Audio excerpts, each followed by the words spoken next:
I've played so far today as representatives of the Biden vote. Y'all booty holes are blue. All right, I didn't stick my finger up there to check, but I just know. I just know.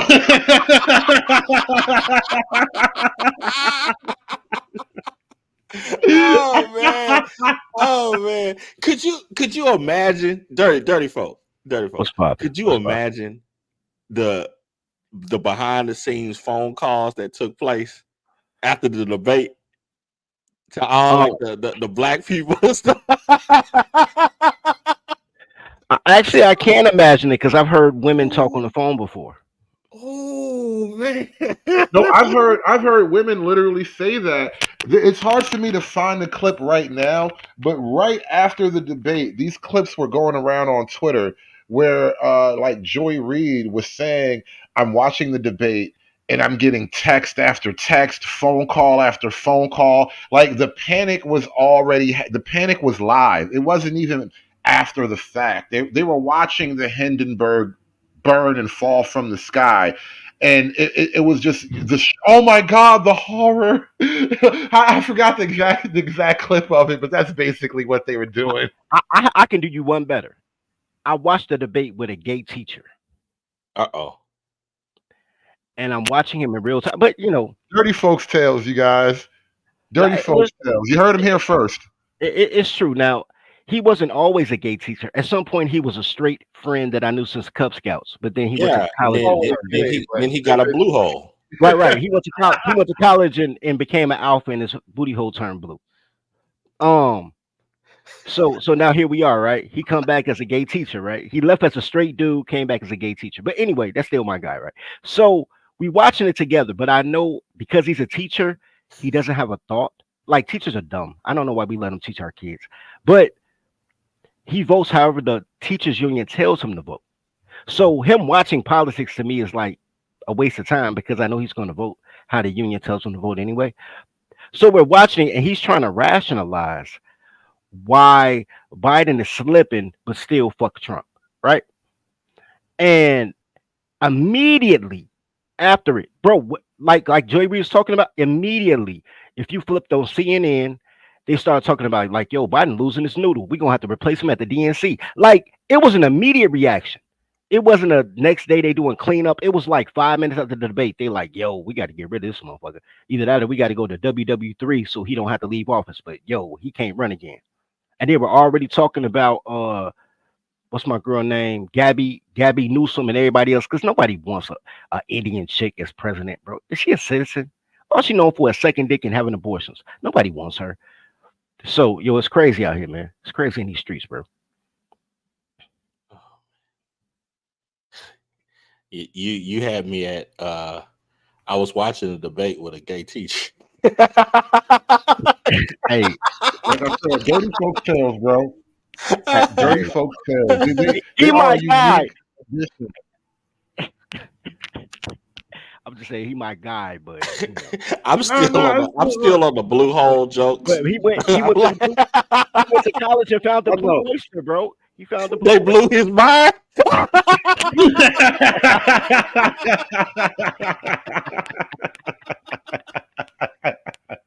Oh, fuck.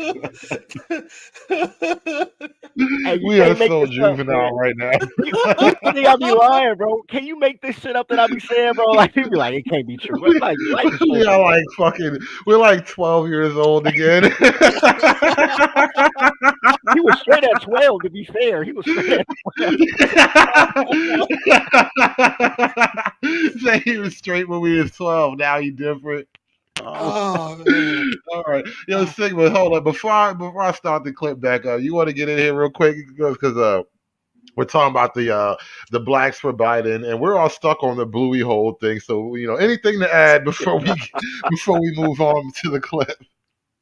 Honestly, that's just confirmation. If you're going to college, avoid fraternities at all costs. Woo.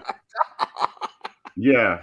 Oh, oh How man. about That's that? all I'm saying. That's all I'm saying. Avoid fraternities at all costs. You can get out of college, a version from the booty hole. Hey man. I ain't got nothing to say about that. I'm in every gang. They never touch my booty, bro. Yeah, it's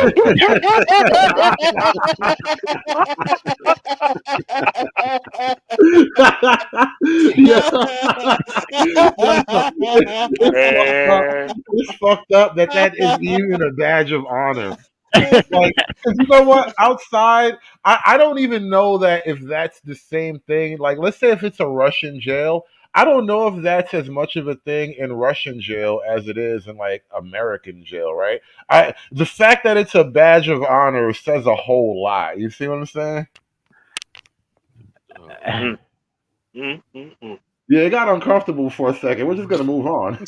It says more about Too teachers, many though. preachy females might sound like you're a 20th century man in a 21st century country that has changed. So what's wrong with people saying, and by the way, it wasn't Democrats saying don't watch football. That was Republicans, but that's a digression. Talk to me and other people for whom what you said there is uncomfortable, maybe to some unconscionable. If you think about democratic messaging, listen to NPR. Read what comes out of there. All right, and you can see it. And I'm sorry, there are too many preachy females in Democratic campaign culture.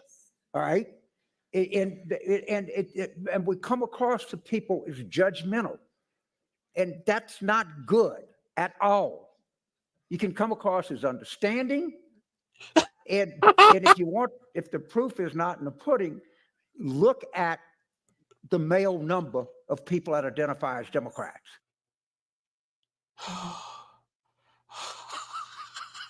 See, this is what I'm talking about. It's just sort of like this, like, don't you think that's problematic? Like, don't you think women like me are doing?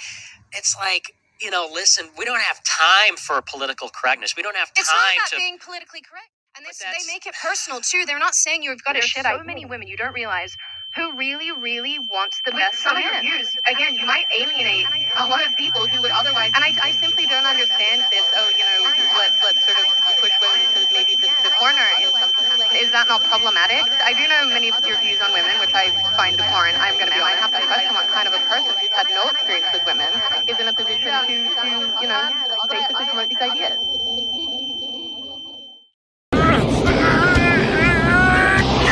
Girls are here to be sexy for me. Throw it back on a nigga. And that's why you're gonna drop that ass for a nigga, because you were put here to drop that ass for a nigga.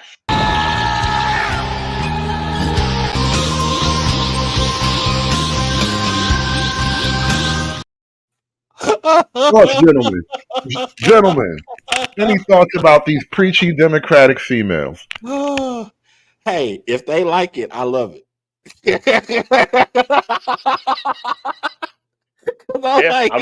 I'm in the same boat too. Like, hey, that's their issue. So. I just want to hear the dudes continue to get on the wagon and to to twerk and everything, because at the end of the day, all of this leads up to Kamala Harris. How are you going to try to convince somebody that that's a good move? Yeah, man. This is what I was laughing at a minute ago, too. All roads lead to Kamala. And I think it's the perfect knot. There has to be like some kind of Greek mythological tale that correlates to this type of situation, bro, because it's such a beautiful trap. Like the gods could only divine the trap so glorious. Oh, man. It does seem like some kind of grand, like, tragedy, comedic tragedy. And this is how the U.S. died. Fuck me. And you can keep talking like that, but one of the things that I found out, there are actually people who don't mind losing an election because it makes them feel better and superior. There ain't nothing short of winning. That's what you're about. If you don't win, you don't have shit. You're just running around with talking points. All right? And you don't You don't win elections by telling people that their dietary habits are bad. Or they shouldn't be watching football and drinking beer at the same time. Not good. I got news for you. Football is popular. People watch it. And that's exactly what I mean, Jonathan. You know, sometimes I say things to be provocative, to make people think about it. I knew exactly what I was saying. I said it with I thought about it. I said it to Maureen Dowd. I'm not going to give Maureen an interview and not know what I'm saying. Okay. And I wanted to provoke a discussion about something. democratic messaging. I have to kind of call this guy out because I haven't watched this entire thing. Maybe he's going to say it later. I don't know.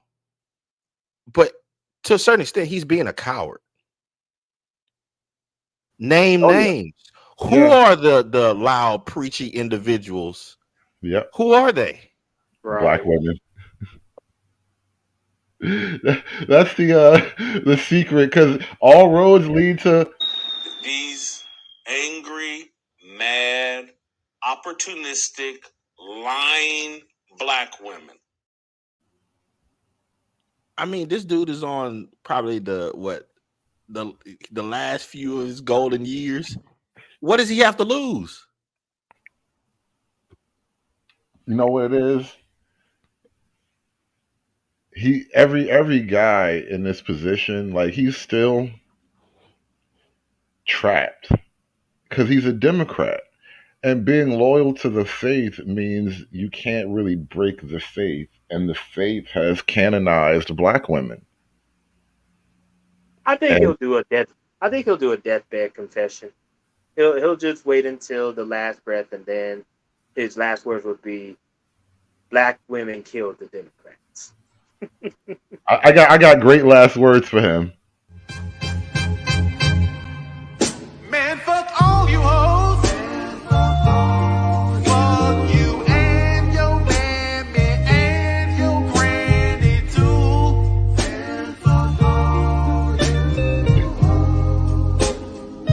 I'm sick of this shit. Fuck all you hoes. Don't give a damn, bitch, what you wanna do.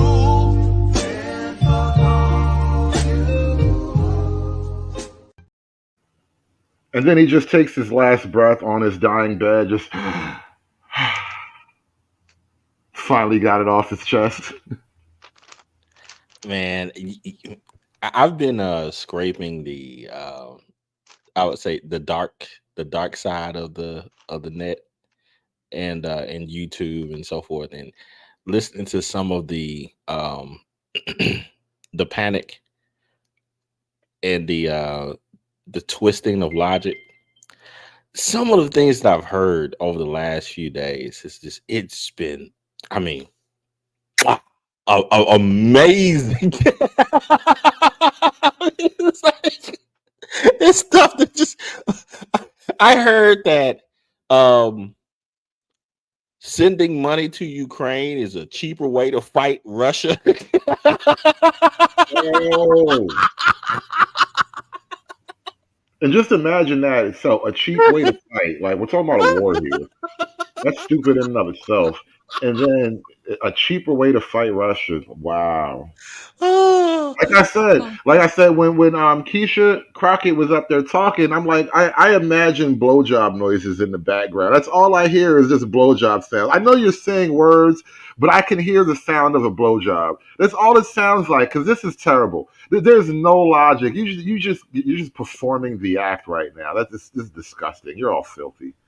I saw on a forum where so B-Dubs was talking, and one of them said, "God dang it! All we got to do is hold this ish together till after the election, so Kamala can get in there. Then this old nigga can die." Hey, but that was a plan though, and that's the killer part. That's been their plan. They thought my man was gonna perish last season. I said it like it's a TV show, but they thought he was already out of here. All they wanted was a black woman. Here's the thing. Nobody pays attention to this, right? But I do, because I hate these hoes righteously, right? There's an order. White man first, right? Then black man. But then black man gave all their power to women, but people still weren't ready for Keisha, so they gave it to white women, right? The Black Voters Act is not about black men. We already can vote with the 13th Amendment. It's about black women having a vote, and it's not even a law. It's an edict, right? Like you, there has to be like reinstated every 20 years. Like we should just not do it. I don't care about paying a poll tax if Keisha can't vote. Like they wanted the secession to be white presidents, Jewish president, black man, white woman, gay man, then black woman. But Hillary was so unlikable that white women couldn't go. Well, dirty. Here's a problem that I see with their setup is that one, even if they wanted the long term plan of the Kamala thing, and they get passed, and then something happens to Joe, and then you got Kamala and all that. It's like, okay, the B Dub right now doesn't get a lot of them do not get why you can't just push Kamala right now, because they have the immediate now thought fat process, and they want to see the media and all of the powers of the blue media get behind Kamala and just say all sorts of sweet nothings for the next few months. I, the worst thing that happened to black women was black men offering them instant gratification and no and absolution for bad pussy management. Right? I agree with you, but that's how they think. They don't have a 7-year plan. They got a 7-minute plan. They can't think. They know You know, shit. They feel shit. Can't think. Go ahead. you know Shout what out would to be a Carmen. big, Watching for years. I love you too. you know what would be a big middle finger to America if this plays out. So tomorrow is America's birthday. Democrats come out and announce that Biden is stepping down and Kamala Harris is now acting president. Then the very next day, America launches an attack on Russia, They would starting have World War to. III. That would have Starting to. World War III. They would have to. Because there's no way she'll get elected. And that's my fear. This is why when I was talking to my teacher friend, I'm telling him like, yo, he like, I don't want Biden replaced. I said, man, I'm hoping Biden get replaced. Because then we have a chance. If they don't replace Biden, that means, man, we going to war. And he don't understand that concept. I'm like, bro, they're not giving up the seat. They already robbed us of an election. They're not giving up that seat, bro. These goddamn Semites are too close to total chaos to give up that seat. But and it I was want to. with a cackle that she accepted the nuclear codes. oh, hey, what did Palpatine say, bro? You Democracy read my goes out mind. not with a whimper, but with sounding applause. Yeah, You read my mind. That was just exactly the scene I was thinking of. The democracy dies scene. I was trying to pull it up really quickly. Here we go. Order to ensure the security and continuing stability, the Republic will be reorganized into the first galactic empire for a safe and secure society. Right now. Absolutely. We have done more than change the conversation. We changed the balance of power in the federal government.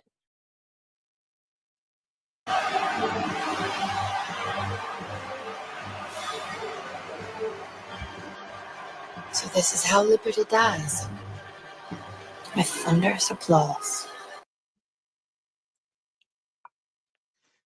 Ooh, boy. There you go.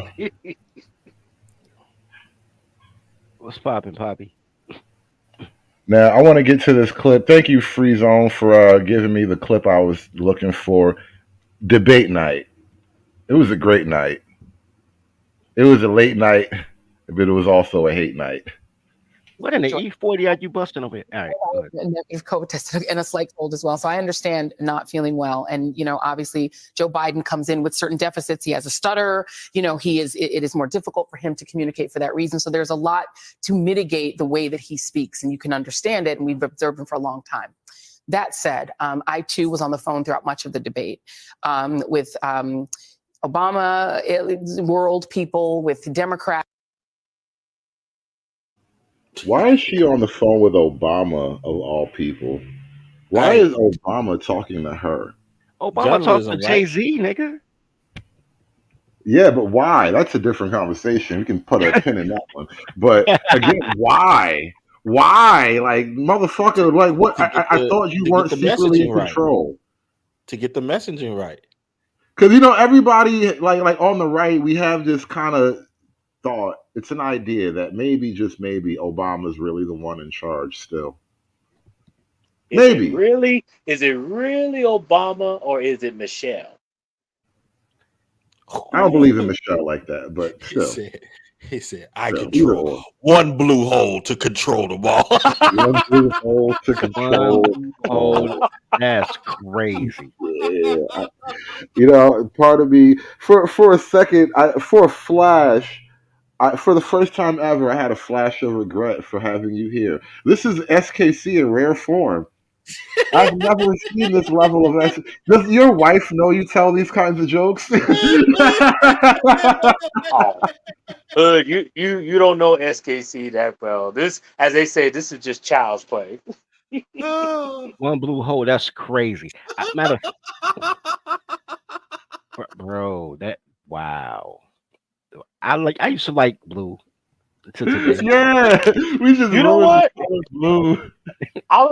It just got me thinking. There's some famous. I don't know if it's a watering hole down in Jamaica, one of those Caribbean islands called the Blue Hole. Ain't that something? Is it on the gay part of Jamaica? Because they got that one place where they let niggas be gay and they promise not to hack them all with machetes. That I don't know. It's supposed to be some, according to legend, it's supposed to be some watering hole where some giant octopus lives in, and every now and then it pulls people down there. So as they say, let your imagination run wild. Octoboy. Yeah, sounds gay. Gay blue hole. That's with people who are political operatives, with campaign operatives. My phone really never stopped buzzing throughout. And the universal reaction was somewhere approaching panic. The people who were texting with me were very concerned about President Biden seeming extremely feeble, seeming extremely weak. And, question. I'll just reiterate what I said earlier. President Biden. Who are these world people that this lowly anchor is talking to? Facts, bro. Like, how all of a sudden you get this powerful? No. Like, no. It's not power. It's like it's a pass through. You know what I'm saying? It's like they don't even get the the regular channels anymore. They getting direct from the top now. Isn't that crazy? The funny thing about it, and this is the point I was making earlier, like the left dominates pretty much all of the media, but the real new media is like guys like us who are taking their media and memeing the fuck out of all of it. And so like now, like even what we're doing right now, every second of what they're doing becomes a joke about something. I hate that. Yeah, but I mean, go ahead, bro. Even the people that normally would watch this stuff, I mean, you can only scream the sky is falling so many times, man. Joanne Reed talking about, I don't care if he's a corpse. Is that sane? Seriously. I hate that bitch with a passion. Do not touch anything. This is, and if y'all go in my community tab, I took a screenshot of this, and I said, this is the Democratic Party. 4 gays, you know what I'm saying? 2 of them lesbians, and a white dude that just really want to be down. Like, this is a Democratic Party. A bulldagger black bitch, a fucking Dillard looking white bitch, two fags on the corner and a white girl that's like, I just need this job. I've been an intern for 7 years. This is the Democratic Party. I feel Hey, like isn't gay per se, but he likes to get pegged by a really strong masculine woman. oh man, it was like, what was it? I'm gonna bring up that joke that SKC likes so much. That's oh man, because you're not gay if a woman doesn't. I'm with you, bro. I got you. As I nah, said, that's he's not gay per se, but he likes his wife to have gay sex with him. It's weird. His wife Right, makes gay love to him, so I mean, it's weird. It's a gray area. It's a gay area. right. She feels empowered. Yeah, it works out for everybody. no. You know what this is, man. This is like utter miscalculation, right? I equate this to that story that came out the other day about the prison guard messing with the inmate, then the other inmate getting mad and turning her in. Oh, the UK video. Oh, that's Yeah, cool. yeah, man. I was like, wow, man. Like zone of care, but that shit was retarded, bro. All right, so first of all, they're an internet couple already because they were on like a reality show together, and then she's now a prison guard for whatever reason, because the UK is retarded like that. And not only was she having sex with the inmate, which is understandable. I mean, it's jail. Somebody got to Right, fuck these niggas. They're not gonna all fuck each other. right. And What's sexier so than a felon? Right, right. right. It's pussy in jail. You just got to be the right guy. Not all these niggas gonna get pussy. So she's fucking this one guy, and the other guy is recording it, and then they let the video out. Which even that I get, because like fuck it, what you gonna do? Lock me up? Like No, she's the no, one going no, no, to jail. I'm home no. already. Hey, Hood, I heard this morning that like somebody was saying it was a secret OnlyFans, but I heard this morning the other dude got mad, and No, that's the reason why it got leaked. Of no. Because course, he wanted his turn. Of course that's he got mad, bro. course it gets leaked, and of course he got mad. Cause how you going? How listen, bro? We in the cell together, my nigga. Like you understand by rules, it's me and you versus everybody not in the cell together, right? So how you letting this bitch come in here and I don't even get nothing? I'm supposed to just watch. Like that nigga felt some type of way. Like bro, you're not gonna give me no cookies. You got a whole pack of cookies. We in this bitch 23-1, my nigga. They only let us out to get water, and you're not gonna share your fucking cookies. You know how niggas get in that tight little box, bro? Bro, worse than that. Because I know y'all be like, dirty be tripping. All right, y'all could Google this. Crown Point, Indiana, 2007. All the female guards were prostituting in the prison, right? They were bringing in the tobacco and the marijuana. Dudes was getting money, and they were paying the guards, and the guards was busting them down. 400 if she don't like you, 200 if she do, right? And they had a whole. They kept it under wraps, but it's big in Indiana. But I heard about it because I'm in Illinois, right next door. Every female guard except like two got dismissed because it was such a prostitute ring with the prison guards, and somebody snitched because they ain't getting no pussy. Like he was too poor to trade cookies for coochie, so he just snitched on everybody. It's crazy, but yeah, it happens all the time, bro. That's why women shouldn't be around civilization. They should be in the kitchen naked, frying chicken. Dumbass niggas derailed the whole show. All right, let's get back to it, man. Biden had one job tonight, and it was one primary job. And yes, it was to litigate Donald Trump's, criminality and all of those things, but he had to settle his own party. Mm-hmm. He needed to settle Democrats. Democrats, they always talk about Democrats are bedwetters and Democrats are always panicking. Yes, Democrats are always panicking. They're always scared, right? They're always thinking they're going to lose. Like Democrats are very pessimistic. This is just Use who a they are. victim. Hold Use a on. victim. There's actually a lot in that statement, Hood, but I want to see what you go with this. No, I don't know if this is Joe Biden at his sharpest during the debate because maybe MSNBC is not trying to highlight him looking like a potato, but even at his sharpest, he just looks like the smartest potato in the bag. And I got a whole bag of these motherfuckers in the fridge right now. None of them look particularly smart. Anyway, So SKC. yeah, So SK, because I think I see where SKC is going with this one. Because in one sentence, this woman just put herself in a tiny hole.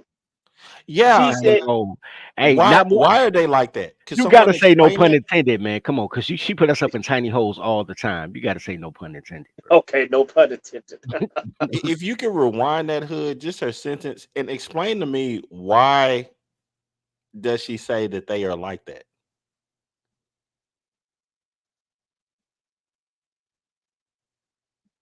You know, they always talk about Democrats are bedwetters and Democrats are always panicking. Yes, Democrats are always panicking. They're always scared, right? They're always thinking they're going to lose. Like Democrats are very pessimistic. This is just Neurotic. who they are. They're neurotic.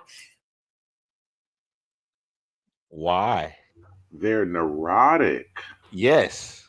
That is interesting. You know, there's this I forget, like studies have been put out about this, but America right now has, like, I guess, peak levels of women who have some type of mental illness diagnosed, some type of mental condition diagnosed. And the Democrat Party specifically is comprised of women. And I would also venture a guess that most of those women who have been diagnosed with some type of mental illness are not only Democrat voters, but some of them are active Democrat members. Like, their neuroses is policy now, is what I'm saying. Yeah, Yo, I find it really odd, specifically because when the SCOTUS case happened and the ruling came out, the very first thing that a Team Blue was saying was super extreme stuff. You know, oh, the president could get SEAL Team 6 and go murder somebody. What? Yeah, that was a bizarre look behind the curtain. Like, and this is SKC. This is why when we have this debate about how far is too far, it's because I believe that I've already been looking behind the curtain for a while now. I didn't need a moment like that to reveal the nature of the problem. I've been looking at the nature of the problem in its naked form for a while. And so I'm not sure if there's such thing as too far when confronted with this level of opponent, right? This is the Yeah, enemy. but I have a question. Hood, you know what's crazy though? Not a single one of these MFers, man, will ever say anything about the droner in chief No, and all the bodies that he got, yeah, including the American citizens that he bombed without due process, right? And a bunch of Obama, people were bringing up arguments for that. What'd you say, Dirty? Obama did the same thing. I got No, a no, question. that's what I'm talking about. That's what they call him, the droner in chief. I got another question. It's a superficial question. Why does she always look like Martin Lawrence and Bad Boys, like they're about to shoot up the whole expressway? Like she's really gloom and doom in this motherfucker, bro.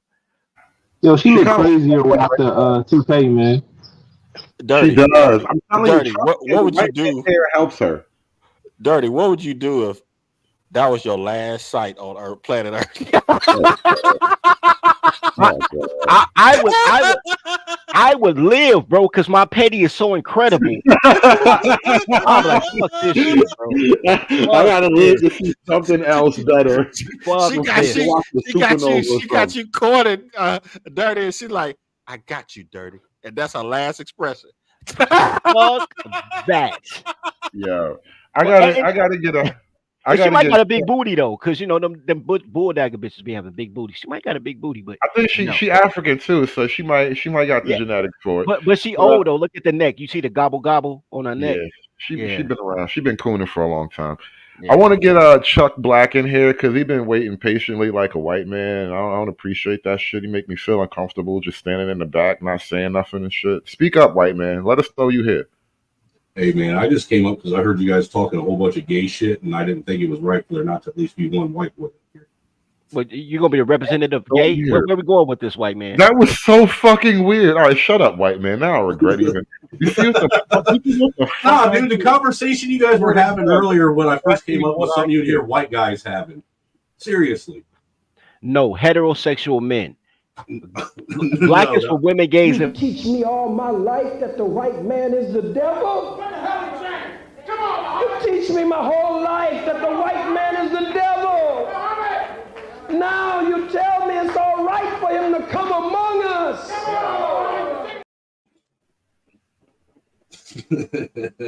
here we are.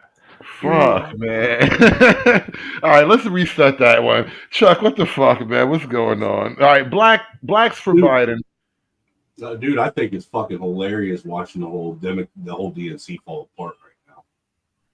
I think it's absolutely hilarious. It's even more hilarious. You ought to listen to all the white Democrats that are all over TikTok and shit trying to rally the troops and shit.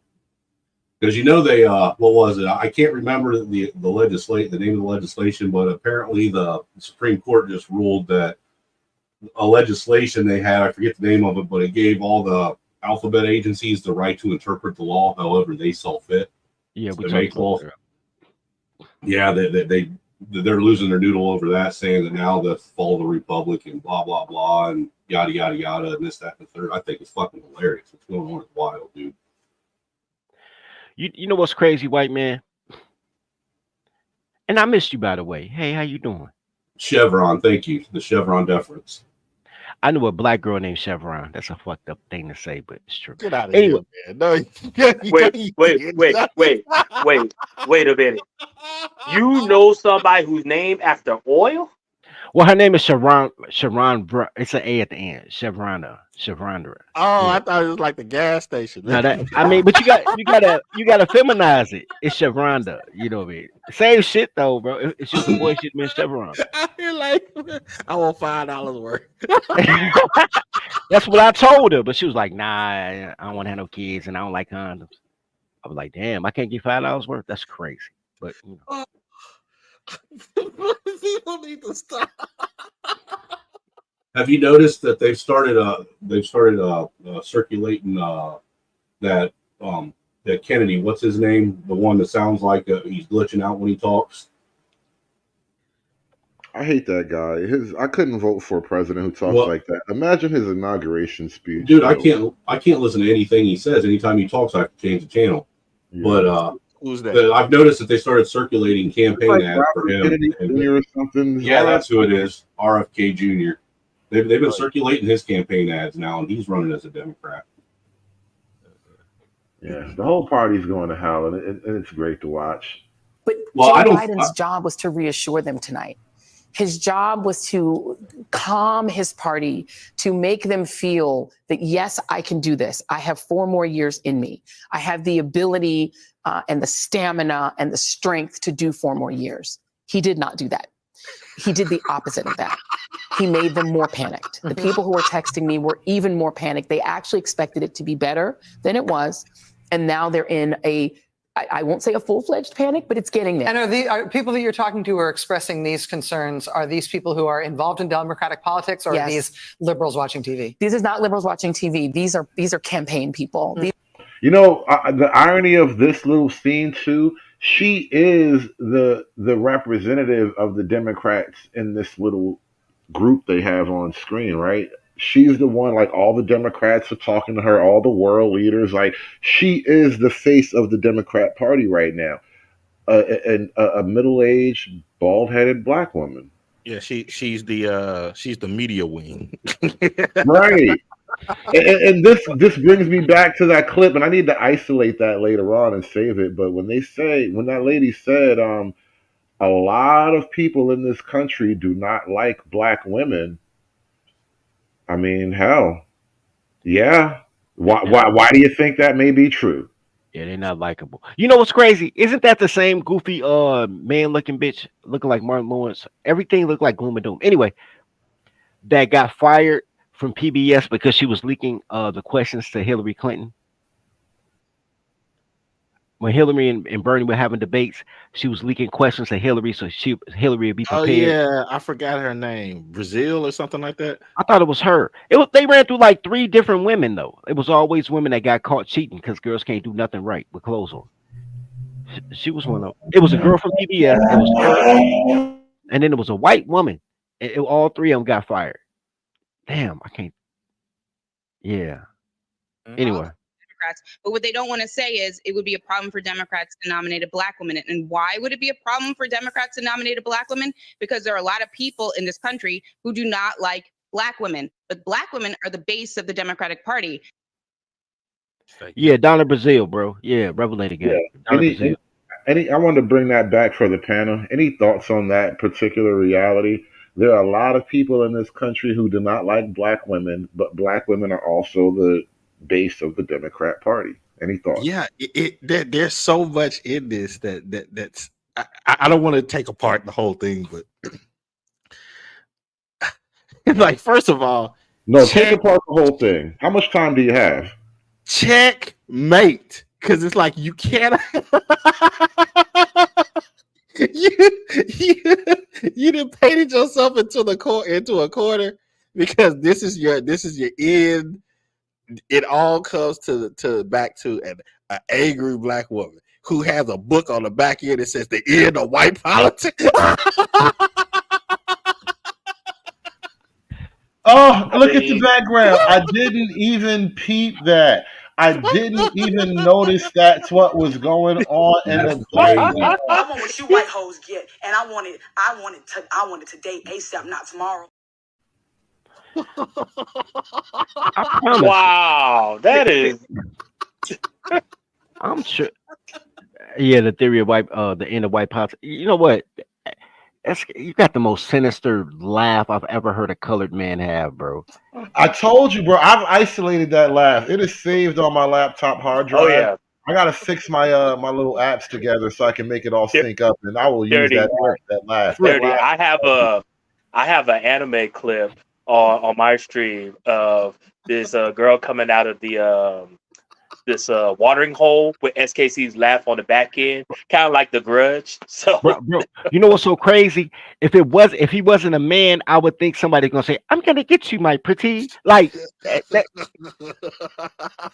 Did you see the plaques on the wall? The one on top says trust. but I mean, That it is. other one, says rejoice too. By the way, I guarantee you. But it is ironic. You saying yes, black women are the most hated, so to speak, hated people in America. Why is that? Well, what's that you got there in the back? You know what's so crazy about that? A mirror will tell her why black women hate black women.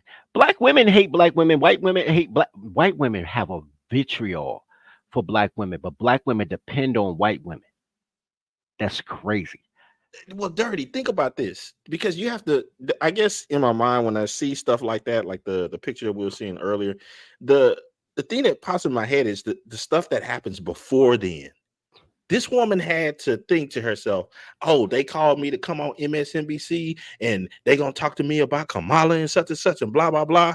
Let me put this book and face it towards these white people audience." It was premeditated. It was premeditated. I give you that. But everything on TV is premeditated. That's the thing. So you can apply that to everything, especially when it's like full productions. Like live is one thing, some street interview shit. But when it's like a media production like that, everything you see on screen is a message. Yeah, it's like to have the gall to go on these good white folk news station and to tell them, you have to rely upon people that look like me, and I will have a book that's gonna be in your face. That's just the end of your style of politics. Oh my God. And only being 7% of the population. And then we'll turn around later on and probably put a video on TikTok about, oh, I just went into this random store and I got discriminated against because somebody said, hey, you that lady with that white power book. We are absolutely winning right now. Absolutely. We have done more than change the conversation. We changed the balance of power in the federal government.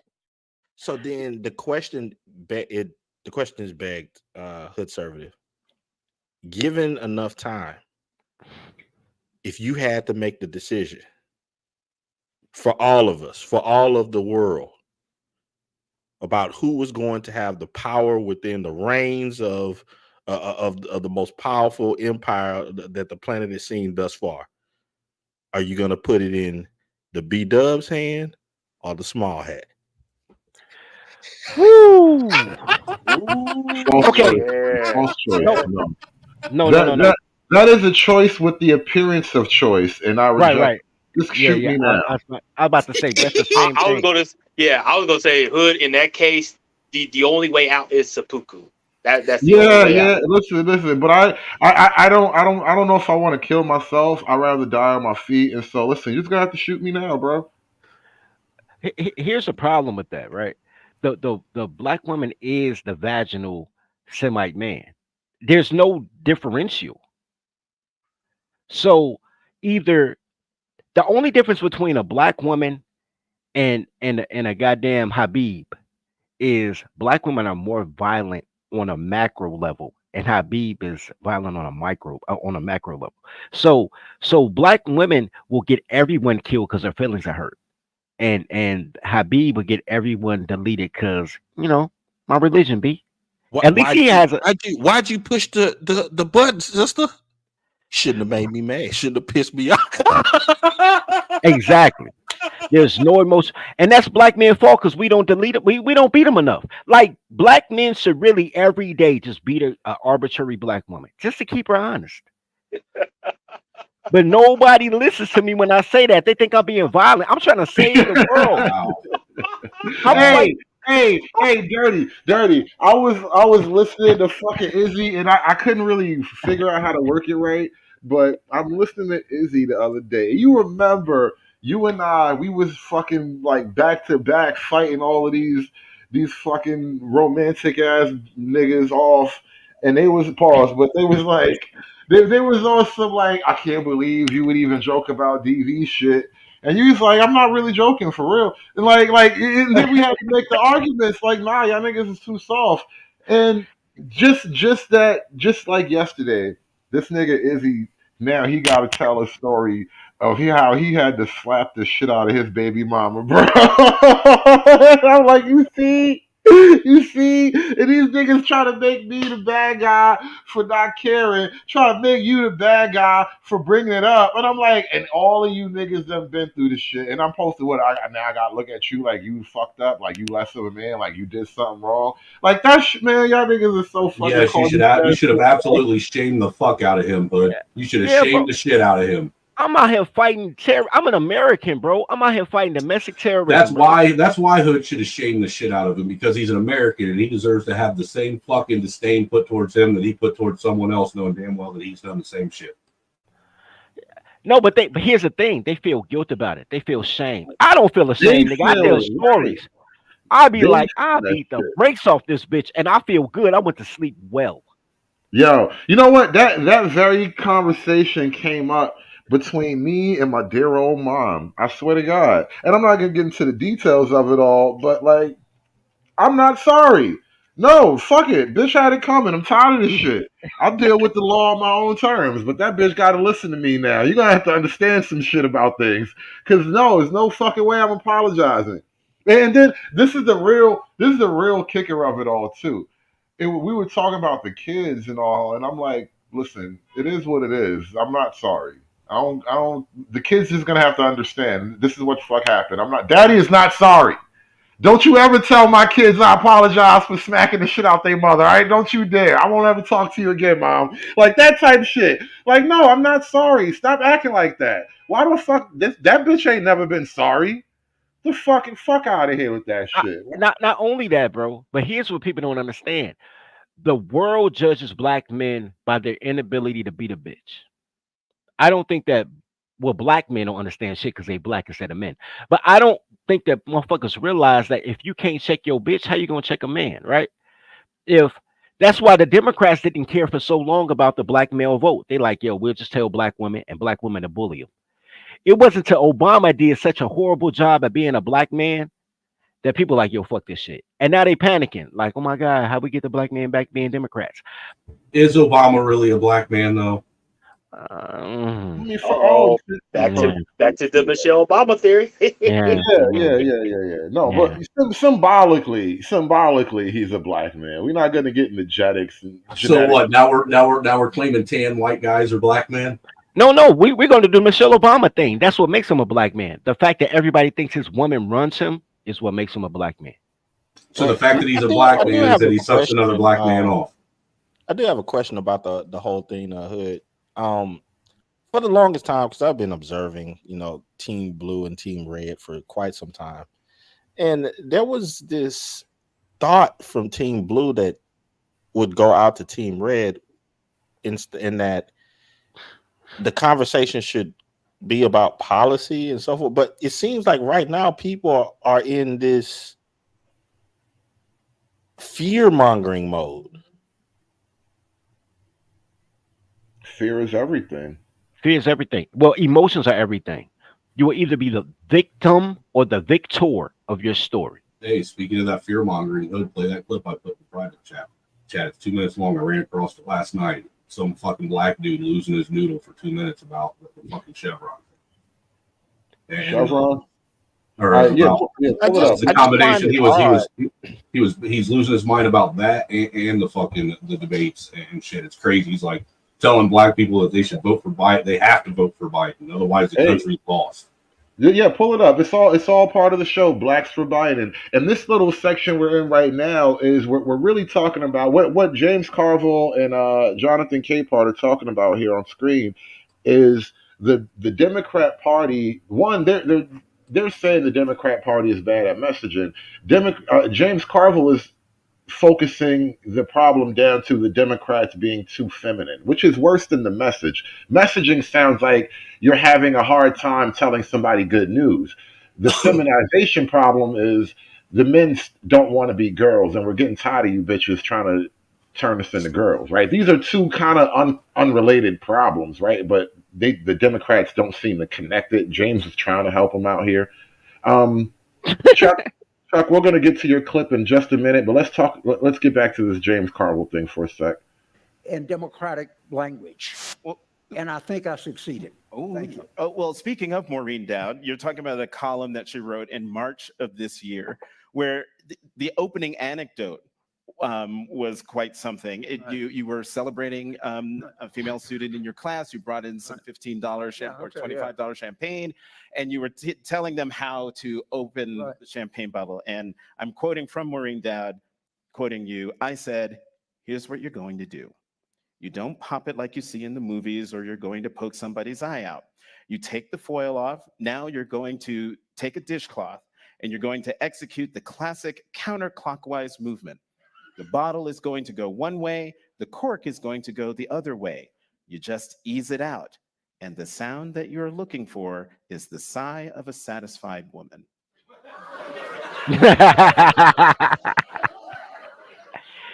I mean, you had me up until the side part. And I have to tell you, as a writer, I thought, damn, that's some good imagery. I totally get that. The gay man is uncomfortable. The gay With the man side of the woman. the gay man represents the Democrat Party, though. That's the irony of it all. This whole little moment, this whole conversation can be encapsulated in this little moment right here. The guy tells an off-color, slightly sexual joke, and the gay man is uncomfortable. The gay black man at that. I got to point out he's black. Very black. Right. Are you sure he's really a black man? Yeah. Speaking of the blacks, he's definitely a black man. Here, yeah, this is another black losing his noodle. We need to be honest about this debate. We need to talk about it point blank. Joe Biden's old, but you knew that. Everybody in America knew that. The reality of this situation here is not this debate. It's understanding that Joe Biden and America is running against the existential threat in Donald Trump that is threatening to destroy the fabric and the seams of this country.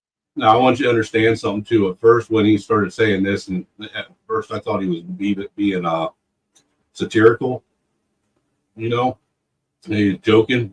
And as it went on, I realized he wasn't. This motherfucker's dead serious. It's crazy. I mean, the mere fact he's using the term existential crisis, I'm like, you do know existential means complete wipeout. So not just your country, but the whole world. Not just the city, the world, Craig. Right. Not flight of the Negroes, world. learn the vocabulary. See, you worrying about the wrong shit, bro. You're trying to look. Colors don't know what words mean. Anything over 3 syllables, I'd be like, word. All right. You know that the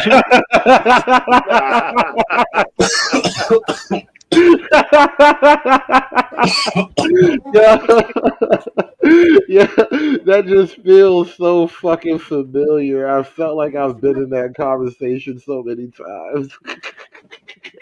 you know what's really fucked up, bro? The two words that I hate the most: pedophile and narcissist, because they never use them correctly. And then you know how many times I've been called a pedo because I'm trying to correct him, like, yo, that's statutory sex. That's not pedo was prepubescent. This is a girl that's 16 dating a 28-year-old because she don't want to walk home from school. He got a Chevy. It's different. Oh, you must be a pedo then. I'm like, how did you get that from my definition? It's crazy. You Dirty. know what? Check this out. That raises a completely different argument, but there is no word for that little in between that you're describing there. But Sigma, you're making a point. I was gonna say this real quick. Yesterday, SKC created the Coon GPT, and he actually asked GPT to create an image. Well, first he asked the definition. What is the definition of a coon? And then create an image based off of the interpretation. Even GPT got it correct because when it depicted cooning, it showed other black folks who clean slacks, shirts tucked in, no visible tattoos or whatnot. But then the cooning, they got this. He created this dude that looked like he was glowing, got his pants tucked in his socks and everything, wearing Jordans and whatnot. And it's like, wow, GPT actually knows the true definition of He cooning. had his pants tucked in his socks. He gave you Steve Urkel. That's crazy. They gave you Steve Urkel. Oh shit! All right. Well, let's finish this clip, Chuck. That's not hyperbole. That's not a joke. That's not a game. It is real life with real consequences. This is not a normal presidential election. This is not some type of both sides of this. This is a situation in which Donald Trump is trying to wreck our lives. Because let me tell you something. Top flight of the world, Craig.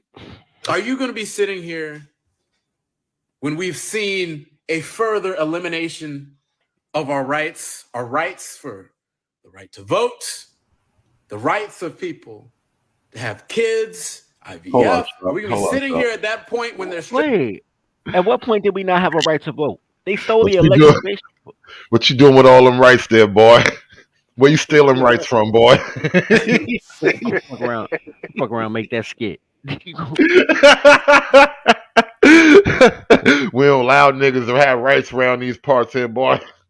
You Boy, did I catch you getting rights?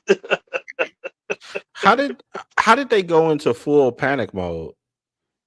Just all of a sudden, because I thought, am I making this up? I thought it was like early this year or last year that people was like, oh, it's about to be like a one party system in America. Nobody was going to jail and his kids about to be extradited from the country. How did it change in such a short period of time? Remember the twerking? They was all twerking. There was electric sliding. Remember that? They was doing electric slide for Biden. Electric sliding for Biden. That's what they was doing. It was funny. Continue on. Yeah, let it play. Stripped away, and we're talking about a debate. When we see Donald Trump go and reward the very people that are buying up all the homes in our neighborhood, the corporations, by rewarding them and giving them a tax cut, are we going to be sitting here and talking about a debate? When this man tries to go and jack up the prices of everything that you buy, when he tries to put a tariff on everything to make sure that you pay more out of your pocket, are we going to be sitting here worried about a debate in America? Yes. Absolutely not. We will not be sitting here in June of 2025 and talking about a debate. Wait. This Hold up. will be a question Pause of it. whether or Pause it. not we stood up for It's our almost values over. and whether or not we stood up for our ideals. We will not let this convicted felon, who we have seen throughout the entirety that he was in office, that left us out to dry when we were strung out after a once-in-a-generation pandemic, we will not let this man destroy everything that those that have come before us have died to create. We will not stand for it. So the time is now to wake up, to be serious, and do everything you need to do to make sure that Joe Biden gets across that finish line. I don't care how he sounded. This is a fight for our future and a fight for America. Now let's get it done and let's make sure he wins. Good grief. God bless. There you go. Die for massa. You know, Right. you know my This problem white man better than mine. You know the problem I have with this video, this particular video, and videos like it. He will get pushed in an algorithm. I will get shadow banned and catch a flag for saying the opposite. That's the propaganda. But with that being said, how wrong can you be at one time? Look, here's the thing. He got the year wrong too. Like, come on, girl math. He gay, right? Girl math is girl math. I literally just saw a video of a girl being mad at her dad because when he tells her the time, he'd be like, "It's 5:45," and he'd be like, "Why can't daddy just say it's 5:75?" Bitch, what? Look, girl math is all encompassing, bro. He has been taught by women his whole life from pre-K to 12th grade. He's not supposed to know shit.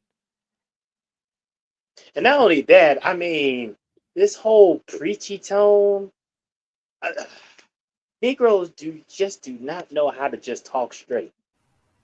But even in that clip, and we're talking about this, we're going to get back to this James Carville thing. The Democrats have taken on the histrionic feminine tone. So even watching that man, that's him at his feminine energy, right? That's him. He is emotional. He's beyond logic and reason. He can't be talked down. You basically gotta like smack him and throw a bucket of cold water on him, right? That's how you have to do, like, to reach out to a guy like that.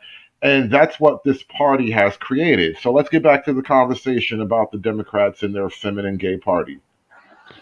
And however, Maureen goes on to point out in the column that you were basically called to the dean's office, right, and was told that someone complained about that, right, and then you just decide, you know what, I'm not going to teach there anymore, and that got into the whole thing of your railing against what you call wokeism. Yeah, I first of all, I don't. What I don't like is identity politics. All right, where someone wants me to look at their identity and not their humanity. I can't do that. I got to look at your humanity first. But what happened was, I have a theory. I don't think anybody is an educated person that does not know how to properly open a bottle of champagne. I'm sorry. It's part of a complete education. If you send your child to my class, they're going to learn how to open a bottle of champagne. And the sigh of a satisfied woman has been in champagne culture. And actually, it's been 50 years since I heard it, but... Oh my God. But as best I can remember. I want to take note of something. The body language. Yep. Now, this is why I take such issue with Democrat politics and just left-leaning mainstream black culture, because black culture is left-leaning. But there is a lack of masculinity, not just in Democrat politics, but because black women are the base of the Democrat Party, that feminine dominance extends to the black community, and the fucking dearth of masculinity is kind of shown in this little side by side clip. And this is something. It says something too about the nature of America right now. The old white man is being replaced by the young gay man. I don't think you win with this sequence of events, right? Like nothing good comes after the young gay man. It's all bad after the young gay man. But this is kind of like where America. This is the trajectory we've been following for a while now, and now the old gay man is trying to. I mean, the old white man is trying to tell the young gay black man, "Yeah, you went a little too gay," and he's just laughing it off. Like, what do you mean too gay? You're just an old white man. You don't know anything. Chuckle, chuckle, chuckle. It's a pretty good approximation. You want me to write you an excuse note? Yeah. What I did is I went back and showed him the Gilbert Gottfried aristocrats joke. I just. Which is the I just nastiest joke you've ever heard. I understand. It's the nastiest, dirtiest joke I've ever told. The whole movie. Okay. But I do believe that there's a connection between somewhat provocative language and people remembering the point that you're trying to make. And I see these people on television. They go, they got 3 talking points, and it's just people gloss over it. And as a teacher, I try to provoke my students into thinking about something a different way. And I always say, it doesn't matter in this class. It doesn't matter what I think. It only matters that you think. Okay, that's all I'm interested in. So I do, Jonathan. I do use some colorful language from time to time. But I think imagery. The other thing is you have to communicate with imagery. People have to see, as they open a bottle of champagne, they have to think about the town they're looking for. If they see something, you got to connect. Speaking is not just vocal. Speaking is visual. Communication, vocal communication is also a visual art, and I really believe that. So let's talk more about identity politics, because you just said I don't like identity politics. I don't look at your identity. I look at your humanity. And yet, for a lot of people in the country, and I'll just speak for myself. I won't go and for all the people I represent. But for me, it's not identity politics. It's if people are out there marching in the streets, chanting Black Lives Matter, calling for justice for George Floyd. Is that identity politics, or is that are those Americans demanding that the government and society, and maybe even particularly the Democratic Party, look at their humanity through their lens as African Americans or communities of color for whom the experience of living in America is quite different? Well, first of all, why shouldn't they be seen in the politics and the rhetoric that we engage in? Look, do I think that police brutality is a real issue? Of course I do. Do I think that defund the police, the 3 stupidest words in the history of the English language? Yeah, I kind of do. Okay. Well, you're not going to get in your argument on that. I'll finish. I think this is right here what I was referring to. It's not the messaging, because there's only so many ways you can sell a terrible product, right? And so defund the police is one of these things where they're trying to get away from now, right? But there's no good messaging to removing all the police, right? That's just a simple thing. And so it's not the commercial that's bad, it's the product that's bad. Any thoughts on that so far? Once upon a time, he was a racist white Democrat man. Once upon a time, they have outgayed racism. Shout out to the liberals. Outgayed racism. Explain this alchemy to me. Okay. What we call the right today would have been the left during Reaganomics, right? People just trying to find a censor. Racism has been replaced by blue-haired white kids and black people, because this is gay by default, right? And criminal by default. Gay is a new black, Karen's a new black. It's just gay and criminal by default. The white girl who say the nigger all the time, she say her dad keep going to jail. He blacker than black people. Crime is black by default. They have taken everything dysfunctional, and Keisha has allowed it. Keisha has embraced it, even with her dating tropes of I have a triple doctorate, so I fuck a nigga on house arrest. They have embraced the felon archetype too. So you're looking at everything liberal, us agreeing that black women are the face of liberals now, right? We're the brand ambassadors. They're the brand ambassadors. So everything that black women like is so fucking horrendous that people are not even racist anymore. They're like, you know what? You a heterosexual black guy. You want a job, man? I'll work with your thing. You want me to be your plantation overseer? Hell yeah, let's do slavery. Let's bring it back. Like they have outgayed racism. It's not even I hate you because you're Mexican or black or whatever the case may be. Now it's fucking fags just fucking up everything.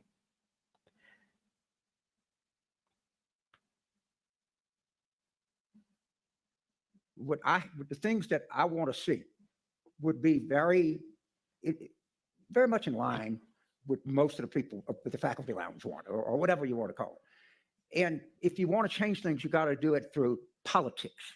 Okay, that's what you got to do. You got to move public opinion. There's a famous story about Martin Luther King and Andy Young were flying back from Oslo. King had just received the Nobel Prize. And so he tells Andy, go tell a pilot I want to stop at Dulles. So stop at Dulles. And he said, let's go see the president. Lyndon Johnson was president. Of course, he made him wait 7 hours or whatever.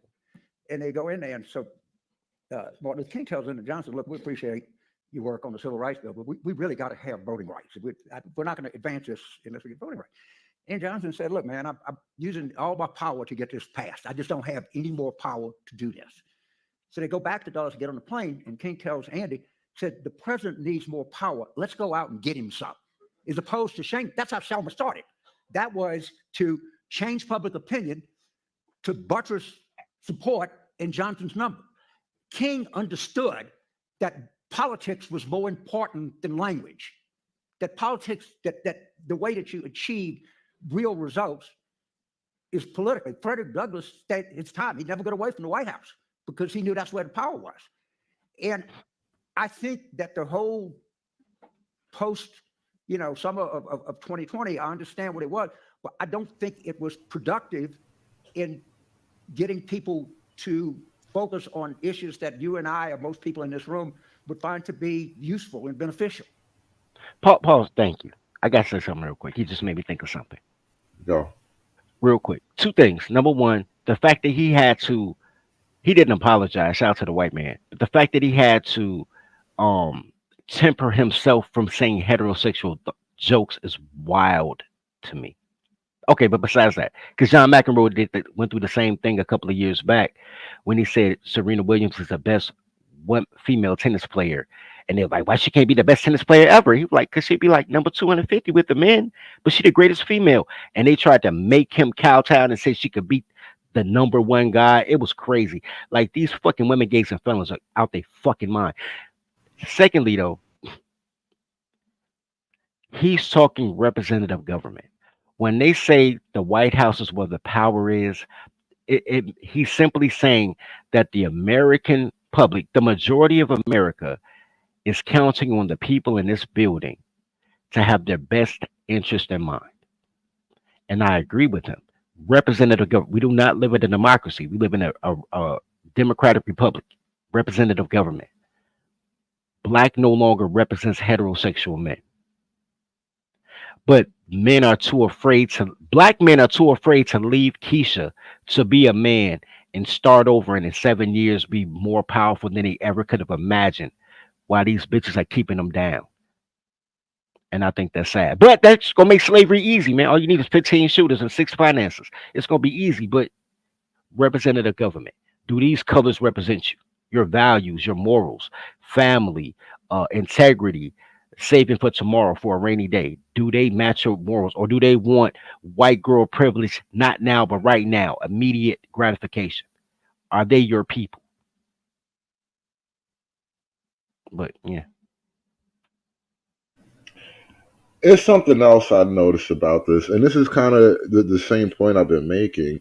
Their problem isn't messaging, it's the message, right? No matter how you try to pretty up the words, you're having a problem with people who want to buy what you're selling, right?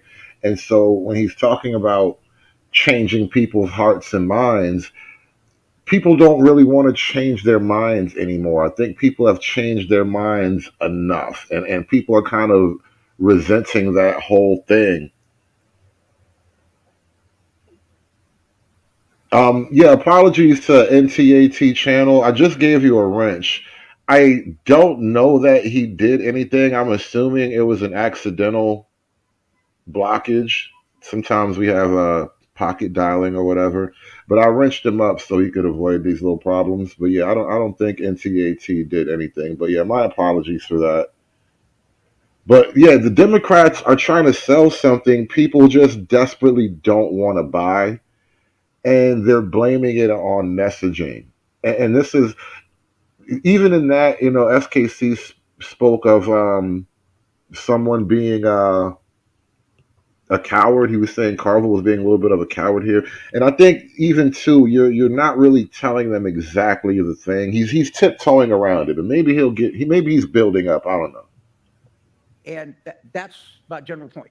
And I don't have, I have most of my students were active. I don't, if I look at some of what the current thing I'm looking at now, are they really trying to affect the solution in Gaza, or they're just trying to feel good about themselves?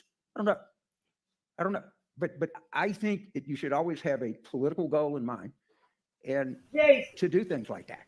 And I generally think straightforward, direct communications in everyday language is always the best way to communicate. Well, I can confirm that your story about Andrew Young and King is 100% correct, because Ambassador Young told me the exact same story during an interview. I just think it's a great story. But the thing about that story is that getting the presidents in power was a two-lane highway. There was, getting him the power, but he got the power through the Selma marches and the beating of John Lewis and the gassing of those tear gassing of those protesters. Those Selma marches in 1965 are the BLM marches, some could argue, of 2020. So why aren't the marches of 2020 the same as 1965? Is it the fact that the marches in 2020 have not yielded the political success that the Selma marches did? Well, first of all, the people in the civil rights movement in the mid-60s were all very accomplished people. And, if you read the history of the movement of Kennedy and King by my friend Harris Walker, there's all kinds of things. I didn't see that kind of, out of the Black Lives Matter movement, I didn't see that kind of political savvy or folk. It was more, you must do this because. Well, I want to just stop and point out something. This is what I wanted to say a second ago, but it slipped my mind. He basically just said, you niggas wasted the Black Lives Matter movement. And I agree. I mean, I was against the shit as it was happening, but it needs to be said and acknowledged. And there's maybe levels of acknowledgement people are willing to make, but I would just say the whole thing was shit from start to finish, top to bottom, from every lesbian that ever marched out in the street. All you niggas was dumb. But that being said, even with all the power and the momentum that was garnered from it, what did you really gain? But beyond making people sick of niggas, because that's when, I mean, there was always maybe a little bit of tension between different ethnic groups and whatever, and that's just how it could be. But after the Black Lives Matter movement, I would argue even more so than Obama's presidency, the Black Lives Matter movement made everybody sick of niggas. What do you think of this, Dirty Folk? On the surface, superficially, yes, because of the name of it. But I think for people then to know, it just made them hate black women more. So even when you show my man from Dilbert, right? Dilbert guy, I'm not mad at him. The way he feels about black people as a whole is how I feel about black women, right? Let me move to a place there's no black women, right? If black women heard about a city, that's not the city for me. Because I've never not said. There's no fixing this. This can't be fixed. Right? This can't be fixed. You just have to escape. So that's what I did. I went to a neighborhood where, I have a very low black population. That's how I feel about black women. I'll go to South Dakota. I'll go to Wyoming. Girls, if they can't swim, I'll go to the land of 1,000 lakes. I will go where black women are not. And when I get there, I find out that everything that black women ever told me about racism is a lie. White men help me. Older white men that you think is going to be racist. Like, it's beautiful here. Like, they do everything except give me access to their granddaughter. That's fair. Nobody ever promised me pussy. You know what I'm saying? So I don't have a problem with any man. The problem is the type of men that black women bring to an environment that turns the tide on the good tidings that you get when you're in those small towns and the only people there are black guys from Chicago, Detroit, and Cleveland, but no black women. And everybody got a white girl. It's smooth. You could rob a bank and they'd be like, no, not Jamal. Jamal's cool. He would never rob a bank. Soon as you enter black women into the chat, get your hand on my pocket. Yo, shout out to Lasers. He says there is no escape. There will be B-dubs on the moon and Mars.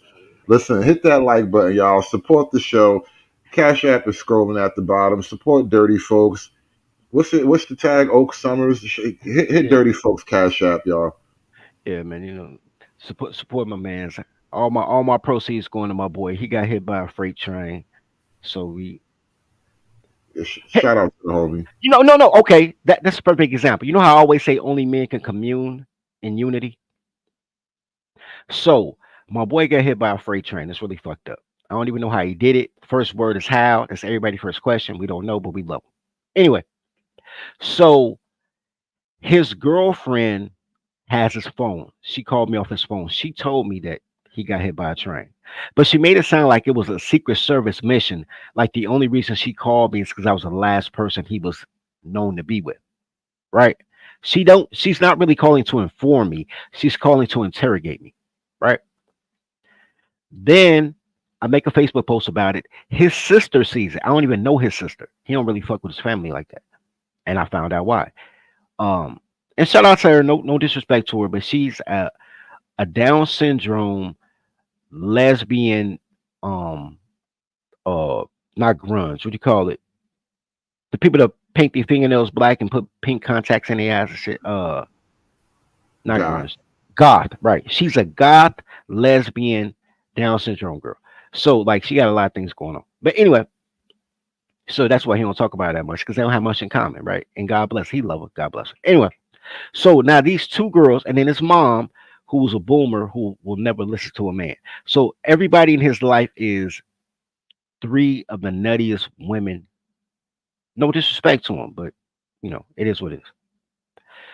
When they tell me, and y'all don't understand how popular my boy is, like it's five of us, and we real life popular. Like you come to Chicago, you see any one of five of us, you got the whole city, right? For those who don't know, it's a dude that was eating chili when we had the chili with the mayor, and he brought his own chili seasoning. Like goddamn right, it was crazy. Anyway, he got hit by a train. I go on social media. I tell everybody he got hit by a train. Everybody is concerned. I had over 100 people reach out to me like, how was he doing?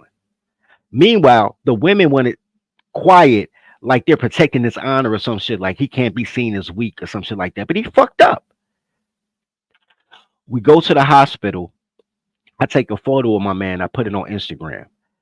All of them cuss me out in the inbox, like, take that motherfucking picture down. Why you showing him in the hospital?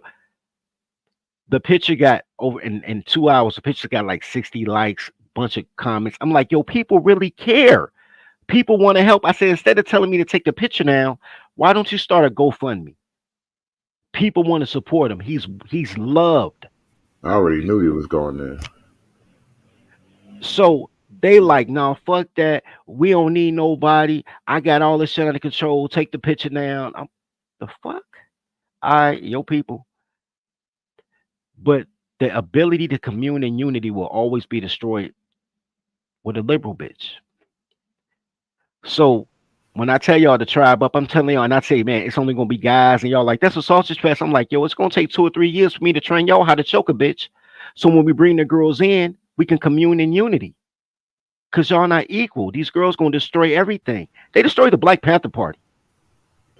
And that's why we're talking about being a black for Biden today, because to be a black man, to be a man, and with melanated skin who just happens to be black and all that stuff, as they say, you're surrounded by some of the worst bitches that ever bitched in the world of bitchiness. and they got a whole political party devoted to them. You have to do this, and we're right and you're wrong. And that is not how you get things done. All right. That's if you wanted to change and have, more training, more police training, more diversity. Okay, that's fine. Yeah, but focus on an objective that you want to accomplish that people can see, not just sitting there, telling people that they're all wrong and everything else. And by the way, if you look at that whole thing, look what happened in New York 16 Tuesday.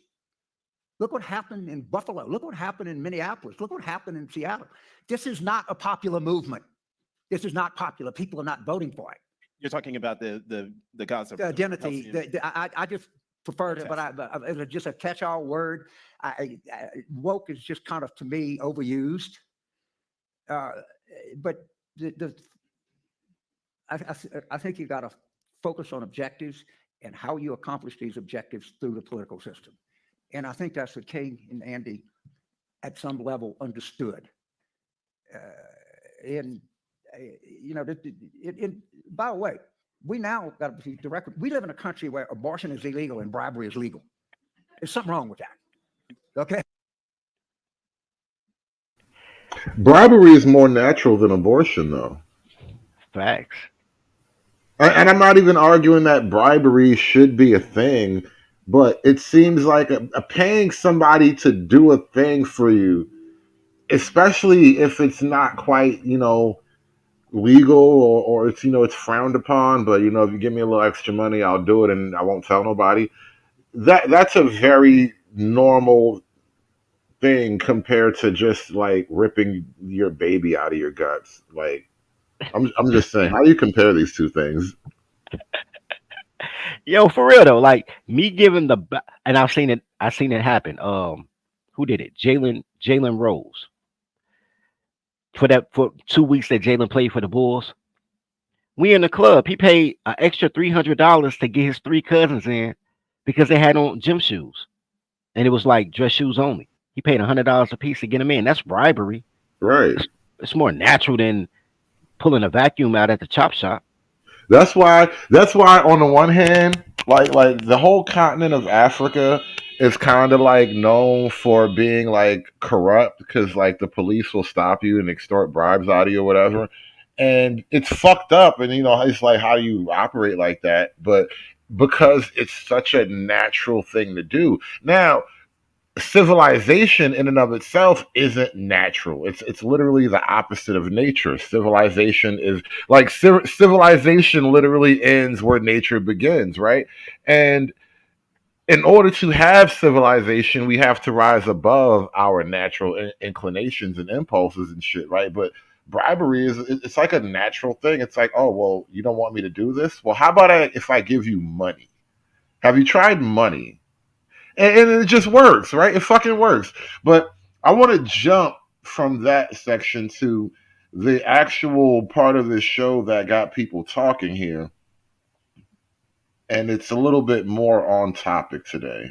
This is a very long conversation, and I actually don't want to review the entirety of it. It's like a whole hour. I don't want to talk about that whole shit. But let's get to the heart of it right here. When you start speaking in a language that people don't speak, they resent that. And if you start speaking like NPR, you're going to lose votes. So I tell people there's one term that I just don't like, the term communities of color. I don't know what the hell it means. So I live in New Orleans. So they got 3 guys on the street corner. I said, hey fellas, how are things in the community of color today? This is what this son of a bitch talking about. Seriously? I've asked bastard out of here. All right? Talk to address people like they address each other. And we started on this coded language and we let it get away from us.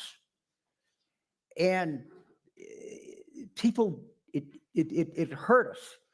And it's what I call coastal condensation, that we know what's best for you. Don't eat hamburgers, don't watch football, don't drink beer. Guess where our young male number is going? In the toilet. All right? Because Democratic messaging, I'm sorry, is too feminine. It just is. Okay, James. I'm going to stop you right there, but we're going to keep going because I want to quote something you said. You told Donnie Deutsch earlier, actually a few weeks ago, on his The irony of the gay man saying that Democrat messaging is too feminine. podcast. I'm going to try to leave out some of the expletives. Here's what you said. Unless you want me to say the words. I mean, okay. So Donnie said Donnie was asking you about the shrinking male support for Democrats, and you said, and I quote, "I think Democratic culture has too many preachy females. It's too much. Don't eat hamburgers. Don't watch football. Wear a condom. Like, man, shit. Leave me the fuck alone." Okay. Now, I resent the wear a condom part. Like, he was weird for that. But otherwise, he's pretty much on point. The condom thing was like a weird non sequitur, but okay. We'll try that again. Don't eat hamburgers. Don't watch football. Wear a condom. Like, man, shit. Leave me the fuck alone, okay? Like, No, hold on. I get it. I got Here's the issue. Even though women have 137 forms of contraceptive, birth control and STDs is a men's responsibility, according to women, right? Like they say stuff like boys should get vasectomies at 12, and if a man don't wear a condom, it's his fault that she didn't take the pill, and all type of shit. I get it. It's preachy toward men because women aren't accountable for anything. I get it. I'll grant you that. I see that now because when it comes to the world of sexual responsibility, they only talk to men. When it comes to women, they sell it as choice and empowerment. Like you have all these options. You can do this. You can do that. You can kill the baby. You can drop them off at the fire department. You can just feed them Cheetos for 18 years, right? You have all these options, but men, responsibility, nigga. You got to do this. You got to do that. If you don't do these things, you're fucked up, and I might come for you. You might go to jail. I might take your money. I just might have my little cousin shoot you. You never know. It's a mixed bag. So on that, I do get. All right. So the condom reference wasn't really a non sequitur if you explain it in that angle. I'll grant it. The court will allow it. A damn life to lead. And then he said, I call this cosmopolitan condensation. James. I get where you're coming from. Okay, thank you. But there are a lot of people for whom saying that there are too many preachy females might sound like you're a 20th century man in a 21st century country that has changed. So what's wrong with people saying, and by the way, it wasn't Democrats saying don't watch football. That was Republicans, but that's a digression.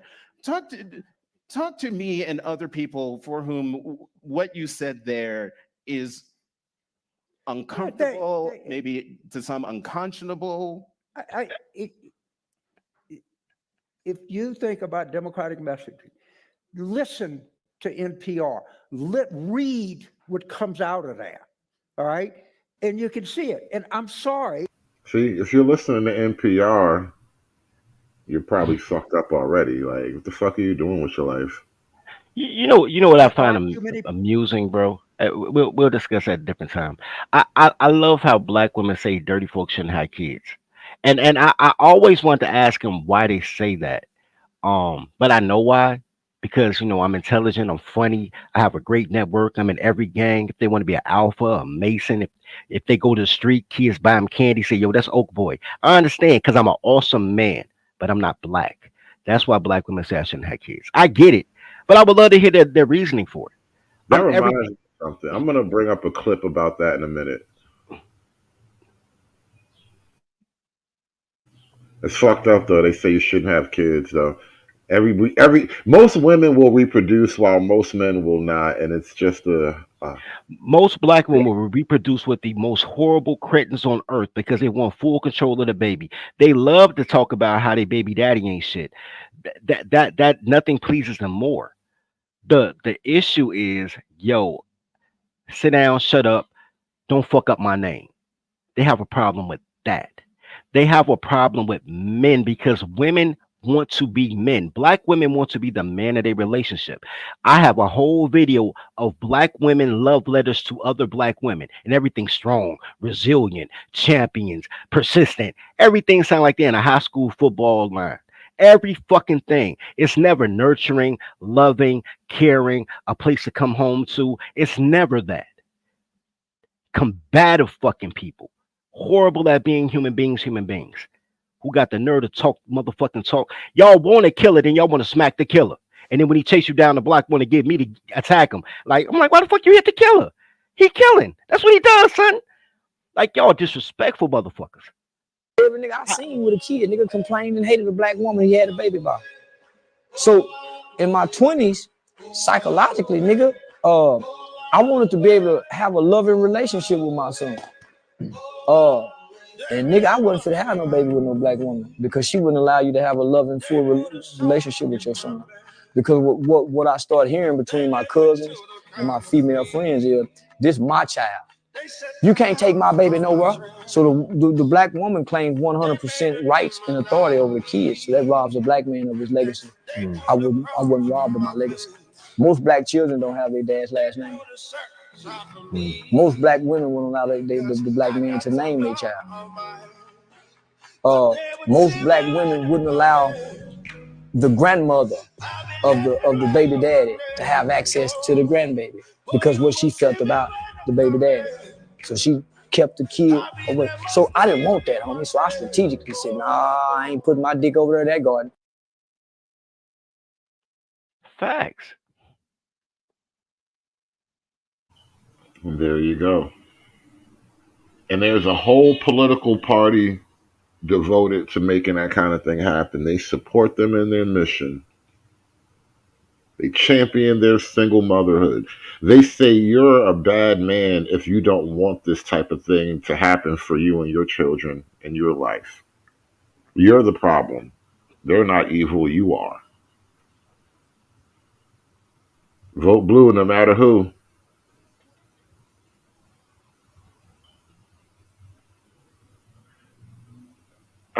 Let's see. Let's jump back to this here.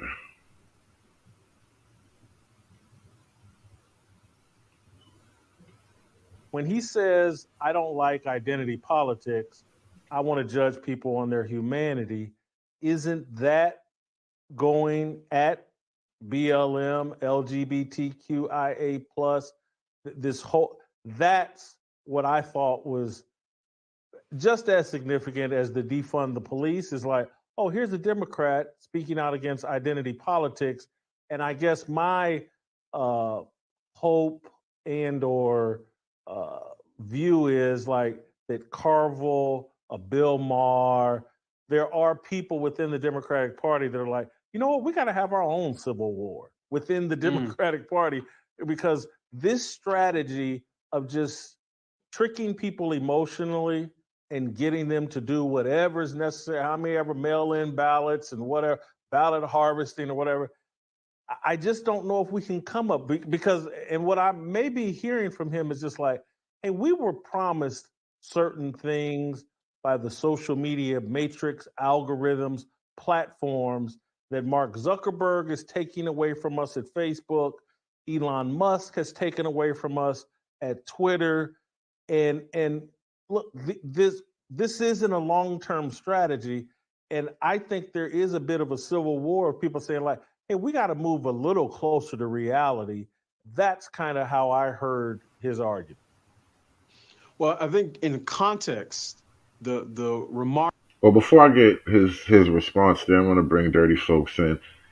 Yeah, Bernard, he cammed up. If you don't know, I don't know if you want to be cammed up. But I want to bring I want to ask Dirty Folks about that too. The party itself. What do you think about this whole issue? Because I think James Carville is kind of seeing what I'm seeing here. It's not just an issue of messaging per se. There are things that are going on with the party that just don't sell. And I think even black people, this is why we're having like, so there's the whole Democrat civil war you could argue is connected to the black gender war. And so when they talk about all this LGBT stuff, all this promotion of black women, they're kind of looking at elements of the black gender war too. And so now I'm asking you, dirty folks, do you see the is there any connection between that, the civil war between black men and women, somehow kind of spiraling upward toward this moment in black politics right now? Yes. Um, and it's not even that hard to see. Okay, see it like this. As a heterosexual man, right? I have lived long enough to see black women as three people. Not necessarily a monolith, but it's only three of them, and all three of them get on my nerves, right? And what I realized is the more men, regardless where you are on the spectrum, whether you're the incel who say, yo, black women only fuck with Pookie, or you the Pookie to be like, yo, these bitches get on my nerves, or you're the guy who swapped out because you were the high school or college football star. It was like, yo, black women only want you at the finish line. They never there helping with your homework so you can get eligible to go to college and get the bread. No matter who you are, you're like, yo, these black bitches really ain't shit. So, because they're not designed to be shit, they've been socialized in three generations, maybe four now, since the silent generation of women, that 98% rate were also the black women that were burning bras saying fuck they man, raising the baby boomers who was fucking behind trees at Woodstock. It's not, it's a sequential thing. So you get less home ec, you get less food is love. The way to a man's love is through his stomach. Bitches can't cook and they proud of it. You get more prostitution, and they call it dating or modeling or whatever. And it's just a horrible bunch, right? And when black men, because of Obama, shout out to Obama, when black men, when Obama went so gay that black men was like, you know what? I don't even suck dick. I can't even really be part of this no more. This black shit might not be for me. Bro, that's exactly what the fuck happened. I can't pinpoint a specific event, but and I was telling this story earlier about when I supported Obama because, like, first black male president, and at the time, I mean, he did kind of seem like a cool dude coming up, right? When we first got a good look at him, like he was still young. He was kind of like he just seemed like young and hip and all that shit. He was clean cut and articulate. You know what I mean? All that shit, right? And so I was on board, but then after a while, it's like I'm actually not gay.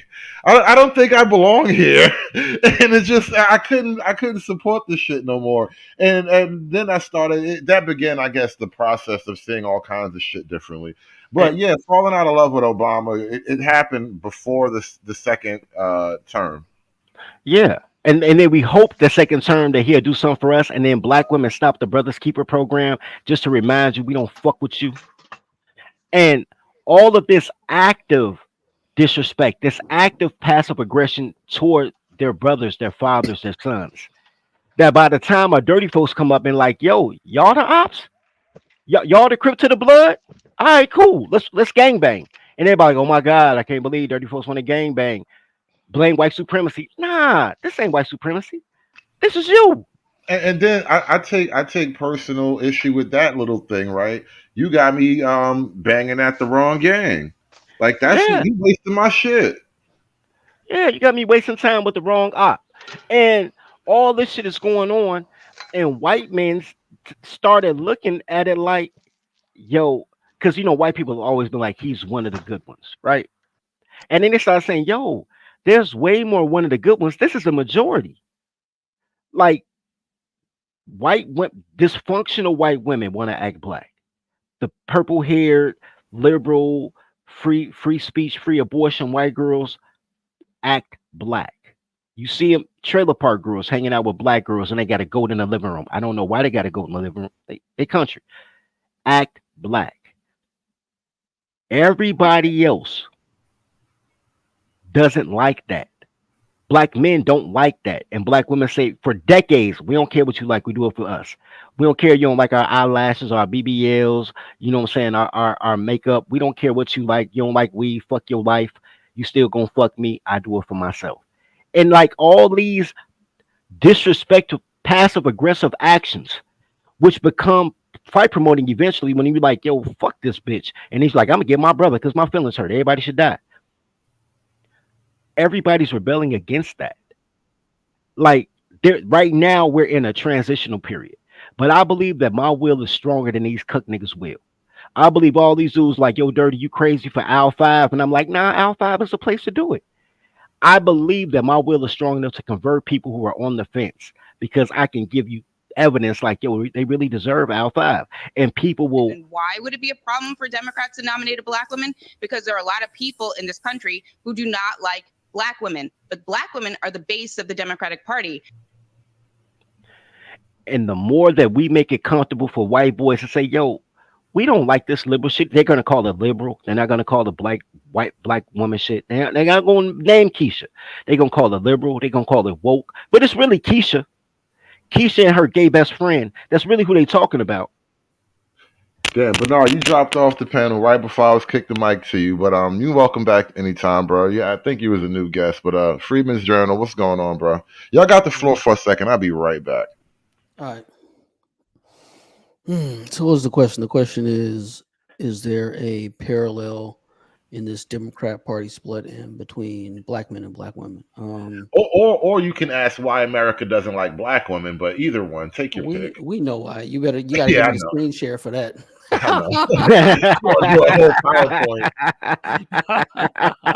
We can get ill real quick. But anyway, pull out the laser pointer, do the whole presentation. We can start with the Caitlin Clark drama. And now I got to go on Twitter and watch all these, watch Black Twitter pretend to be WNBA fans.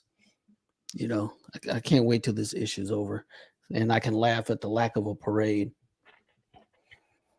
But, yeah, man, it's why wouldn't you, dude? I mean, what they put out there. See, here's the thing. Black women that aren't wilding are invisible, right? They're at home chilling, raising their families, not bothering anybody. You know, I know a few that are online and they're just like, you know, posting stuff about their uncle that came down for the weekend or something, you know, banal stuff, right? But the ones who are getting all the attention are why people are tired of black women. Like, just the incomprehensible amount of rebellion and, you know, just anger and just this willful rebellion, no matter what, you know, and it's almost as if it's Pavlovian, like it's built in. It is like a child that doesn't want to go to bed. Yeah, not even, no, a child that doesn't want to go to bed doesn't have actual malice, right? A child that doesn't want to go to bed just doesn't want to go to bed. They don't have malice in their heart. Right? I'll grant you that. They find joy, right, in making other people upset or uncomfortable. Like I think collects. when we say, like, in these red pill spaces, you say women are children. I think that is a key difference between women and children. Children haven't quite discovered evil yet. Women, they revel in that quite often. But toddlers have. Think about this. The kid in second grade whose mom doesn't love them, so they don't know their colors or how to count. They're already behind when they get in kindergarten. And because they're behind, they're frustrated. So they become the kids in class that are destructive, right? And they all attention matters, whether it's good or bad, when you're a child, right? And that's how they operate off the bad intention of attention. Rap music is that. Rap music is like the most deleterious things. Look at me, right? And that is the culture that they cultivate, right? Yeah. David the says culture. 4 is when they discover evil. Well, I think that's best. I think that's more for girls. Maybe like 8 or puberty for boys. Maybe. No, I've got a 4-year-old girl. It's not they don't. Well, I'm not gonna say they discover evil, but they learn manipulation. They learn how to manipulation, and they learn like surreptitiousness, how to rebel creatively. Like my daughter does it to my mom, not my mom, my wife all the time, and I'm like, no, she's being disobedient, and this is how and why she's being disobedient. And then she's like, oh, I'm like, yeah, you got to nip that in the bud. But she's constantly getting over on my wife, constantly, and I'll be like, babe, no, don't do that. All right, she is. It's time for bed. She is not hungry. She is playing you.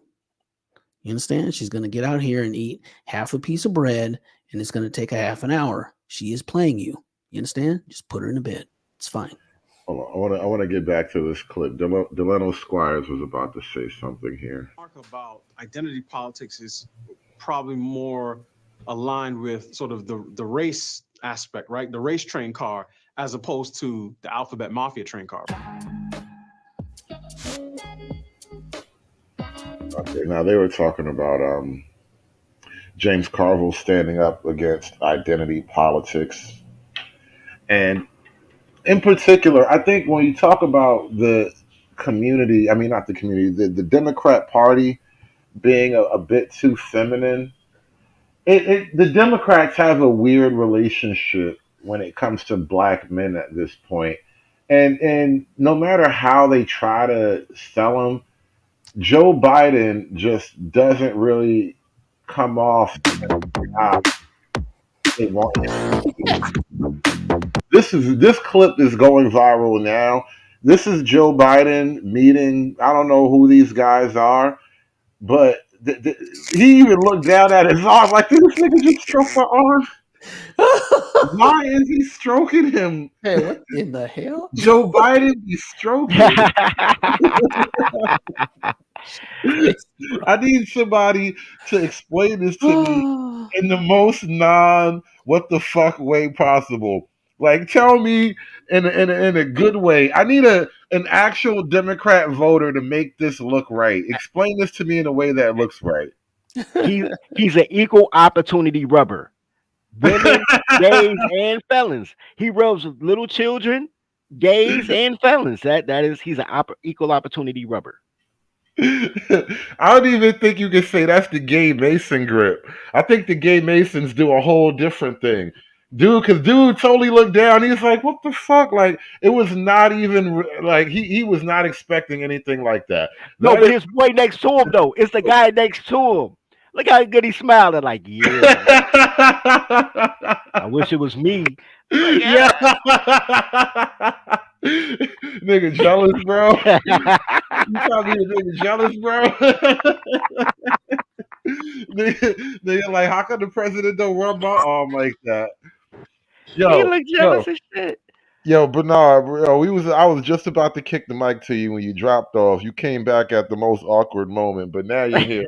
And we got to get your commentary. What the fuck is happening on screen? I need you to explain this image on screen. You and I don't think we've ever spoke before. This might be your first time ever on a panel, and this is going to be the most awkward first time on a panel. But fuck it, you're here now, and I need you to explain this to me. What is happening on the screen right now? What are we looking at, bro? Tell me.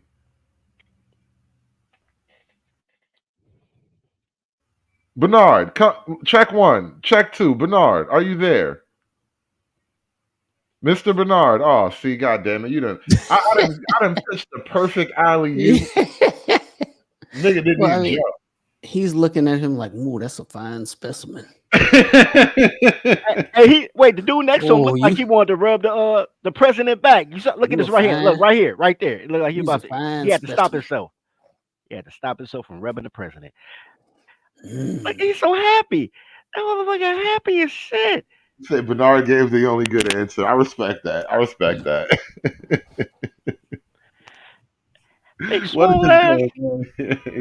Y'all niggas really want me to vote for this, bro?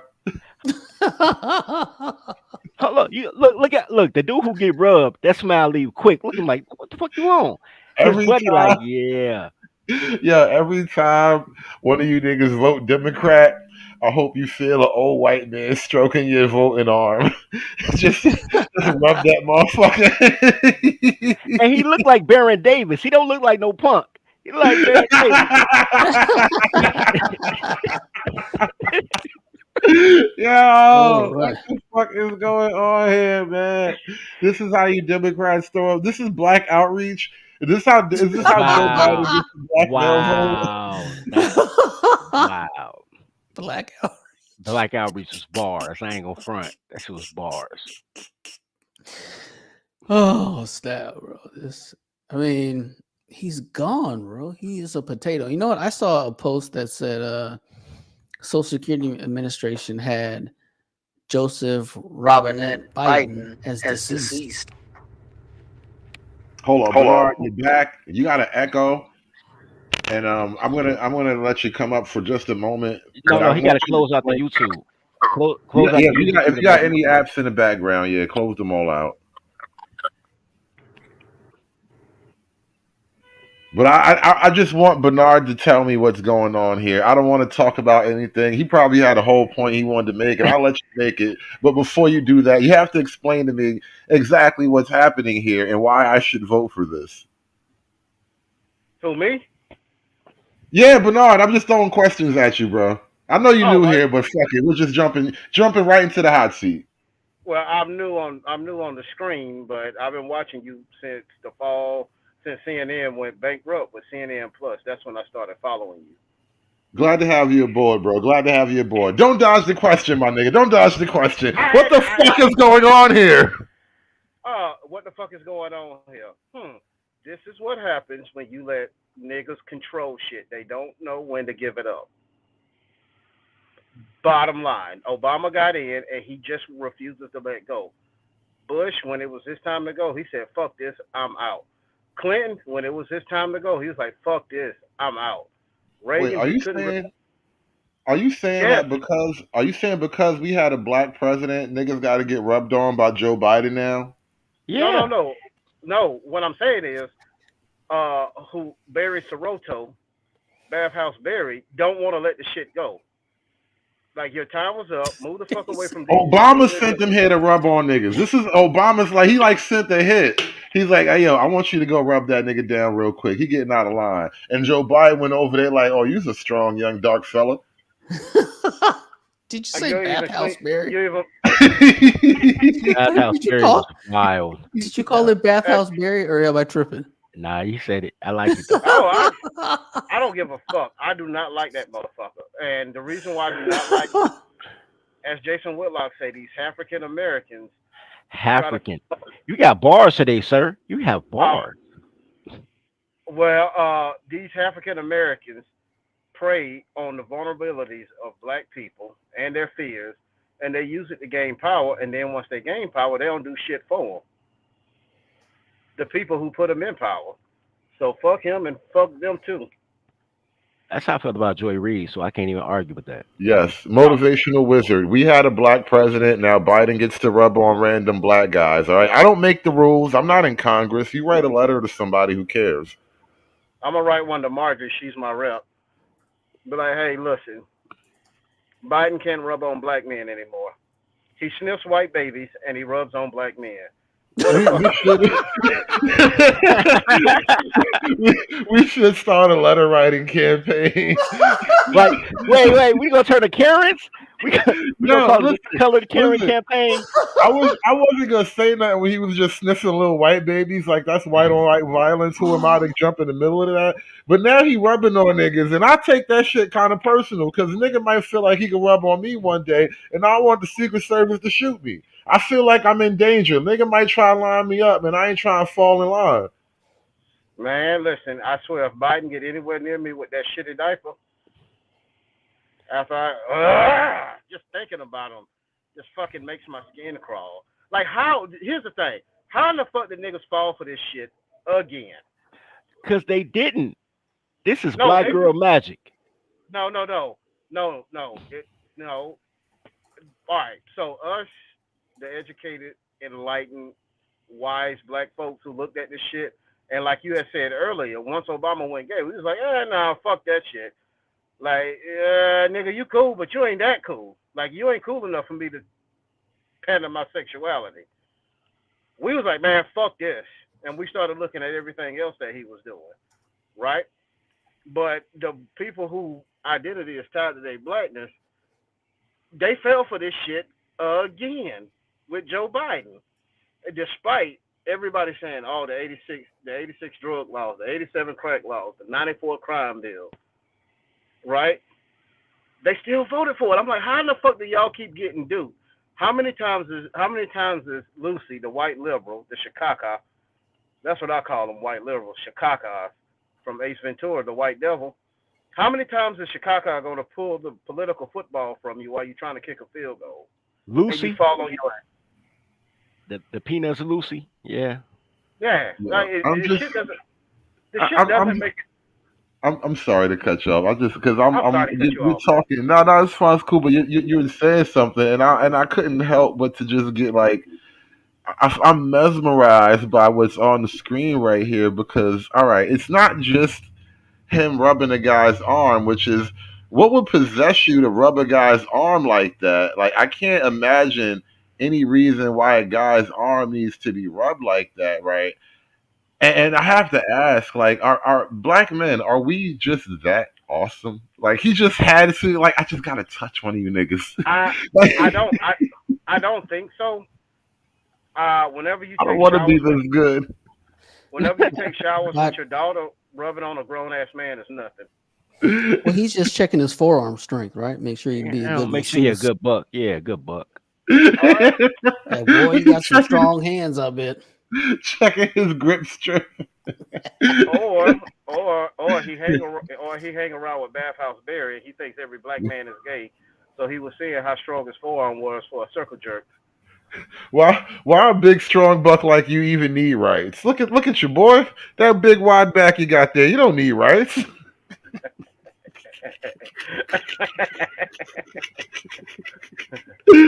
Yeah, and then the other dude looking down at it. That's my guy. The other guy is my guy, man. I don't understand. I don't understand, bro. But in a lot of ways, I think we maybe misread him. I think he's really shocked by the moment. You ever been that close to like a holy shit moment? Cause like, all right, they tell you because all right, look at their shirts first of all. These guys are in some kind of group together, right? This is some kind of event. These niggas probably work for one of those fresh out of prison, let me clean up the streets type of organizations or whatever. Like these niggas, they in some shit together.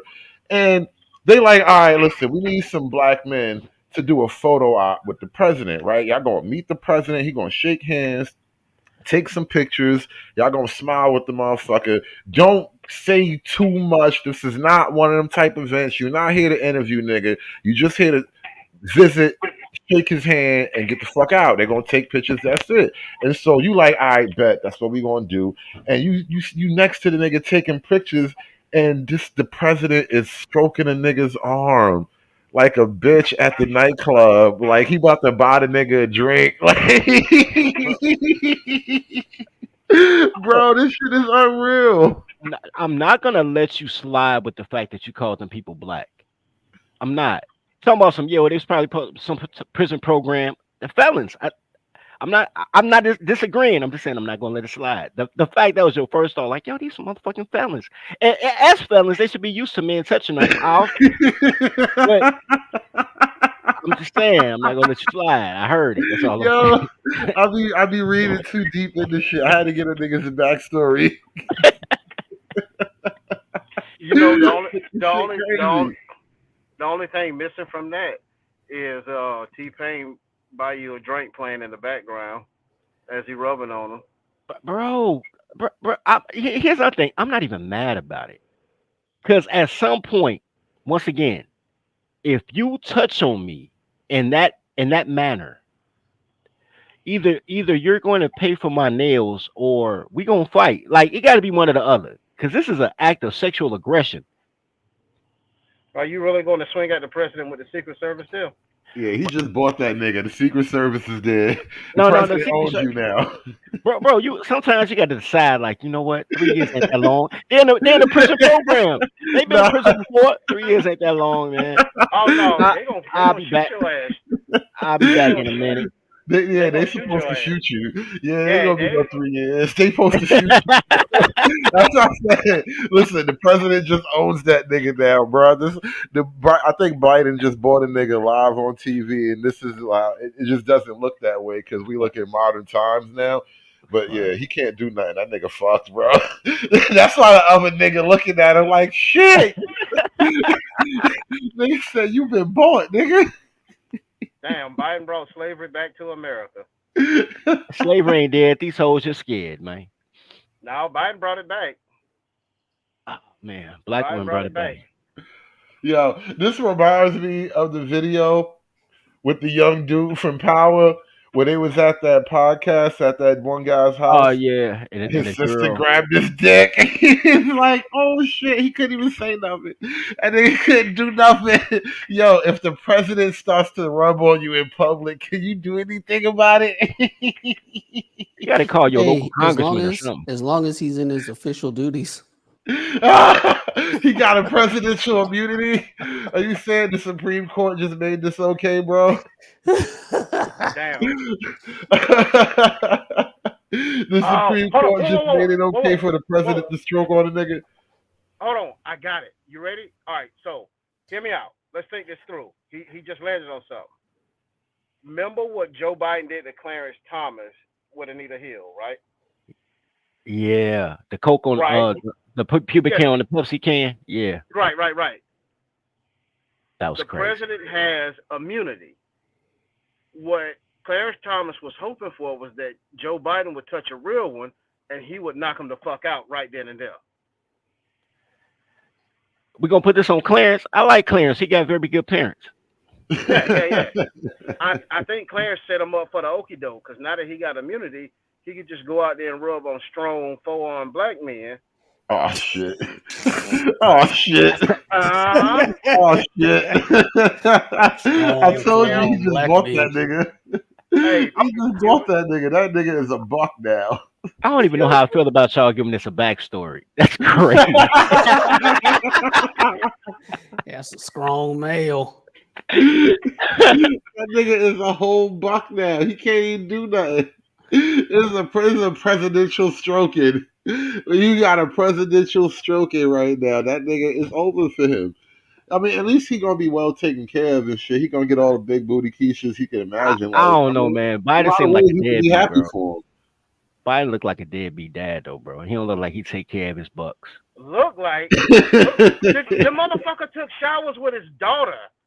Like there's no that's worse than deadbeat. Me and my father and I, my father and I, we had our issues, but it never was me taking a shower with my father. Like once you take a shower with your kid, deadbeat goes out the window. This is a whole new category of fuckery. This is like Jenny Gump's father. Shout out to Jenny Gump.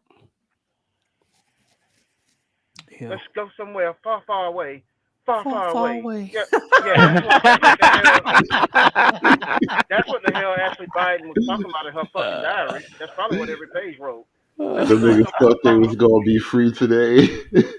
They thought today was Freedom Day, and then they opened the door and Biden walked in, started rubbing on one of their arms.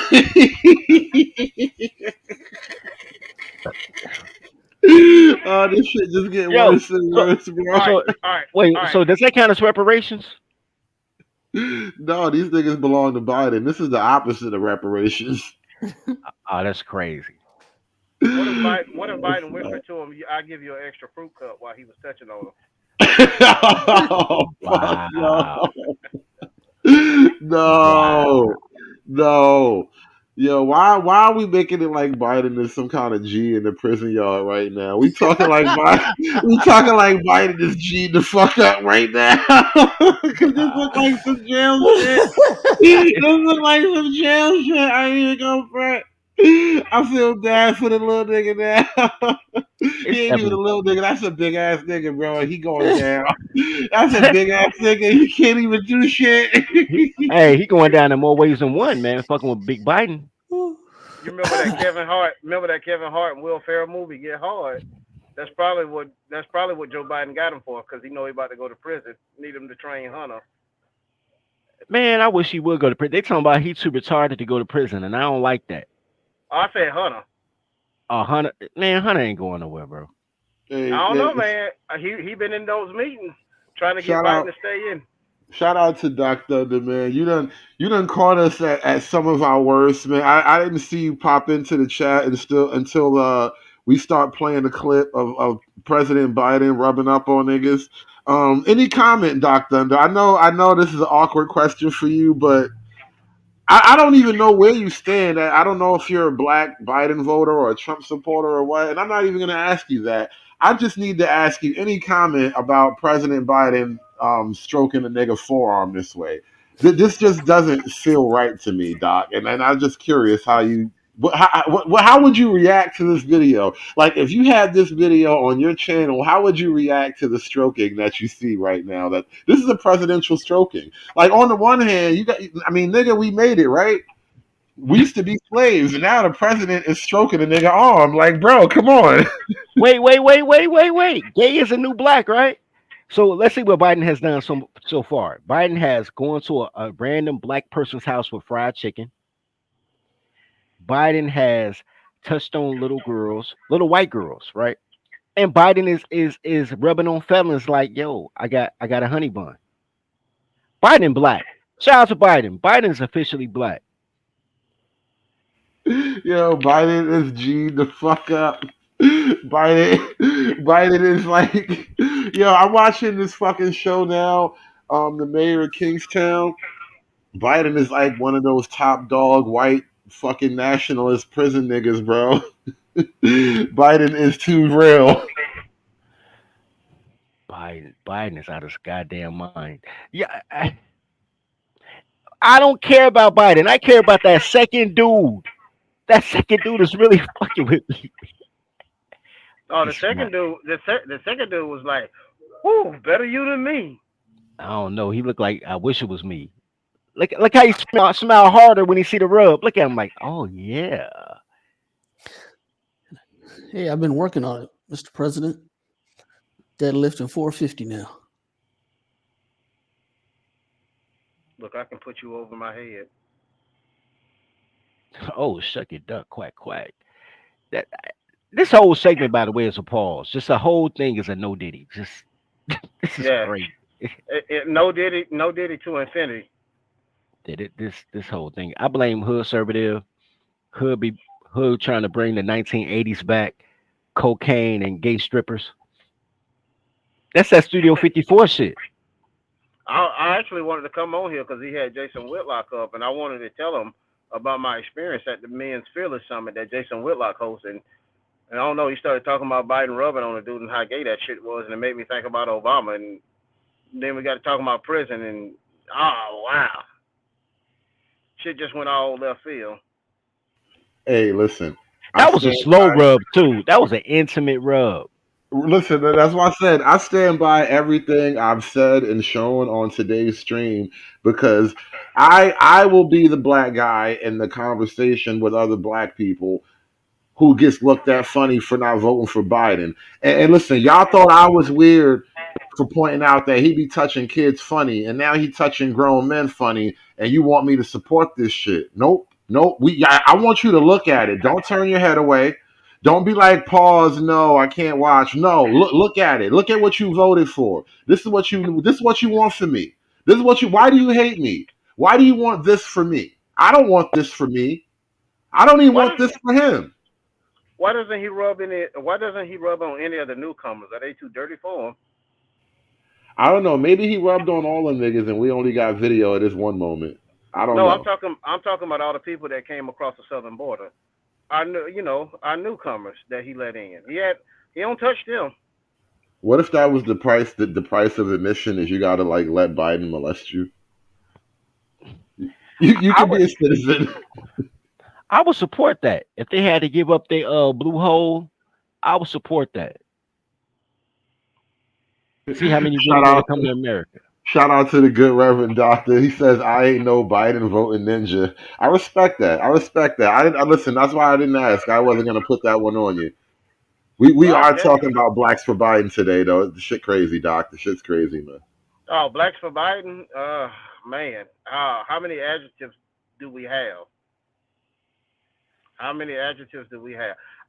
It blows my mind that they keep falling for this trick over and over and over again.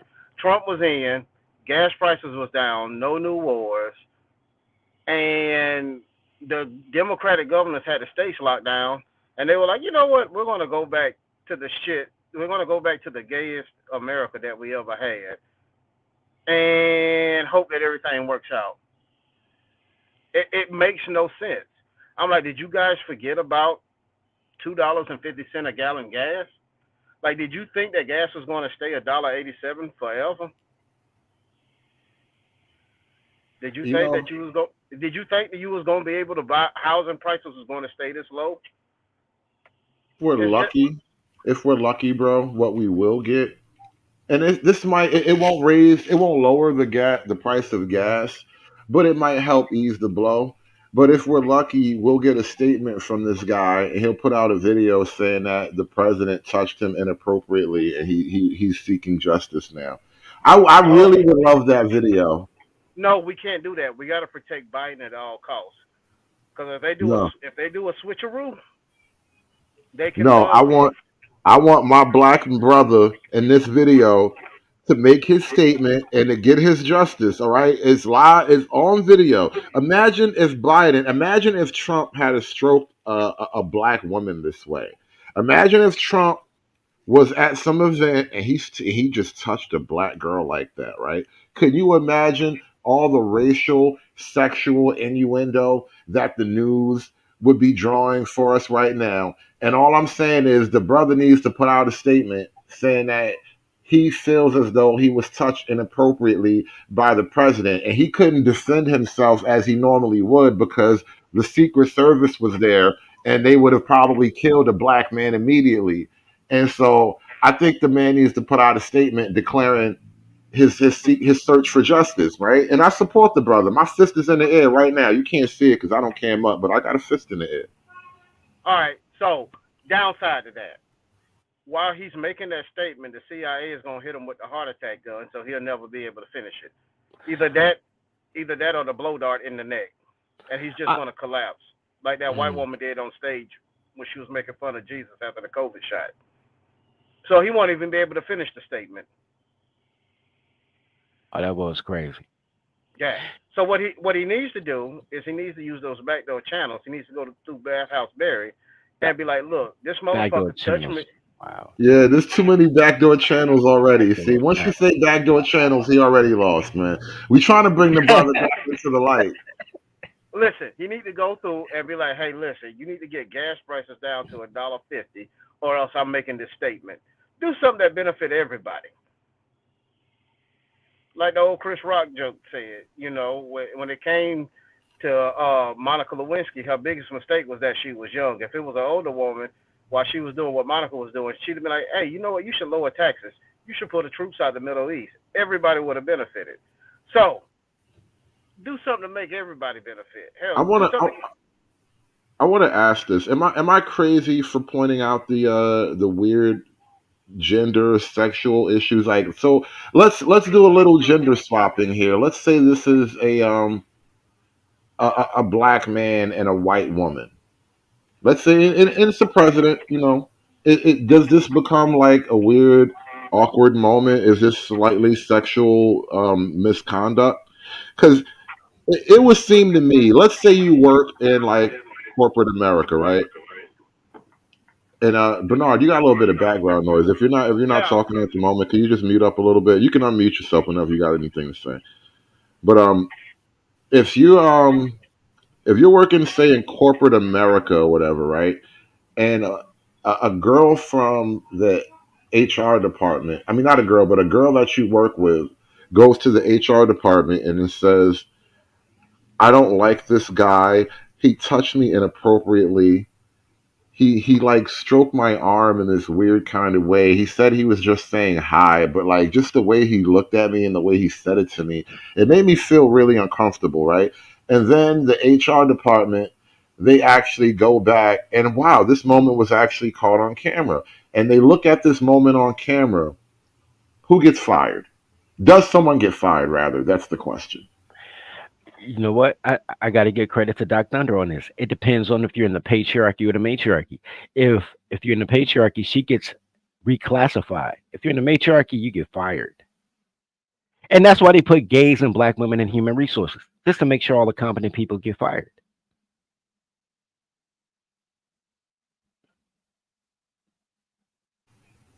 This just seems, and I know it's an awkward conversation to bring up, but it's like, why is this nigga touching me like that? And he just got to eat that. And I'm like, I hate to be that guy, but if I touched a chick like that, you guys would have a problem with this.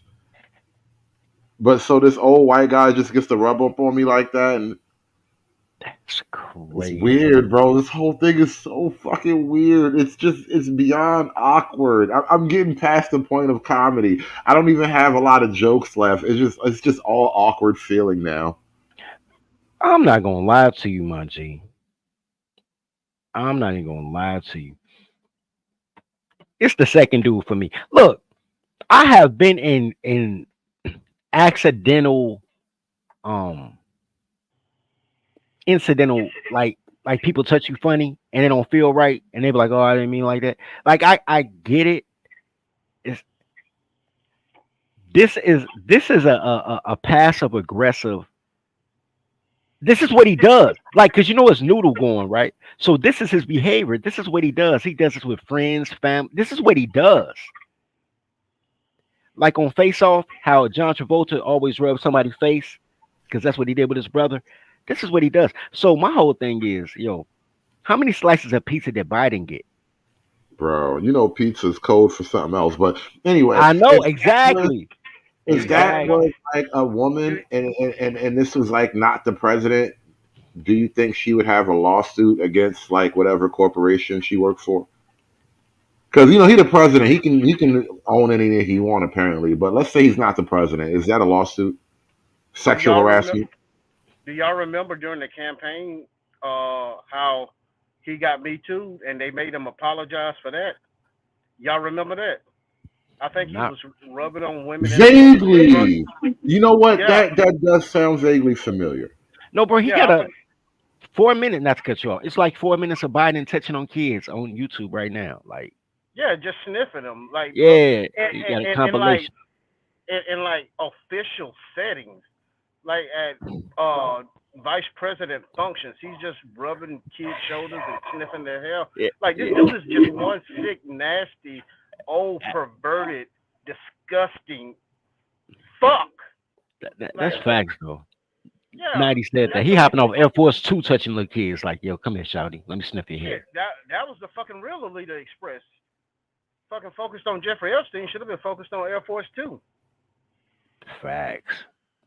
Like this is what I'm saying. I do not understand how black people fell for this shit. Is Yeah, how you racism real? gonna Is how you gonna racism really that big of a deal? Now here's my background story. 20 years old, 2003, spring break. I'm in Iraq, right? I'm in Iraq, United States Marine Corps. I'm surrounded by nothing but white guys because they broke off a tune-up in the detachment. I'm the only black person surrounded by white men. White men from rural America with fully automatic machine guns, grenade launchers, a 50 caliber automatic machine gun, and a 223 fully automatic machine gun. Between all of us, we had at least 5,000 bullets. And guess what? They didn't kill me. They did everything they could to help protect me and make sure I got back to my parents. Now, I say all that to say this. That only leaves one or two conclusions. Either I'm the luckiest black man that's ever lived in America, or racism is not that big of a deal, and it's not something that should be focused on. So I do not understand how these bourgeoisies, the black bourgeoisie class, the talented tenth, shout out to W.E.B. Du Bois, He was how gay. here's what I'm trying to say. I don't understand how the college educated Negro determines our culture. Because my nickname for MSNBC is the mostly suburban Negro bitching and complaining network. Because every black person on MSNBC has never ever lived in the hood. They all grew up in suburbs and in good communities. They never had to grind. They were 3.7 to 4.9 GPA students, and they claim that they're oppressed. But how can you be Yeah. oppressed whenever you live in an area where you were surrounded by people who respected you and your parents and your father, and opportunities were open to you by the relationships that you cultivated in your community? This shit makes no fucking sense to me. This is something that I've noticed, and I've commented on that very phenomenon. I've called them the professional Negroes. It's like their job is to be black on TV, and they're well off, usually well educated, or come from a respectable family. Let's just frame it like that. It's not like they come from poverty or destitution or whatever, but they put on this air of speaking for the impoverished, destitute black people, and they make their job. They make a job out of being the spokespeople for black people, and they wind up pushing ideas. And this is kind of what we're talking about the Democrats as a party. They wind up pushing ideas that one, the average black person either doesn't really care for or understand, or just flat out doesn't necessarily want, right? But they get to cosplay as black people and then be the voice of some other shit that is detrimental to black people in the long run. A perfect example of this is Charlemagne. Charlemagne came from a good family. Were they perfect? No. Were they rich? No. But it was a strong household with a strong mother and a very strong father. If you listen to Charlemagne talk about his father, you can hear the respect and reverence he has for him in his voice, right? And whatever Charlemagne does, it worked out well for him. But now he's on the Breakfast Club advocating for reparations and telling black people they can't succeed in America because of the white man. But how many black-owned radio stations did you work for before you got to be the number one black radio host in America? I'm pretty sure you didn't work for all black radio stations on your time up. So there was a white person that opened up a door for you. So why are you trying to deny the people coming behind you the same opportunity? Well, I don't think he thinks that hard. I mean, No, he doesn't. man, He doesn't. the man's He an doesn't. idiot. We He realize the man's doesn't an think at idiot. all. But that's what Hood is talking about, the professional Negro. Oh yeah, he has assumed that role, right? And Very then when much you so. get out, and so I got a friend of mine. Shout out to Nate. Nate, good friend of mine. We met at work, and we talk on the phone every day. And his love child was Chevron deference, right? Because he hates the ATL. So now that the Supreme Court overturned Chevron, his new love child he happened to stumble upon are black issues. He's a white guy, right? And we were having a discussion, and he said, I do not understand this uh, scale of blackness. And I had to explain to him, I don't understand it either. It's like a purity test where you're not Wait, black and you're not hold on, this. hold on. Your white friend is asking for clarification on what he refers to as the scale of blackness. Is that Right. correct? I had to just Yeah. pause there for a sec. Okay, understood. Continue. Yeah. And I told him, I was like, I don't fucking know. It is the world's fucking craziest purity test. Well, you're not black if you don't eat collard greens. Well, you're not black if you don't eat pig feet. Well, you're not black if you support Trump, right? A real black person puts rims on their car. A real black person has factory wheels on his car. A real black person works this job. It's a purity test that nobody can live up to, and when you try to represent a whole culture, eventually you fall flat on your face. I think that's the point. Living up to it is impossible, but living down is doable for Yeah, everyone. I was about to say you got to live down, bro. Black culture is whoever black women want to fuck at that particular time. That's Right. black culture. It has nothing to do. And Everybody else's culture revolves around the three industries that you use to feed your family, right? Black culture mhm. revolves around does Keisha want to fuck you? And here the crazy thing is, Keisha hates who she fucks. That's why they all hate their baby daddy. I So, want to well, nah, go, yeah, finish your thought, dirty folks. I nah, want I'm like, so it don't really matter. That's what I was going. That was. That was that. And But yeah, let me add on. Let me add on to that. The damn, what was I about to say? But that purity test with Charlemagne, you run into the situation with him and Bill Maher, where he says Asia Wilson should be getting all the praise that Caitlin Clark get, and she's not getting it because Asia Wilson's a black woman. And Bill Maher says, well, what about Serena Williams? And Charlemagne looked like a deer in the headlights, like, oh shit, I never thought about that. And I'm like, your black purity test actually ran out when you were confronted with a real world opposition. And he doesn't understand the black women who are respected and loved. Because I have this discussion a lot with black women, especially. Matter of fact, about last week I had this interaction with uh, the blacks in Atlanta over the Douglas County judge. I said her behavior was irreparable, deplorable, should be condemned, and she abused her power. Right? Nothing. Anybody who got a fucking two brain cells rubbed together and has a IQ of room temperature understood. Yeah, that was bad. Oh, you attacking a black woman? How you tearing down a sister? How you doing this? That's your black test. The Right. the And the WNBA black test. Here's the black test. I'll tell you the black test. let me hear it. 30 years ago, Spike Lee gave it to you, and people overlooked it. And do the right thing. At Sal's Pizzeria, they did the black test. When Spike Lee went in, it was like, "Yo, Sal, how come you hate black people, but you got all these black people on your wall?" And he said, "Yo, those not black people. Those are just men." That's exactly where I was going to go to, but I was going to flip it with women. So whenever they were telling me about tearing down this black woman, I said, okay, fine. Well, we had our back and forth, blah blah blah, and you hate your mother and you hate black women, and all right. I said, well, how come nobody ever says anything negative about Angela Bassett? I'm with you. I'm Right. totally on your side. Here's my pushback. I don't have a pushback. I lean into it because fuck everybody. My thing is black is only for women, gays, and felons, right? You can if I die at a book signing, nobody cares. I might make the news, nobody cares. They'll send my mom flowers. If I die in the commission of a crime, y'all gonna burn the nation down for me, my nigga. I'm gonna get a statue and everything. Felon. If every white boy has a Paul Pierce jersey, it's not because he black, it's because he playing for a white team, right? If Right. everybody got a LeBron James jersey, ain't shit in Cleveland but LeBron James. He was a whole economy. If everybody got a LeBron James jersey, it's cool because he's judged on his merit.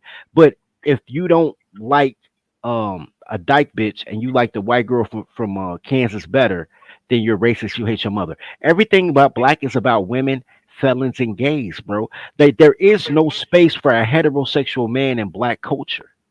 And that's the reason why I say it. I don't understand how black people, especially black men, fell for this shit. No, Pussy. If they didn't fall for it, they're on panels every day trying to convince black girls to come back home to be with them. They didn't skip it. They just won't leave Keisha alone. Instead of taking her to Al five, they want to hold her hand and be like, "Yo, dirty, chill, chill, bro, chill. I know you're right, bro," because they know I'm right. They're like, "I know you're right, bro, but chill. This a lady. I don't give a fuck." that's why I've what? noticed there's a completely different energy in a lot of the way. Like I look at the whatever channel because it's kind of like a relatively new phenomena, but when you compare the way they have conversations with women versus the way black panels have conversations with women, there is no sense of hierarchy. And maybe hierarchy is not even a right word, but I mean, male female is a hierarchy unto itself. But the men who are kind of like right leaning, conservative, logical, intelligent men, they all tend to speak to the women, and the occasional man who acts like a bitch, they all tend to speak to them with an air of authority, and you don't really see that same like air of authority when it comes to black channels that are co-ed black male female conversations where it's like, all right, listen, this is actually why you're just being a girl and you need to stop being silly. right? Because it comes down to these little moments on a whatever podcast. It's like, all right, your girls are just being silly, right? We never really have these kinds of moments when it's like the black male female thing. And I really do think that black men see black women as actual equals, and that is your detriment. Mm. Facts. I say that all the time, 100%. And I keep telling you, you're not my equal. Like I'm better than you at everything, everything. The one good thing you're good for is sex, and I'm better than you at that. Every man knows you do all the work. They hop on 4 times to talk about they knee hurt. They're not even good at the one thing they're supposed to be good at. There's no real purpose of her talking, bro, about anything of substance. She's just talking feelings. They talk about how Trump didn't talk policy. No, I've never heard a black woman on any news program talk about policy outside of killing things in her coochie and goddamn it, protecting her coochie from dudes she don't want to fuck, but she want to come outside naked. And food stamps and government benefits. Yeah, every single one of these black channels that's co-ed, they always have this "don't disrespect the queens" policy. Meanwhile, there's never a restriction on how the women are supposed to speak, how the women address the men, anything women says.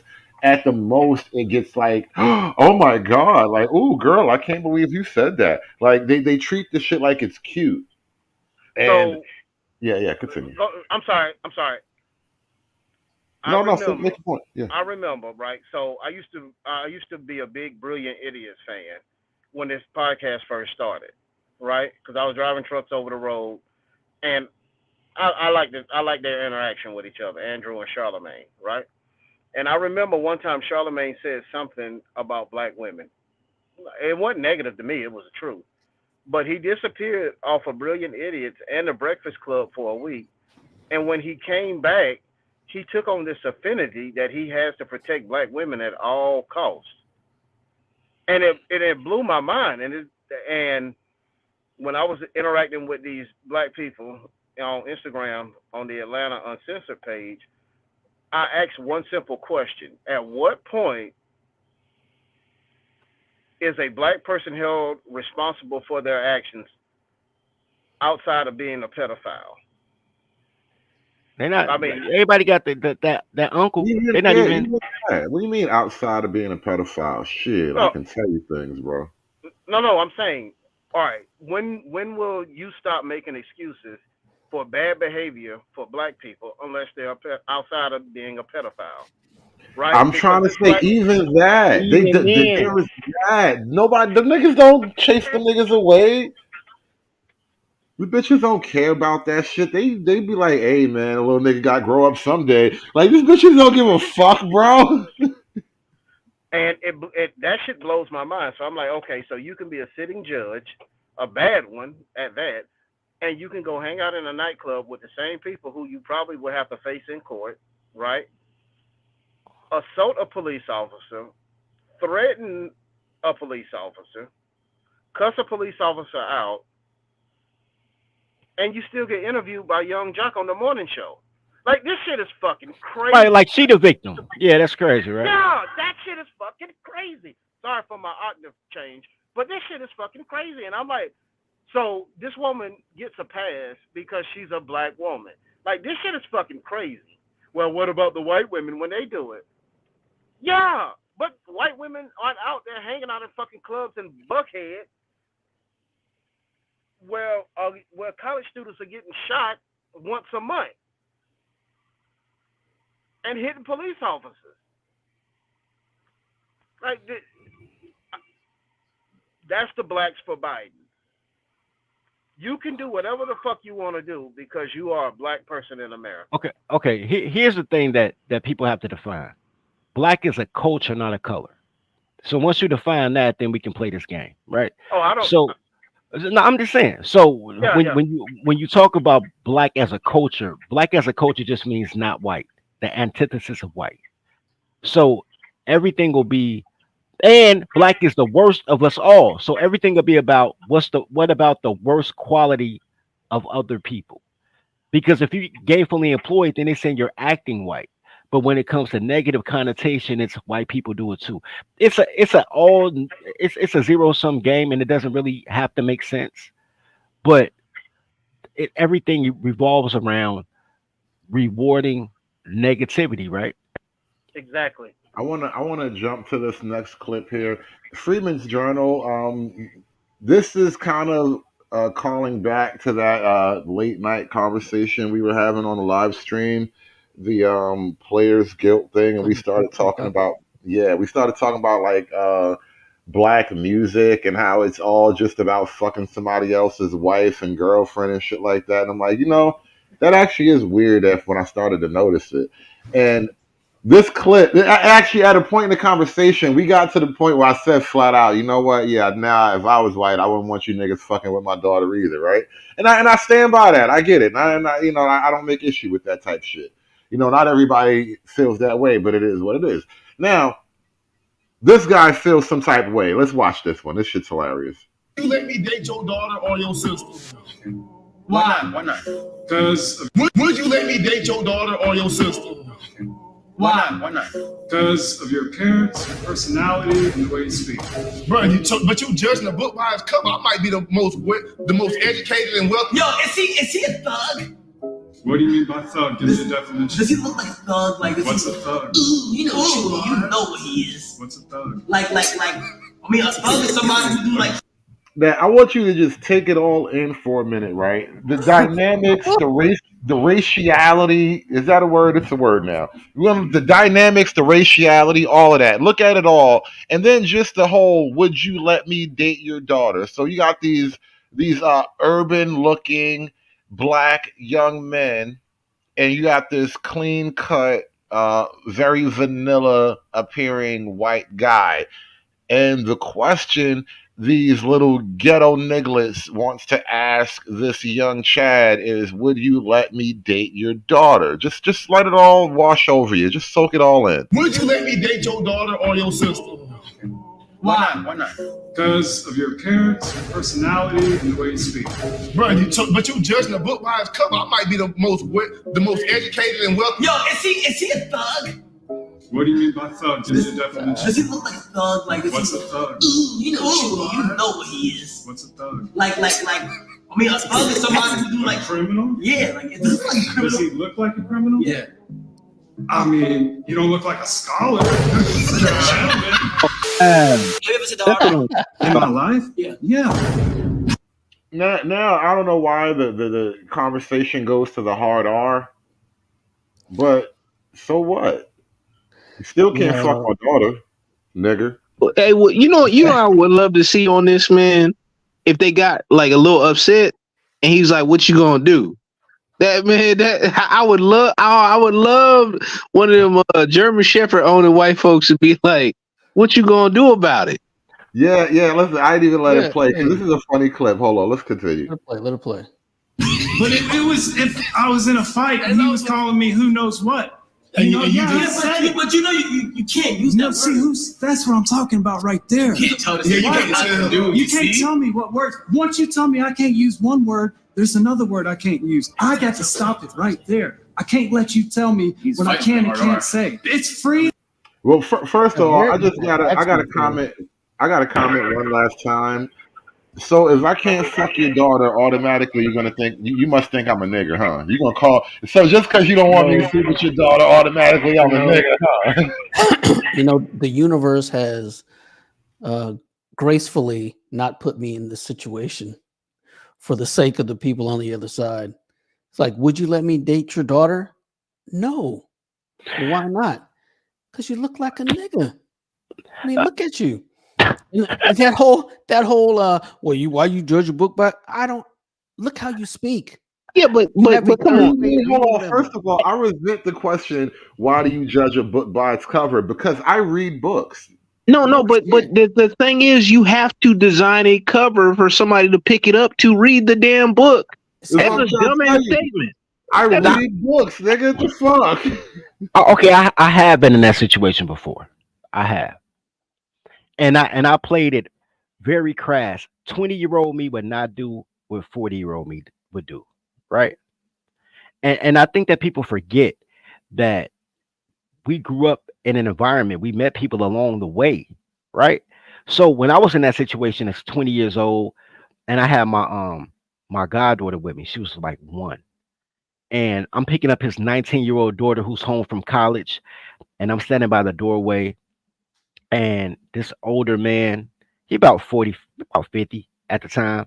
He got his tight ass Bill Cosby sweater on, little short stature. He was like, "Is that your kid?" I'm like, "Nah, it's my goddaughter." He's like, "You got kids?" I'm like, "Nah." He's like, "Yeah, because my daughter, she gonna have a future. She ain't having no kids." He's like, "What's your intention with my daughter?" And I started laughing. And I was like, "You've been 20 before. You know what my intention is." And she grabbed me like, "Dad, gotta go," and rushed me out the door. But I was like, yo, that's silly, man. Like you silly for that, man. Even at 20, that's silly, man. Not a fucking chance. Not a fucking chance. But hey, Dirty was a prime candidate for one of them shotgun weddings back in the day, man. You tell me what I can and can't say. It's freedom. I'm gonna tell you right here, right now. You can't say nigga. No, wait. Don't. You can't say it. I'm not gonna say it, but yes, I can. I'm capable of saying it. You can't say it. If you can see that, you're not allowed to say it. Man, this fucking 140-pound cricket can't tell anybody what the fuck to do. And you came at him trying to fuck his daughter. Hey, look, man. Look, money got people twisted, man. They got Rick Ross punching on Canada today. They getting this motherfucker looking crazy, man. Look at this. The father in me has me reaching for my tomahawk because these motherfuckers. Yo, I got one too, bro. That's crazy. Yeah, man. It wasn't even like for daughter protection. It's just because shooting everybody's really not practical. But I'm just saying. I appreciate It's a tool. Yeah, I'm not alone here.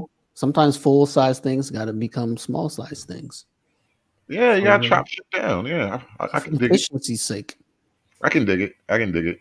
Hold on. Let's review this next clip here because we're talking about we were a minute ago talking about the black women's and shit.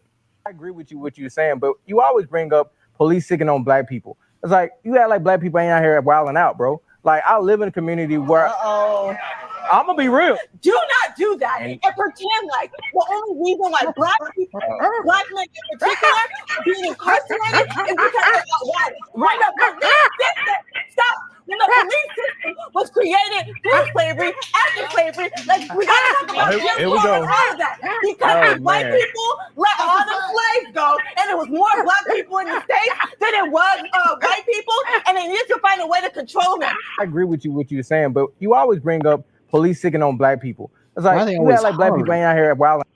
Always. Why are they always hollering? Always. Hey, because they ain't got they ain't got substance, man. So they have to like yell whatever to make the point.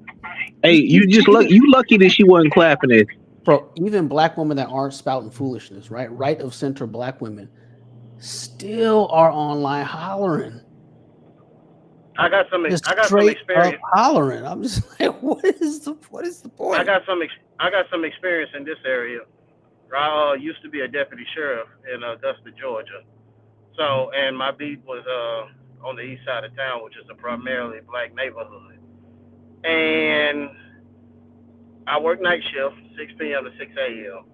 2 o'clock in the morning, I would love to be riding around the neighborhood, making sure nobody's asses is hanging out of a window. But unfortunately, I have to deal with young black men most of the time who were causing issues in the neighborhood. And guess what? Not too many white people lived around there. There was no origin of white slavery or anything there. She made an emotional argument just yelling.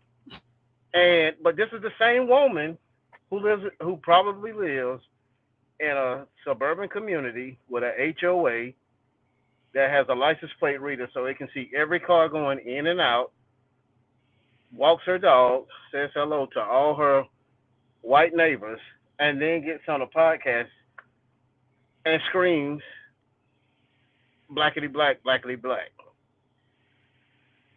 Cause slavery, Yeah, bro. yeah, pretty much. Hey, the struggle. The struggle. But see, and here's the thing: I love whenever black people say, "Oh, you sound like you live around white folks." I'm like, "Yeah, I do." You know why? My neighborhood. I live around white people for this simple reason. In the morning, as I'm going to work, shout out to my the company owner for letting me have my black job.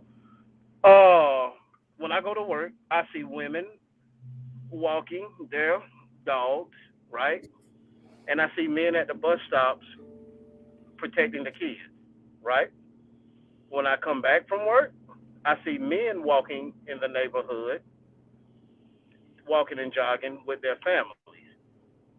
Whenever men are in control of a neighborhood or legislation, shit runs smooth. It's much safer. Welcome to the And Dirty when you, Fools podcast. hey, you I know say what? that You're a often. hard person. I have no idea You're what you a just hard said. person to find on YouTube. Trying to find you an. I said you're a hard person to find on YouTube. You an angry snowman. Trying to find y'all channels. Can't find them. Hey, I just got the bell notification, all that stuff turned off on both of their channels.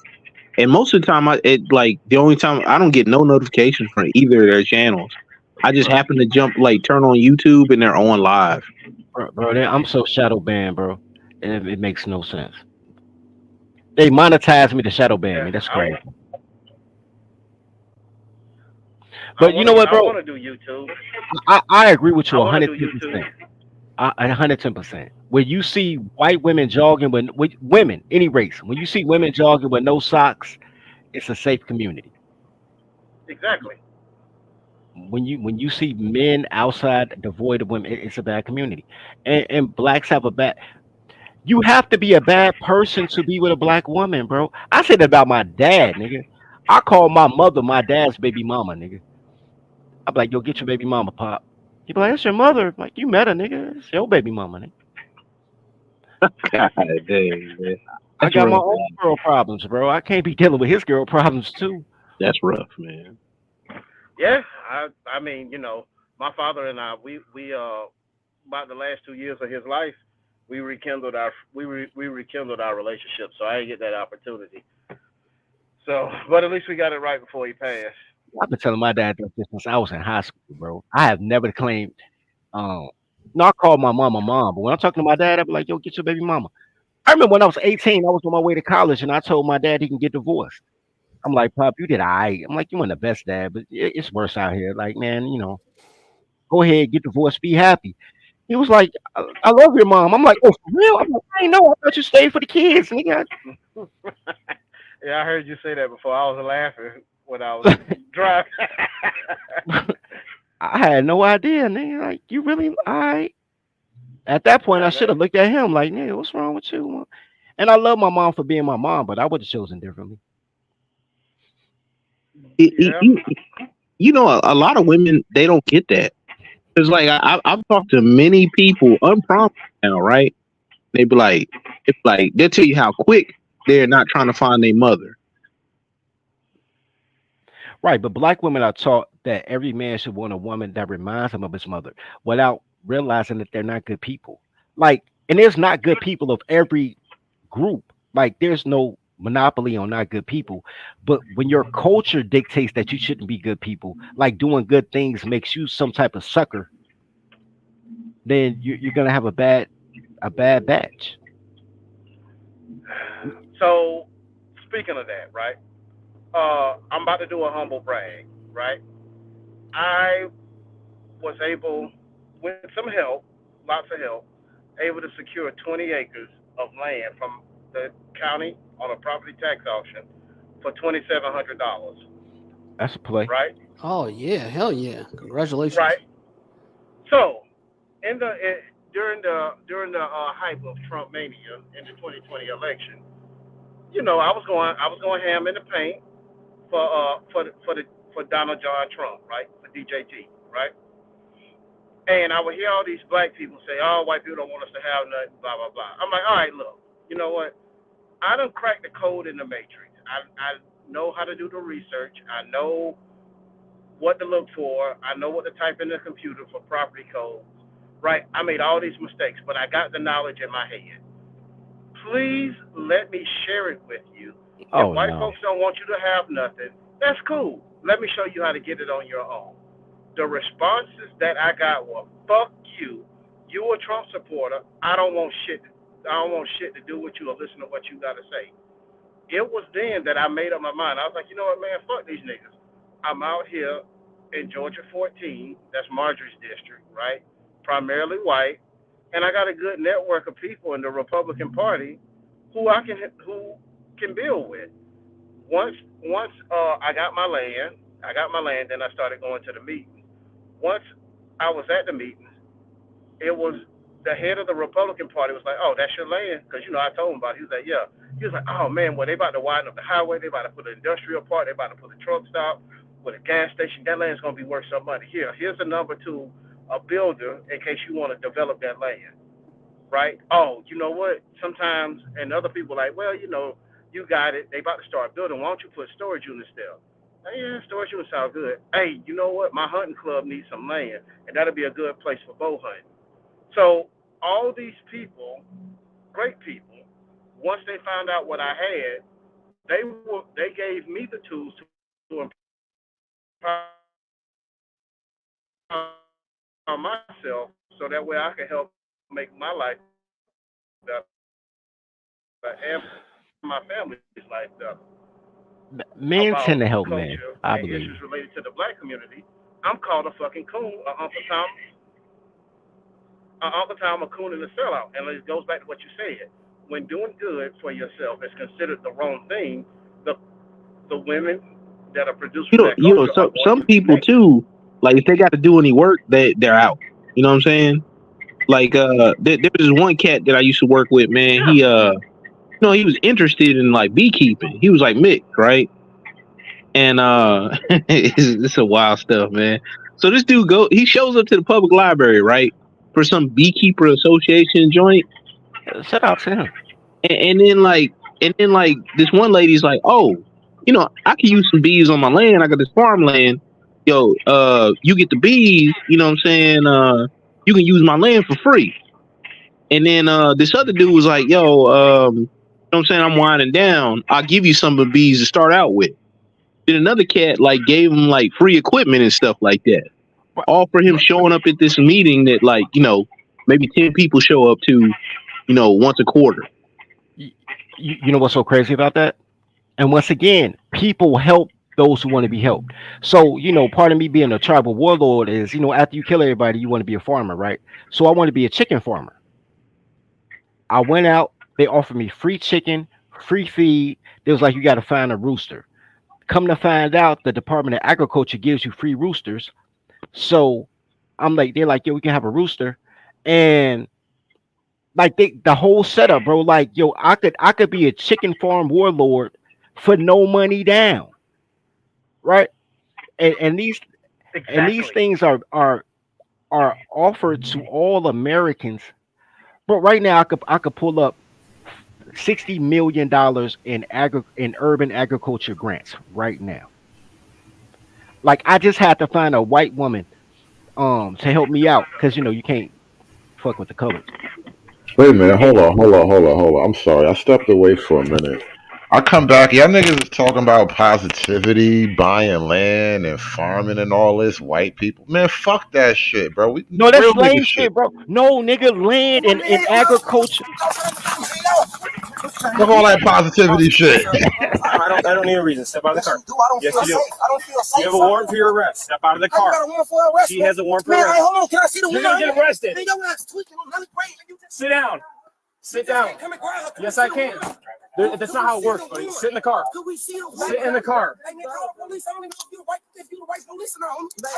Sit in the car. Can we see the warrant? That's not how it works. Can I see the warrant? No, you cannot. I don't know who you is, sir. I just see it. Say You don't see the police car? Stop moving. You can't grab anything. You're gonna get arrested. No, if you're the police, Put your hands on your back. Can I see the warrant? That's not how it works. How? You have a warrant out of Ogle County for traffic. You missed your court date again. No, I did not. They Yes, told you me did. that I had to pay a fee. Okay, turn around I so I went can to put the court handcuffs on you already. correctly. Turn your wrist this way. Can you show me? Can I see, sir? That's not how it works. I don't- can't show you the leads information. So how do I know that this is true? You Because just I- pulling because up I and know. grabbing her, sir. I don't know Yeah. if this is true. So I tell you to step out of the car and then you grab my arm. Could you help me out, sir? He said she got a warning. I don't know what. He just put up say she got a warning. How do I supposed to know this? Yes, but how do? And all I asked him, can I see? He woke up, opened our door, and say she has a warrant. He woke up and opened our door, and say she got a warrant. Is that like, can he just open our door and just grab her? He don't gotta show us nothing. He don't gotta show us nothing. How we know? How do I know what he doing is legit though? I don't know. The police are killing people these days, sir. This whole type of going on. He woke up aggressive as hell, man.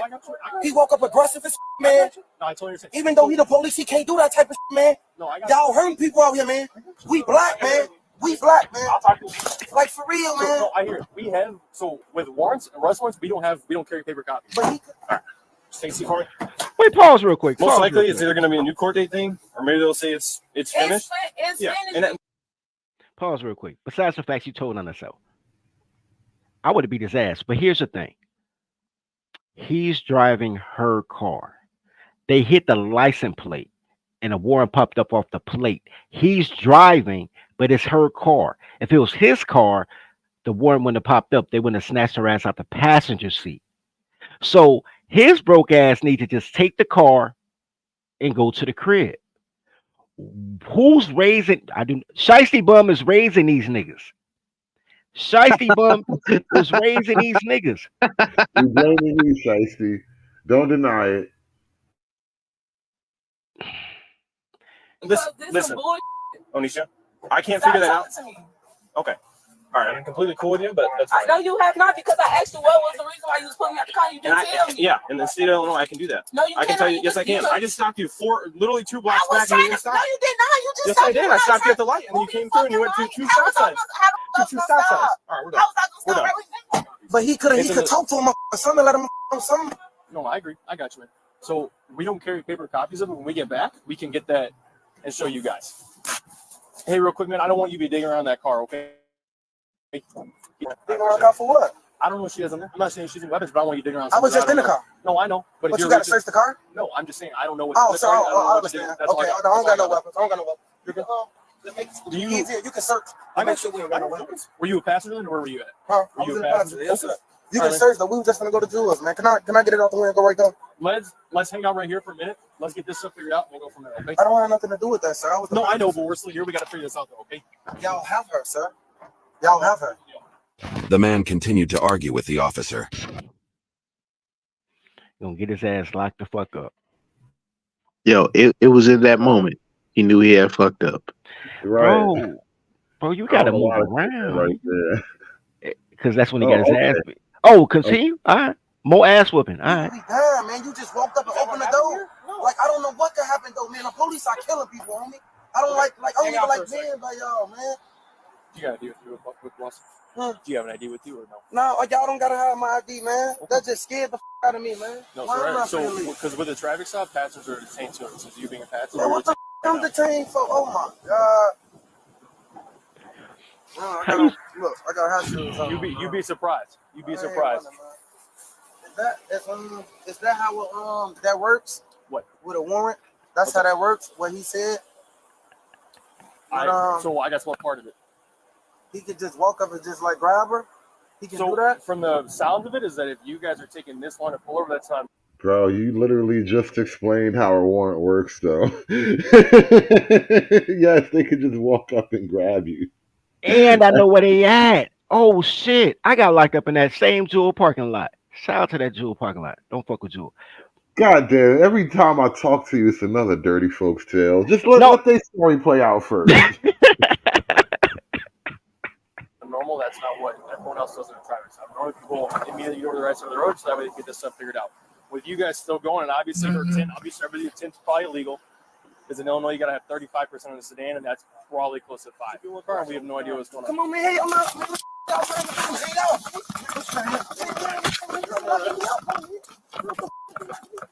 He's fighting.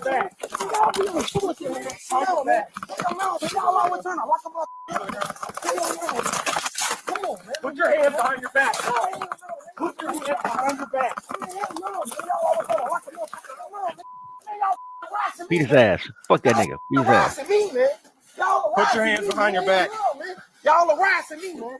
I ain't even had to do with this, man. Put your hands on your back and on your chest. I ain't had to do with this, man. Hell no, man. Y'all always trying to lock them up, man. Put your hands behind your back. Who Put gonna your help you? hands behind your back. Who's supposed to help you? Who's supposed to help you, bro? Hey, anybody in Chicago? That's the Jewels on 95th and Pulaski, the one about that shopping center across the Oh street shit. from Chuck E. Cheese. I know What exactly what, where ha- it is. what happened to you, bro? What happened to you, man? Ain't nothing happened to me. Same shit that happened to him. I'm riding around with this bitch in her raggedy ass car. Those police, like, that's really not Chicago. That's another city, but like one side, you know how the one side of the street be a suburb and the other side be Chicago? It's like right Yeah. there on that border. And what they do is they drive around that Jules parking lot running license plate numbers just because they got to get a quota. It's a small town. That's how they make their money off traffic tickets. You know what I mean? So they whooped her, right? She going. They whooped her. They whooped her. They whooped her, and then they got the, Whooped her. Okay, that's a they different whooped her. word. Yeah, they whooped. They whooped her. They swooped around, whooped her. He could have walked away. He did a lot of things wrong. Number one, you're gonna get pulled over. You might as well get pulled over in a parking spot. Number two, he could have walked it off. He had every opportunity to be like, I ain't in this shit, bro. He stayed to get locked up. That's crazy. Help! Help! This is the illest freeze frame ever right here, by the way. This picture needs to be a meme. Somebody got to make some kind of meme out of this. This nigga look crazy right now, bro. Don't let your homies catch you like this, bro. Hey, See, put that joint on a free my ninja t-shirt, man. Hey, you know another Which fun one? fact? Here's another fun fact. A number of white people live around there. They really in a white hood. So who gonna help him? If he feel that way, Facts. Oh shit, you in the wrong Oak town. Lawn. Nigga. That's it. Thanks, King. Oak Lawn. Y'all know what I'm talking about. Yeah, 95th Yeah, Pulaski. bro. Oak Lawn. Yep. You in the wrong town to be begging for help, King. Hey, be funny, man. Like, the black folks that might be around there, they be like, shit, can't even do it, cuz. Yo, Carlton, thank you for calling that out. I didn't even catch that. Her girlfriend took her shit like a G. She like, damn, yeah, I knew y'all niggas was gonna roll up on me sooner or later. This nigga on the ground, help, help, what the fuck, bro? Nigga, just go to jail and come home. Goddamn, bro, what the fuck? Which video is this? Sorry, my phone froze up and I had to reset it. Nah, we watching some little dude get arrested. His girl, they get pulled over. His girl got a warrant. It's her car or whatever. And his girl got a warrant. She didn't say a word. This whole video is him talking, asking the police all these retarded, stupid nigga questions and shit. And his girl, she just is like, all right, whatever. She got cuffed up. She in the back of the car. She getting processed right now. She gonna be out in the morning. This nigga on the ground begging for help, by the way. Look, he got 3 aggravated. He got 2 resistance. You know what I'm saying? Like, come on, dog. What you doing, man? Shoplifting. That bitch coming right home. What was his reason for asking why did he get involved? Cause oh God, bro, you said you've been listening, but No, my phone froze up. Why did he get involved? A lot of people seem to not understand me. Science proves that the black woman is God. We're not just saying that. And the black and Latino woman, they manifested themselves out of dark matter energy. All right. I believe the black woman is God. Black woman, God. I don't believe God, no man. I believe God, a black woman. The black woman is God. But my number one subject matter is the black woman is God. That's first and foremost. Black woman is God. The black woman is still God. You're God, black woman. The black woman is God. She is the creator. She is the sustainer. She is the provider. She is the first teacher of the children. She is everything to the black race. But don't get it wrong. I am still a white man's whore. Hey, Man had to find out that his God was a woman. I say the black woman is God, and black woman is God. I say the black woman is God. The black woman is God because, she was the first organism on this planet. You know how I think about it, bro. But bro, you know what's crazy? Me and my girl, the girl I was with that particular day, we both got locked up in this thing too. Now think about it. Both of us got locked up. She had a warrant, just like that young lady in DuPage County, and I tried to move the car before that dumb bitch. I'm like, shorty, they right here. They on the whoop. Like I'm trying to get out that jam, and I get locked up for driving without a license. But I got out in like 4 hours, and she got out like 2 days because they had to, transport her to the court, and then she came back like the next day. It ain't Yeah. no big deal. Sometimes God has unpaid parking ticket warrants, bro. Guys be Yeah, getting caught up in the system too. yeah. God be having fines to the court, bro. Got to pay that $75, bro. Sometimes God slip, forget a check. Hey. So like, if you know you're right, you you should know that you probably shouldn't be asking, all these questions or talking too much. And then why are you going to invite him to search the car? You about to get your girl like hemmed up even more if you got something in there. Nah, she good. She legit. At this point, nothing that happens is on her because she complied.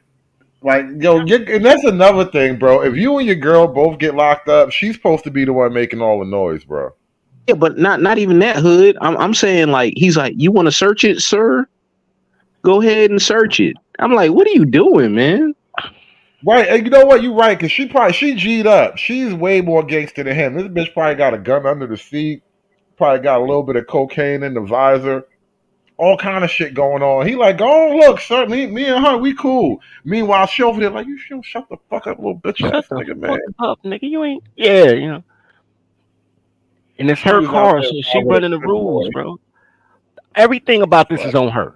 Everything is on her, bro. Well, his arrest is definitely on him. But I'm like, it's her car, it's her case. She took it like a G. She hop out copping a plea, like, man, they told me to pay a fine. I don't have no warrant. And I've been there. Right. Like, clerical She know error. how I've to been there. do it. She playing to her femininity. She like, she thinks she could talk her way out of it, but she cool. They ain't gonna do nothing but take her through the system. She be all right for the And most now part. Like, going to jail is going to jail. they about to beat his ass and let him go. I bet he don't even get charged. Look how Right. easy she just put them cuffs on, man. It was so easy, man. Like she started to turn around a little bit. Old boy gave her instruction, and then she's like, she turned back the right way. She put the hand on, and look at this cat. Nigga, I bet Joe Hey, Biden man. like, oh, his mouth will open wide. Look at Why you acting? We was doing so well. We done worked our way out of that hole. We done cleaned up, got our life together. Joe Biden looking like, look at them lips. They look soft. Listen, man. Joe Biden knows somewhere stroking on some nigga right now, bro. Leave that nigga alone, man. Let that nigga be great. Yo, I can't tell you how many people told me when I saw that when that video started going viral, like how they would have stole off on the president. Yeah. Like, come on, bro. Why you setting me up like this in front of the fucking Secret Service, man? You know I gotta punch this nigga in the face for that, bro. Come on, man. Yeah, we gotta move off of that. That shit, it was stayed on that video for like 40 minutes, bro. I didn't do it. Biden did it. But I ain't got nothing to do. You right. Have y'all ever seen the Secret Service in action? I don't want to, but please describe it for me so I know what I'm avoiding.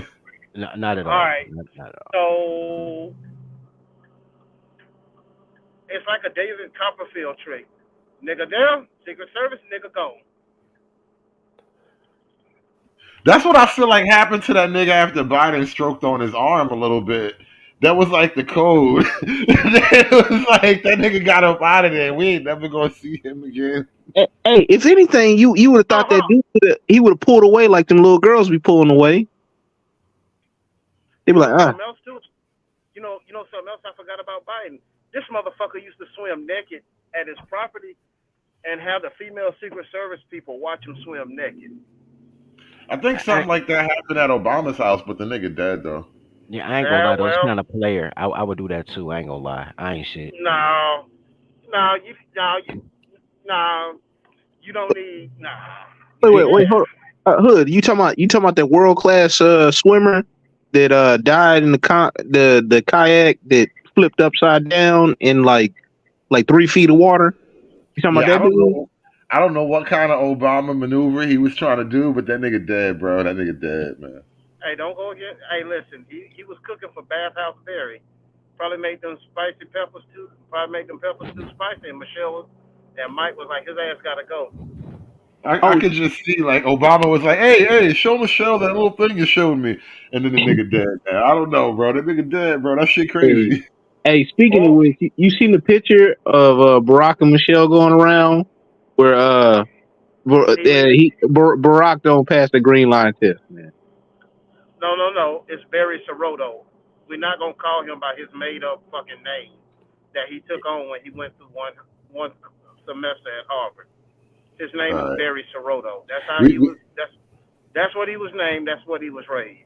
we went way down the beaten path. We now talking about Barry Sotomayor real name and shit. Let's get back on track because this nigga he got the "don't tase me, bro" face, and I wonder if he get tased. Help!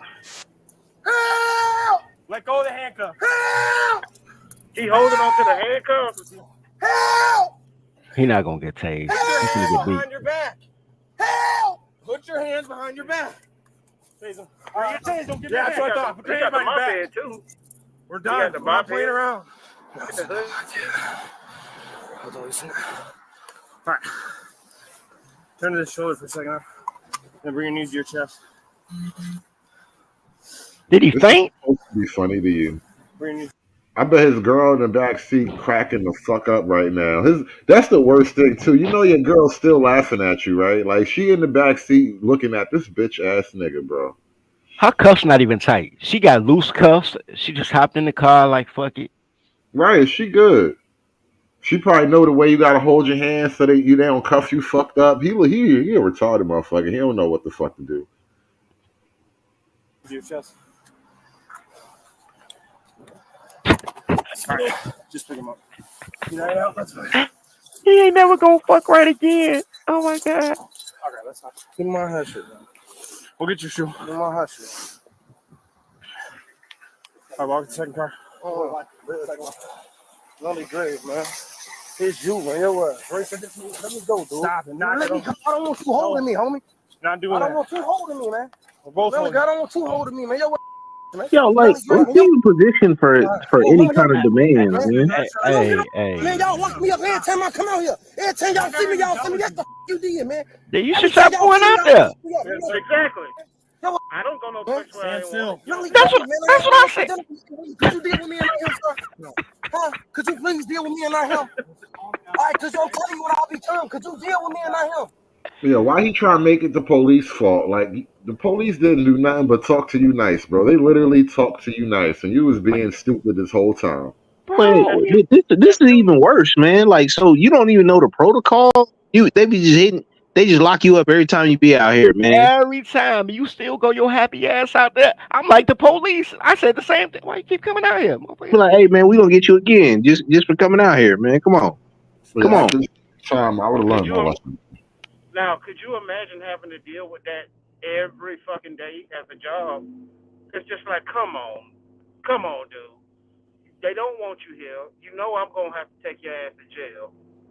Why the fuck are you keep coming back here? Why are you making everybody's life difficult? Me sitting up here having to deal with your ass is taken away from somebody on the beat. Bro. A police officer. What exactly did black people ever do? What did we do for white people to hate us so much? Like, I'm genuinely asking, what did we ever do to deserve anti-blackness in every single community? It's sad she cute. Here's the thing. It's not that people are anti-black. It's blacks are anti-authority. That's it. Ding, ding, ding. I'm sure everybody here done talked their way out of a jam. Like, you know what, police officer, I didn't even know I had this full cup of liquor in the armrest with no license, no registration, no insurance. But I promise you, if you let me park my car legally, I'll walk home. They be like, boy, get the fuck up out of here. Like, it happens. All right. Hey. So I've given people so many breaks. There was this one time I just did a random traffic stop, and a guy's license was suspended. I looked at it, it was a CDL. At the time, the county had a policy, suspended license, straight to jail. But I said, hey, you know what? This is a CDL. This is this man's livelihood. If I take his livelihood, his kid won't get the new Jordans for Christmas. He'll probably want to go break in somebody's house. right? He'll probably want to break somebody's house. He could either get shot, get jail, or go to jail. Somebody's property is stolen. Somebody's home, they're going to get shot. All this stuff ran through my head. So I called my supervisor, and I say, look, I know what the county's policy is, but this is a CDL, and this is his livelihood. What should I do? And my supervisor said, this is your fucking call. Make the decision, and hung up the phone. So I said, all right, call somebody here to come get you, and I'll let you go, right? Because it's a CDL. Well, we got to talking, and he was like, "Yeah, I'm back. I was back on child support, Yeah, but always I child just paid support. it." And I said, "All right, cool. You got any proof?" He said, "Yeah." He showed me a $1,500 receipt from the United States Post Office for a money order. All right, I looked it up, I pulled up his case file, looked at it, 1,500, 1,500. I said, "All right, cool. Here's what I'm gonna do. Call your dispatcher. Let me explain to them the situation, so that way you're not out of a job. So that way, when you miss your load on Monday, you at least got a police officer's word on file. So that way, if they try to do anything to you, at least I looked out for you, right?" That's Oh man, you shot him the fair way one big time, out. man. That's Just talk to people yeah, right. yeah. Well, what's the point of taking away a man? What's the point of taking away a man's livelihood when he's done everything that he's supposed to do? It wasn't like he was $30,000. It was like 1,500. He had the money order receipt showing that he had paid it. Why am I going to take this man to jail and make him miss a couple of days from work? It's stupid. It's dumb. But at the same time, the same respect that I gave him was the same respect that he gave me. That's it, bro. You know, detectives don't do traffic. Detectives pulled me over. I'm so bogus at that time. They were like, but I'm so cool. They like, look, bro, I gotta give you a ticket for something. They gave me a ticket for talking on the phone without an earpiece. It was like, man, I was like, I bet, bro. I said, Yeah. so I get it, bro. But when you're raised in a culture that does not respect authority, which is why they hate men, that's why Shicey don't feel comfortable talking to men like she do in the chat. When you're raised in a culture that doesn't respect authority, and you need legislation to stop. This is the other thing about black people, mostly women. They want new laws because they have no self control. They need to be stopped. They want to be stopped, but black men just won't take them to aisle five. So now we need laws because you won't choke her. See, but here's the thing though. Like laws are only as good as the enforcement. And we already got a bunch of laws on the book that we probably shouldn't need. You know what I'm saying? If everybody act accordingly. Because like look, you know what I just thought about too? I saw Shaka's comment up in here. They just making sure that that people are doing their job. I was like, I'm thinking about like these auditing channels and all that stuff, and how like this is like the black auditing channel hood. That's how these cats get down, man. I You know just what I'm talking comply and you will live. Don't Don't comply, you comply, you die. die is a fucked up hashtag, by the way. It's that simple. about? Dang. Hey, It's, but you know what it's that people used to simple. know, Dirty? Like when Cops was like, nationally syndicated, number one show on TV or whatever, it was understood that if you ran for the Cops, you get your ass beat. I'm not saying it's right, but it No, was an understanding. here's the problem, right?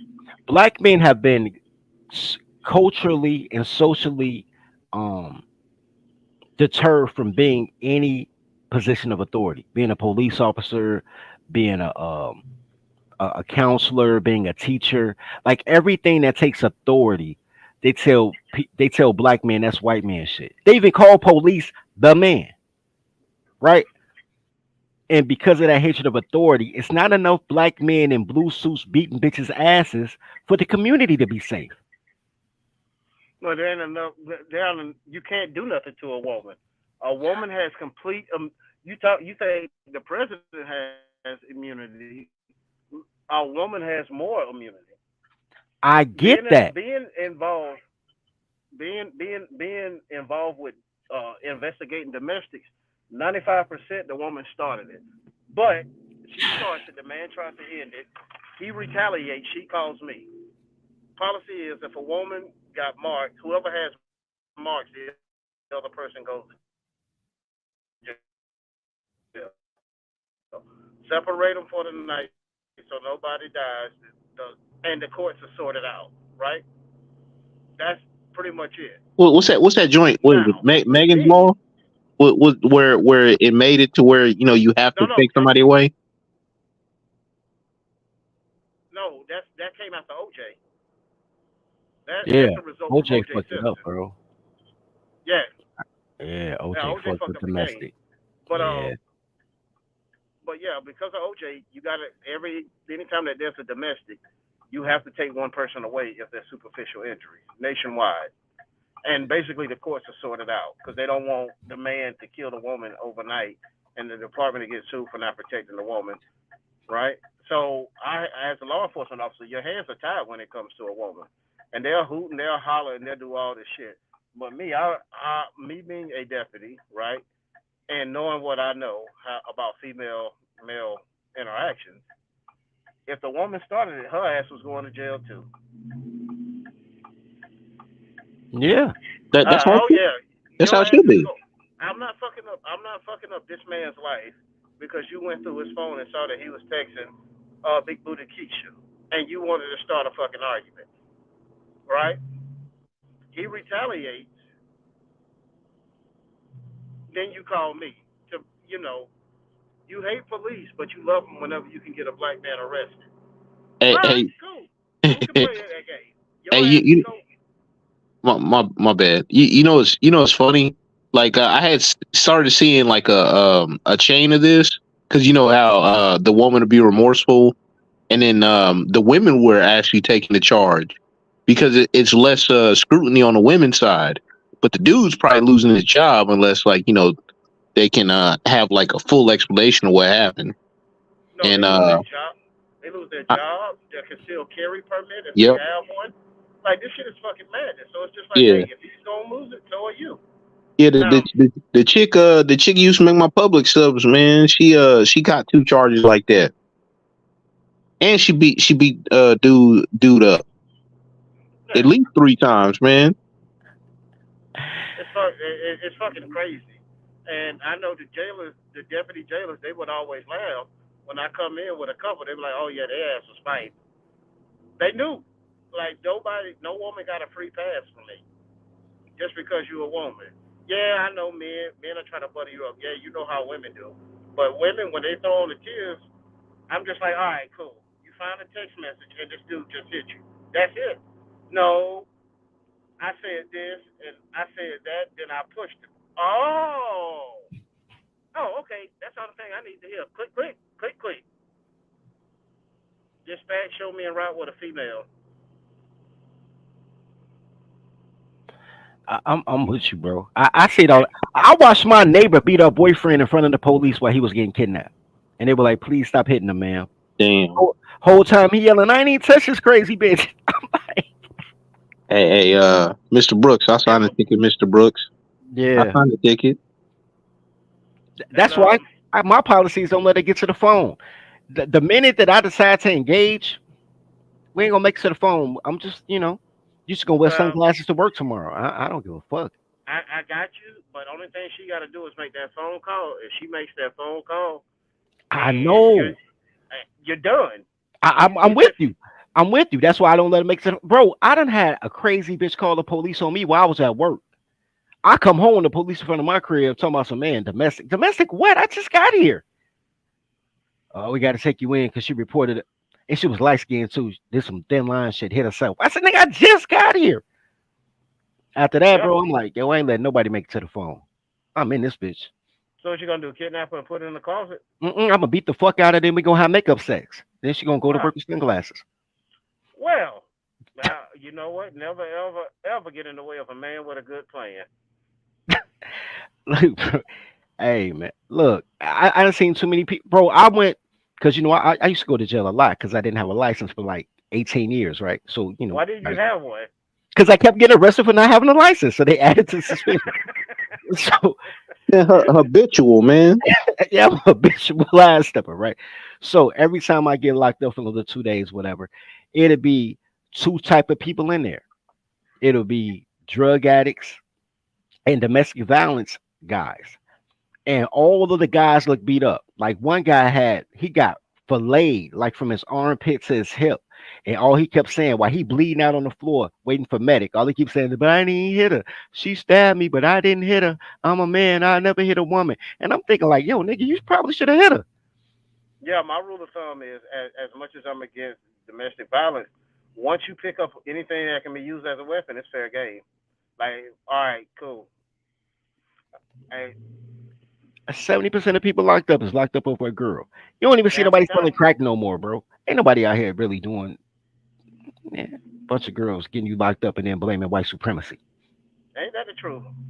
And you know what's the crazy part? They just want to see you arrested. They don't even want to see you convicted. Yeah, because they're going to drop the charges. Yeah. And as a law enforcement officer on our end, so here's the way it varies by department, but the process is still the same. You go, you investigate, take pictures, uh, escort the person to jail, right? Book them in, right? Hand them over to the booking. Then you got to go back, write a report, upload, put the evidence on a CD drive, or put it in the system that they have, all the pictures that you took. Go get an arrest warrant. Go get an arrest warrant, swear to that warrant, blah, blah, blah, blah, blah, blah. And if it's extreme, and if it's an extreme case, if the person gets away, you got to go search 2 separate locations of the known address of the subject before you can write the case is closed. And you got to write all that in a report and have it submitted for before the end of your shift. Now imagine doing all that work, right? And then they come in there and they're hugging up buddy buddy. It happens more times than not. That's the reason why when it comes to domestics, cops have no patience because it's just like y'all two gonna be back together again any damn way. So why the hell am I gonna waste my time? They right. Nope. They ain't say nothing wrong. Hey, how the song go? Break up to make up. First Fight, you love me. eat, sleep, us. No. First you love me, then you hate me. That's a It's game, a game for fools. A game for fools, man. Yeah. Ain't that the truth? Man, that's prophetic right there, man. Well, man. Well, you know what? I'm gonna have to go listen to that on the 12-inch vinyl tonight. Man, that is facts, bro. Look, bro. And then it'd be other shit. And once again, this is why black girls love felons, right? Because now she know about the fake ID, the cases in Virginia, bodies in DC, in Chicago, and Mr. O know who I'm talking about. King do too. Back 20 years ago, we had the Brown's Chicken murders out in Palatine, Illinois.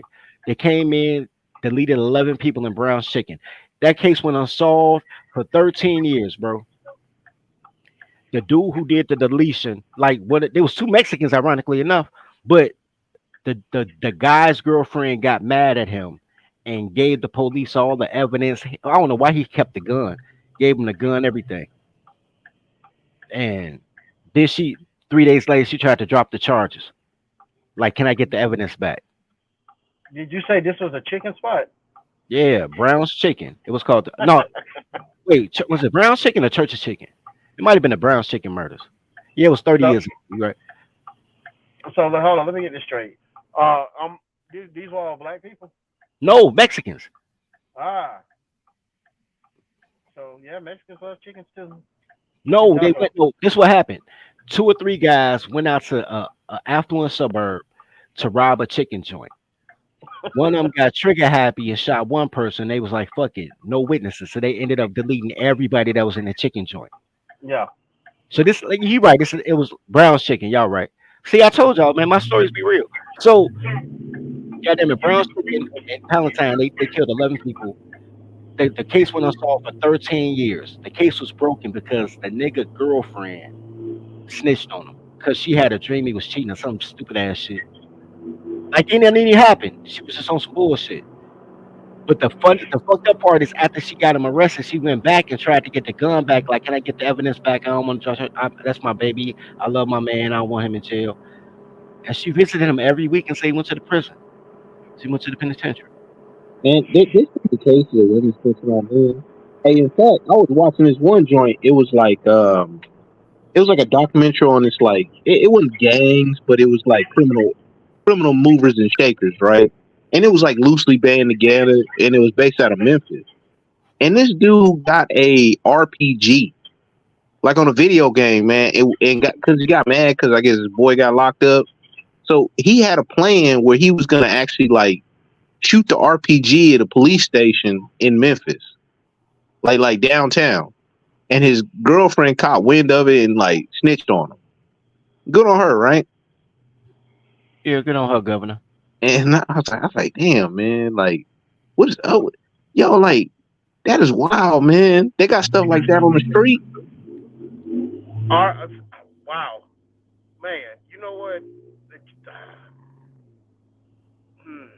Well, technically, Americans can have anything that the military has based on the Second Amendment. Yeah, but I mean, like, they're not getting it through the regular means, man. This cat wasn't allowed to have firearms, so he shouldn't have had that. Now the question was they had stuff like that on the street. I just said technically. I know he ain't licensed to have an RPG. If you that mentally fragile that you're gonna blow up the whole police station, you probably shouldn't have an But RPG. I mean, why the hell wouldn't he? They burned it down in Minnesota, and nothing happened to those people. Well, I mean, but under different pretext though. Like you had a presidential election in the background. You know what I'm saying on that one. I doubt he would have got away with it. Oh yeah.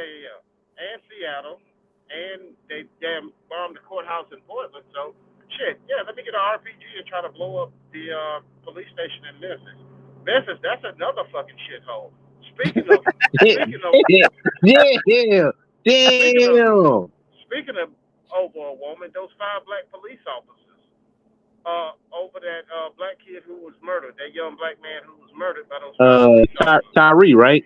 Yeah, David Tyree. Like that shit, all that was over a woman. Yeah. Yeah, like apparently, what he was messing with one of their baby moms or something like that. Yeah, there's no fucking way. All right.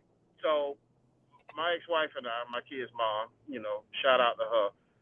Best woman that I could have ever had kids with, right? Hands down, right? We had our issues, right? And it never occurred to me to throw away my career over this woman, right? There's not a piece of pussy that's that fucking good in the world to where I'll throw away my livelihood over a woman. Hey, Mr. Ord, that wasn't Jeff Fort, bro. That was Angelo Roberts. Angelo had the rocket launchers about to blow up the police station on Roosevelt and Kansas. Jeff was already locked up by then. Jeff went down there and hollered at Gaddafi, and Jeff was going to do some other shit. And I took the butcher knife and put it up to her neck. I said, if you want to live to see tomorrow, you better start frying them eggs a little bit better than what you're frying. I'm tired of eating sloppy, slimy eggs. My nigga. Hey, that's Jessica White from West Virginia, man. This is the patriarch of the whites of West Virginia. A very, very interesting documentary. This is white trash at its finest. Glorious white trash. Glorious white trash. You know how many times he told that lady to quit fucking up his eggs, though? He got tired, bro. He got tired. That don't sound like a West Virginia documentary. That sounds like a Joe Biden documentary. I mean, like, whenever I think about that family, that's exactly what I think about. The fucking Beverly Hillbillies. Well, fucking Jed Clampett, Jeff Rowe, fucking Granny. What's wild about this dude, man, is like, you know, him and his family like game the system like crazy, and they're derelicts even for like, you know, any kind of like, you know, standard across the country as far as white people go. And they're all bad. They all know like the ins and outs of the system. And this dude was like a traveling folk singer or something like that for a while, or like outlaw country or something like that. And then he was like the dancing or singing outlaw or something like that. It was like pretty famous like in certain parts of the country for a little bit too. Yeah, but man, dude didn't play that, man. Yeah, you can do that when you ain't got a job. Ideology doesn't realize what it's doing. It's actually stripping womanhood. Women might not even see it that way, but it actually is saying biological males can be women. This is why you're seeing these men participating and winning in women's sports. So what they're doing, they're actually trying to bind womanhood, and women don't even see the game that's being played on them. So that's what I wanted to say. One second. I said a lot of great things there. It's not because I just agree with them, but you being a woman, I have a question for you because you seem to get you pretty much nailed all the points of these. I can't think of Marxian. There's a name for these. Oh, this Marxian indoctrination tactics. That said, I was told. Brief story. I was told on I want to say Saturday or. You said she gave her wrench back to Sub-Zero? Yeah, Good, good. yeah, I was on his I think I was on his panel or in the chat the day she did it. She's like, I won't be coming back. I feel like I can take just a little bit of ownership in helping to kill that relationship, and I'm glad for that. You know, We I didn't was need on that. that. I was in the clouds that day too. I remember her saying that. Like, I'm not, and she said it with an attitude too. Like, he asked her for it. Like, I'm gonna give it back, and I ain't coming back. You could have just not came back. You ain't had to announce it, but you know. Yeah, I mean, that I had made a comment. Okay, it was about the. I'll be brief, I promise you, but I want to keep you here because you're a woman and I want a woman's perspective on this one.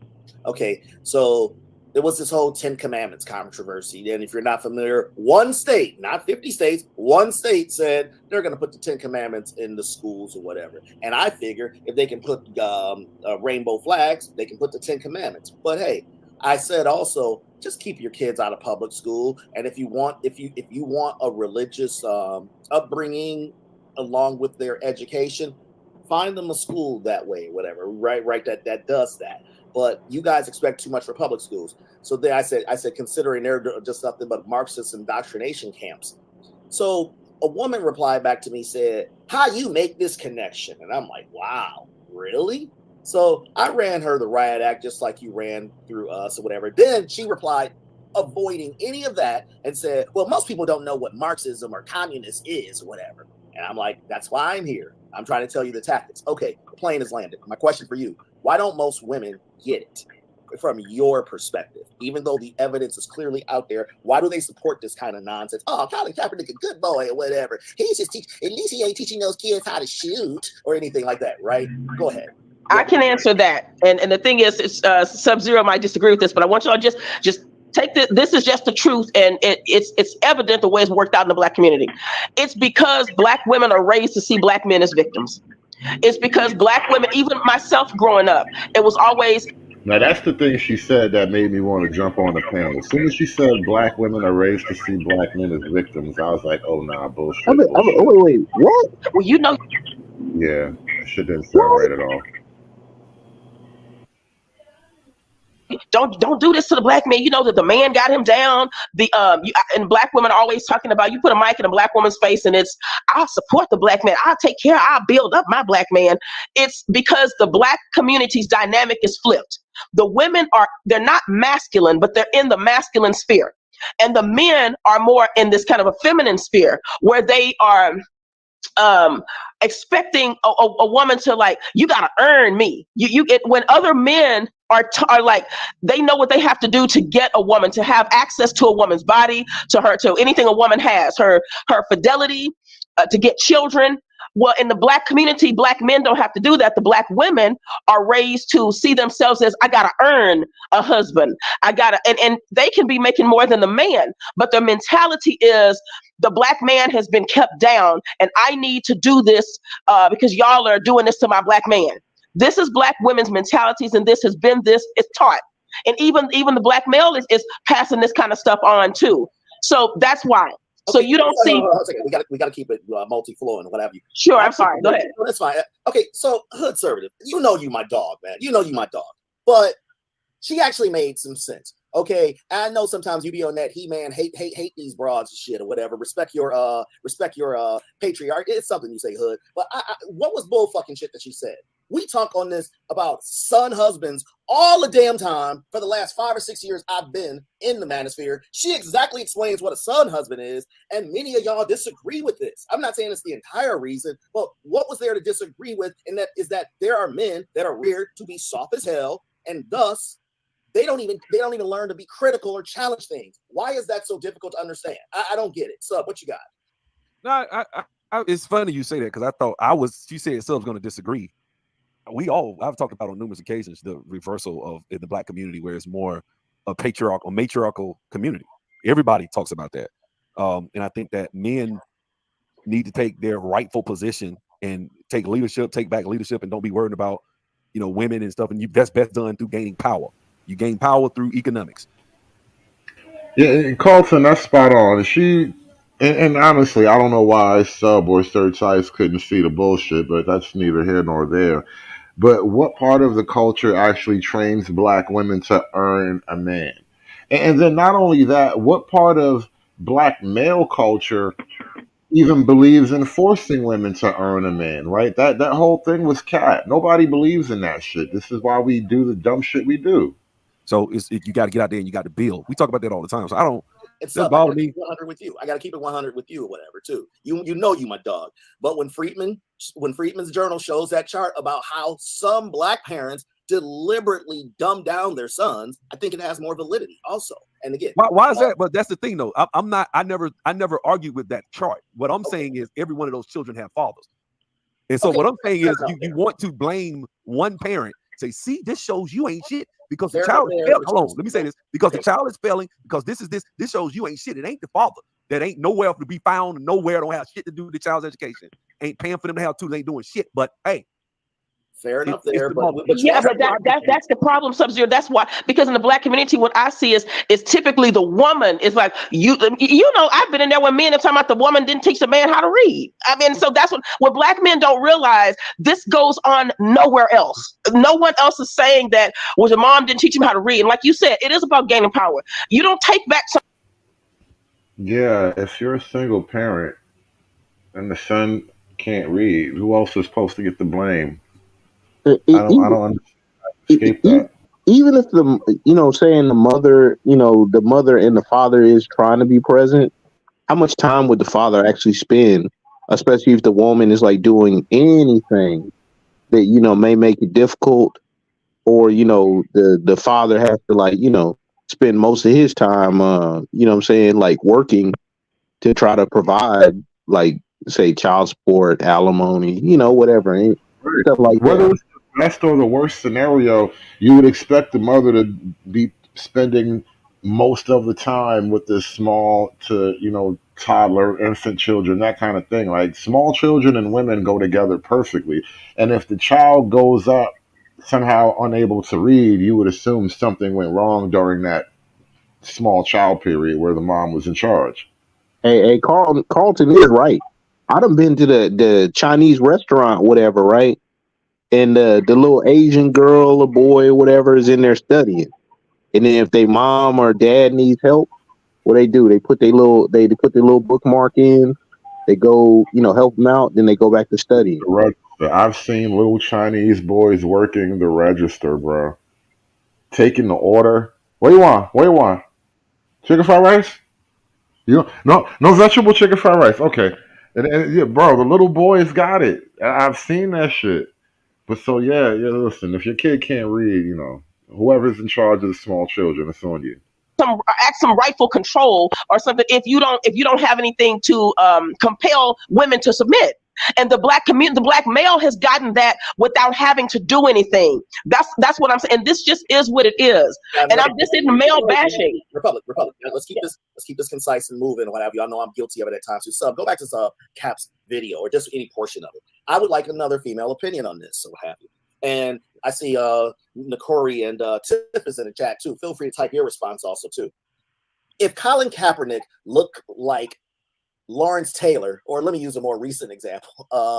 If Colin Kaepernick looked like Ed Reed, we wouldn't be having this conversation. You agree or disagree? Or do you know who Ed Reed is, Republic? I don't. I guess to get my Bethune-Cookman, the coach from Bethune-Cookman that was talking shit about the school. So, okay, here's what I'm getting at. If you don't mind posting Ed Reed's picture, and there's no diss to Ed Reed. Because she's being honest here. We may disagree about the rights or whatever, and it's not because she agrees with me. She's actually coming from the perspective, and I just like hearing it.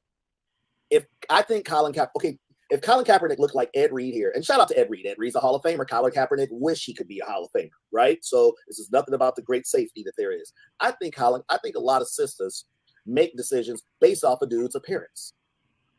Okay, I will say this, You know, I just realized, I was talking about the Whatever podcast earlier, and how I compare it to like these co-ed black spaces, and now it just kind of hit me. This is exactly what I don't like.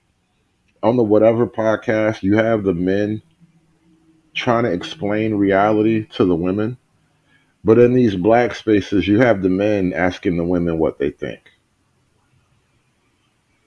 I fucking hate that difference. That shit pisses me off when I start to realize that that's the difference right there.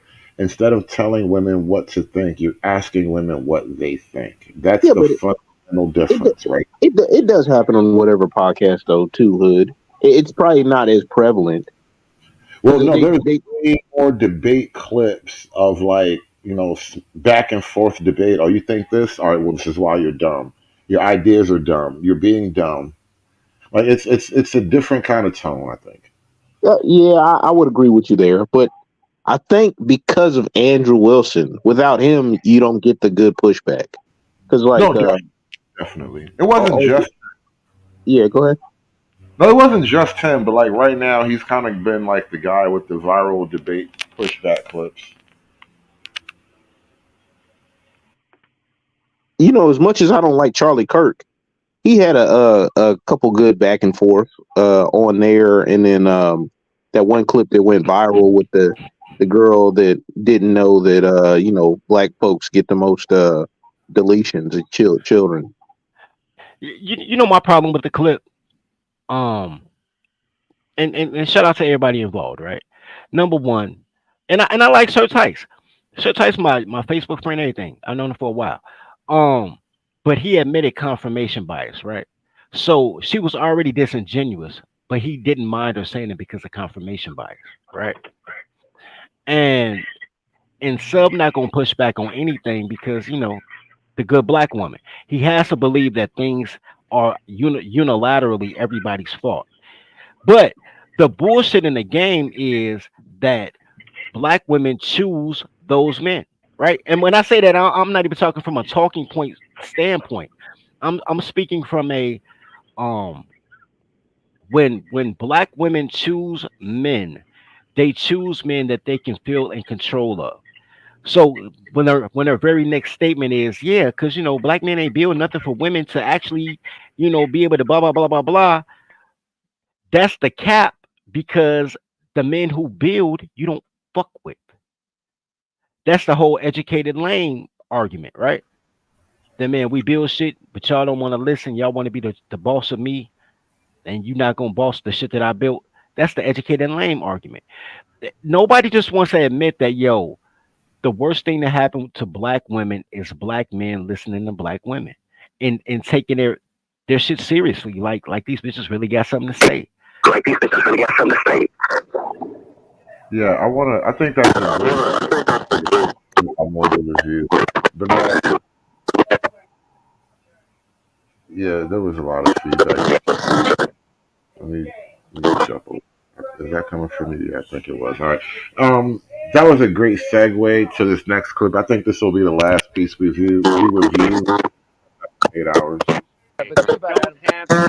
Half of African Americans in the state of California, roughly half of Latino families have no access to a checking account or an ATM. Things we take for granted. They don't have a checking. What's wrong with them? And well, because they don't have the resources to sock those things away. Why do we have them? A lot of different reasons, but roughly half those families don't. And where do they Why end do up? Armenians have them? But where they end up is in check cashing places. But I want to know why those groups. Why those those two groups don't have access? Well, there are a lot of. It just happens to be that we can So talk they're about. flawed? No, they're hardly flawed, but they're struggling. Genetically Folks are making flawed. their word. Hardly, not absolutely. But okay, not. do Absolutely Asians have this problem? I mean, a lot of communities have. A lot of whites have these problems. Oh, but so that's not just black and Hispanic. No, but I'm why'd you giving bring up black and Hispanic? because the magnitude is ominous. But why so many of them? It just happens to be the Just magnitude. that's the way God planned it? Not at all. Well, what happened to them? There are a lot of issues, and that the communities are struggling. A lot Why of new are they immigrants. struggling? A A lot of different reasons. Lack of Hispanics have been opportunity. here. Blacks have been here difficulty. longer than we've been here. Well, we can surmise. What all about that. Asians? They were put in internment camps. Yeah, we in fact it all initiated out of San Francisco, and All the right. Chinese Exclusion Act came So out they of progressive San Francisco. Are they the check a cashing lot places? of Asians certainly do. Oh, so why don't you conclude Because them? the only reason why is the magnitude Well, of there's the problem. so many more. The magnitude in percentage. But there's no way to figure out how that happened. Africa. We could talk about. You know what I'm dealing with? I don't want to have a sociological debate. Sure, why would you? No, here's why. Why would you want to do that? Because the person from the Times wouldn't write good things about you if God, you did that. No, that's not the case because I You want don't to deal wanna with get into reality. that. No. You want to deal with reality. I want to deal with the reality of reality people is. that are struggling. People are suffering. I want to deal with the problems in Why a are pragmatic they way. struggling I don't and want an suffering? idea. We can hold hands and surmise about all these Why underlying are they? reasons. I don't want to do that. but I want to know wanna why focus they're on the struggling. challenge. Why are they struggling? A lot of folks are struggling because they can't find Why jobs. blacks and because they're Hispanics? working Why blacks and Hispanics? across the board, all Why? socioeconomic. Okay, so everybody. Everybody's struggling. So Asians are suffering just as much as blacks. The face of welfare is not an African American family. So it's Asian, Jewish, it's all of them. Caucasian. It's a Okay, lot of so folks we're all in society. struggling. A lot of folks are struggling. Okay. What's interesting about this clip, I think, and what's funny, what's been revealed in this clip is that the Democrat position, and then frankly the blacks for Biden position, is so thin that the slightest pushback makes it look silly and empty and weak and feeble. But because there's been such overwhelming media control and the spin machine and the suppression of all the other evidence to the contrary, we've been able to create this air of like, we got to help the blacks, and Joe Biden is in support of the blacks, and Biden has everything under control, so you blacks don't need to worry. And the debate revealed how all you guys are basically full of shit, just like Gavin Newsom right here was full of shit. He's still full of shit, by the way. And Adam Carolla has a unique way of like just getting him off his talking points. Well, I don't even know if anything particularly unique happened. He just asked some simple questions. Okay, so why? How? No, he's been critical of him for years. Like I'm talking about, like, because I used to listen to the podcast because he was the podcast guy before Joe Rogan was the podcast guy, and like more and more money got into it.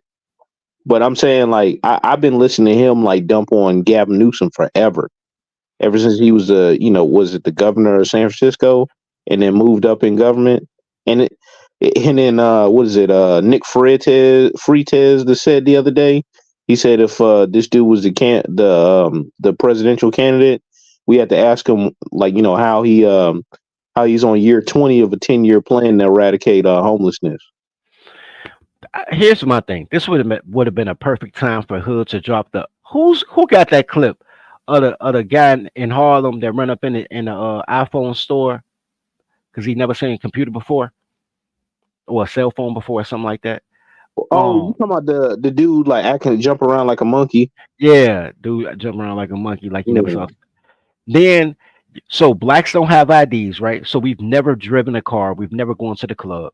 So so there's a voter. We need a voter. Fuck a voter card because blacks don't have IDs, right? Okay, cool. Like we never apply for jobs, anything. Okay, cool. Blacks don't have computers. Never saw a computer, right?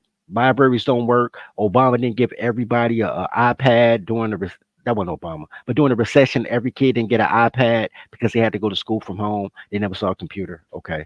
But blacks don't have checking accounts. Mexicans, the reason Mexicans use check cashing places is because they send money back home. It's not because they can't get an account.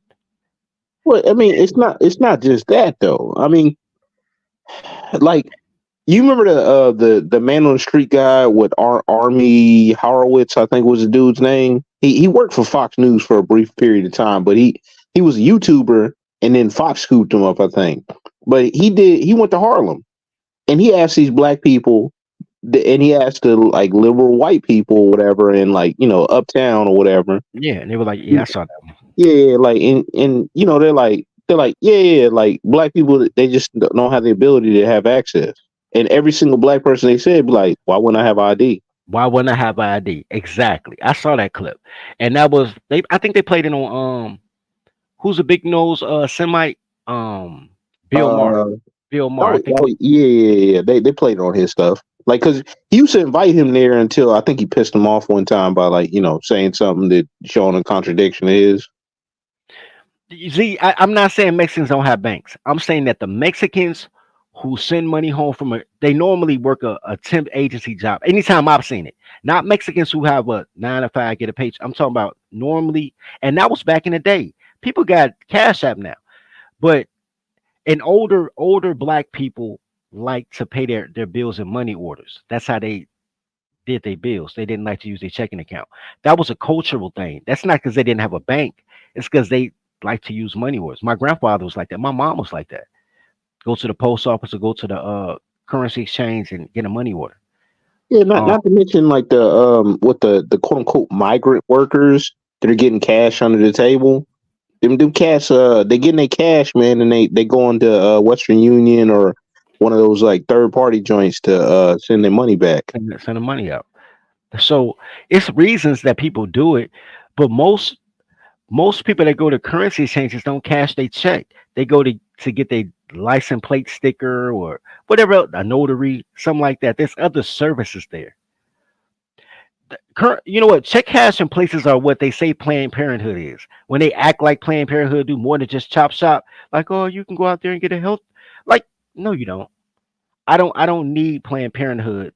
If I was a woman, I wouldn't need Planned Parenthood to give me a checkup. That's what a gynecologist is for. That's why you got health insurance. Yeah, but Trump dismissed that like last time. You remember with the money? He's like he set a trap for him basically, and he's like, yo, as long as you don't do abortion, you can have this money. And they didn't take the money. You know what I'm saying? Because they were trying to sell everybody on, oh, we do all this other stuff, and that's more than abortions. But then the chop shop get them a lot of money for kid parts too. So let's right all I that. wasn't gonna fuck up they side hustles. They side hustles added up make more than their main hustle. That is their Beautiful main trans hustle. woman out here. Tell us about your transition. How it went? Hold this, please. No. So I have a question for you. Why are you asking me those questions? Pause. Nah, you killing it. He's about to fuck her up. Good though. No. Before you even do it, start it over. The disrespect of niggers. Can I touch this, please? No. Took it anyway. Just off the bat, we talking disrespect. We ain't even got to the video yet. I'm gonna listen. I'll be quiet. I just want to point that out. Like, all right. Beautiful trans woman out here. Tell us about your transition. How it went. Can I hold this, please? No. So I have a question for you. Why are you asking me those questions? Like we're interviewing like trans women and stuff like that. I'm not a trans woman. Oh no, we're fully supportive. Do you want to talk about sort of transitioning or anything like that, or like what people I can? never transitioned because I was born a woman. No, of course you're a woman. Of course. Does it make a trans woman any less of a woman? No, you are 100% a woman. I'm not a trans woman. Is there another definition that people like to use, or? You thought I was a man? Beautiful trans woman. and this is how you break their reality, if you will. Yes. It's just like calling the girls Lizzo. Oh, Lizzo's beautiful. You know what? You look like Lizzo. All of a sudden, Lizzo isn't beautiful anymore. black women do look trans though. They've been looking that way for like 15 years, man. Hey, you know, I haven't watched the episode in a little while, but what's his name? Damn, what's the pastor, the streets ordained minister, Jack. Minister Jack. He came up with this thing, trans masculine energy, and yeah, that is so fucking spot on. They got a lot of trans masculine energy, and it's he been also said trans gentleman too. a trans gentleman. Yes. Wow. You know what my new new profile picture should be on YouTube? A picture of me, Jap, and Mr. Palmer. Because we all know each other. But it's Chicago. Everybody know everybody. Right, I can see that. Yeah, like people don't know we know each other. And we didn't. We met on these streets. We were Facebook friends too, but bro. Hey, was it the same street Kamala was on? Nah, she was on those San Francisco streets, bro. Getting a rice-a-roni treatment. Nah, Chicago streets different. All our girls got transgender energy, and they all can fight, and they all say they can shoot, but they shoot like their sons. They can't shoot, but they all fight. They all abusive, and they all try to set you up, and then they get on the internet talking about ain't no good men. That's what Oh, happened. you know what? You know what? I was about to wrap this up, and then there was one other thing I did want to talk about while I was on the air because this actually is interesting. It's kind of connected to the blacks for Biden because they got to do something about the black male issue. NYC politicians want to create an office of black male excellence. Run by black woman. No, it's gonna be no, it's gonna be shut down, and it's gonna be for mostly black women. Well, there's three chicks in the background on this shot, so the women outnumber the men in this photo already. But I'm not gonna let that mean anything. Wait, what's that with that beanie, man? That Yo, weird orange beanie. I didn't even say nothing. I saw it. I ain't say That's a nothing. chick, though. That's a chick. Man, that I'm looks just. like you remember the Whip It music video with Devo? Bro, that look Oh, like a pencil eraser, bro. She got a pencil eraser hat on, bro. we are dedicated to addressing systemic inequalities and create pathways for opportunities for more black and brown men in New York City. See, once I said black and brown, y'all already lost me. Yeah, so I like mean, they're never targeted in specific, man. It's always broad in general, and I don't trust any government initiative that's broad in general or has a bunch of broads. But that's Yeah, neither yeah, here nor there. yeah. Read it, little colored boy. Tell us what's happening. my bad. I was all skimming the article. Let me go back a little bit. Uh, fellow councilman Yusuf Salam, blah blah blah blah. They are labeled the Hood Caucus co-sponsored the bill. So the Hood Caucus co-sponsored the Black Male Excellence Bill. If enacted, a mayor would appoint a director of Black Male Excellence. I feel like that's already illegal. You just can't have a black male excellence mayor. Like maybe if it was a male excellence mayor, but making it too racially specific is already causing problems. I don't trust it anyway, just because it's coming from liberals and shit. The office would provide recommendations to the mayor, council, and city agencies on issues related to the education of black men, criminal justice, health, mental health, economic opportunity, employment, fatherhood, they buried that one, mentorship, violence, public safety, and quality of life and other issues, according to the legislation. I mean, these are all things that government agencies attempt to address already anyway. Niggas coming out of jail get those exact same issues addressed. And you know what remind me of? Something that Dirty said a long time ago, man. He said everybody's always trying to like dress it up, and then like their answer is programs. Always a Even program, bro. programs, man. That's always the answer. Program. Oh, hey, how we gonna fix this program? And look, let me read a quote. And like all progressive programs, once you get past the PR spin and utopian language, it just ends up being yet another money pit that launders taxpayer cash into activist nonprofits and produces zero value to anyone. So yeah, they're trying some shit. Here's my thing, and I look, man. As much as I hate these toddlers, bro, like from a righteous place, not even malicious. I just know they're not good people, so I stay away from bad people. I blame this on men because they use black males as the face of all of their debauchery, but black males are never in the mix to get the cut. Even when you look at somebody like King Randall, Randall did the work. He not getting that blackmail money. He might have to blackmail somebody for the money, but he doesn't get that blackmail money. He's doing GoFundMe's and donations coming out the pocket, got the kids cutting grass, and while everybody else wants a piece of the pie. Once upon a time, there was a guy by the name of Jeff Ford. Y'all might have heard of him. He started a couple of gangs, one called the Black Peace Stone Nation, another one called the Vice Lords. Y'all might have heard of them. And He got $1 million from Jimmy Carter. But Jeff Ford is a functional illiterate, third grade education. So a black clergyman says, "Yo, I got a nonprofit. They can put the money in my account." Out the $1 million that he got, that he got allotted, Jeff Ford only touched to his. He said he only got 300,000 of it, and the pastor told him the other 700,000 was in clerical fees. We had to get the money out. Jeff took the money. He a gangbanger. He bought pistols and drugs. I mean, he did what he did.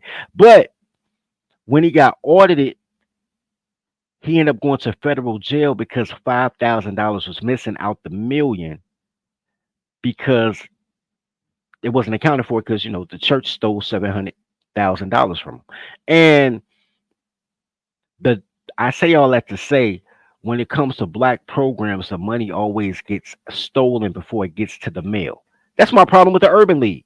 The Urban League stole, to my knowledge, the Urban League has stolen $260 million that was allocated for Chicago. Somebody, I don't know where the money at. Motherfucker, I know where the money at. So that's the issue. It is a money pit for activists because that's their hustle. They don't take the money and grind. The money is how they maintain themselves, and then they give it to women. And when they say black males, they're talking about boys under 18 because they're really just babysitting Keisha kids. They don't do shit for nobody.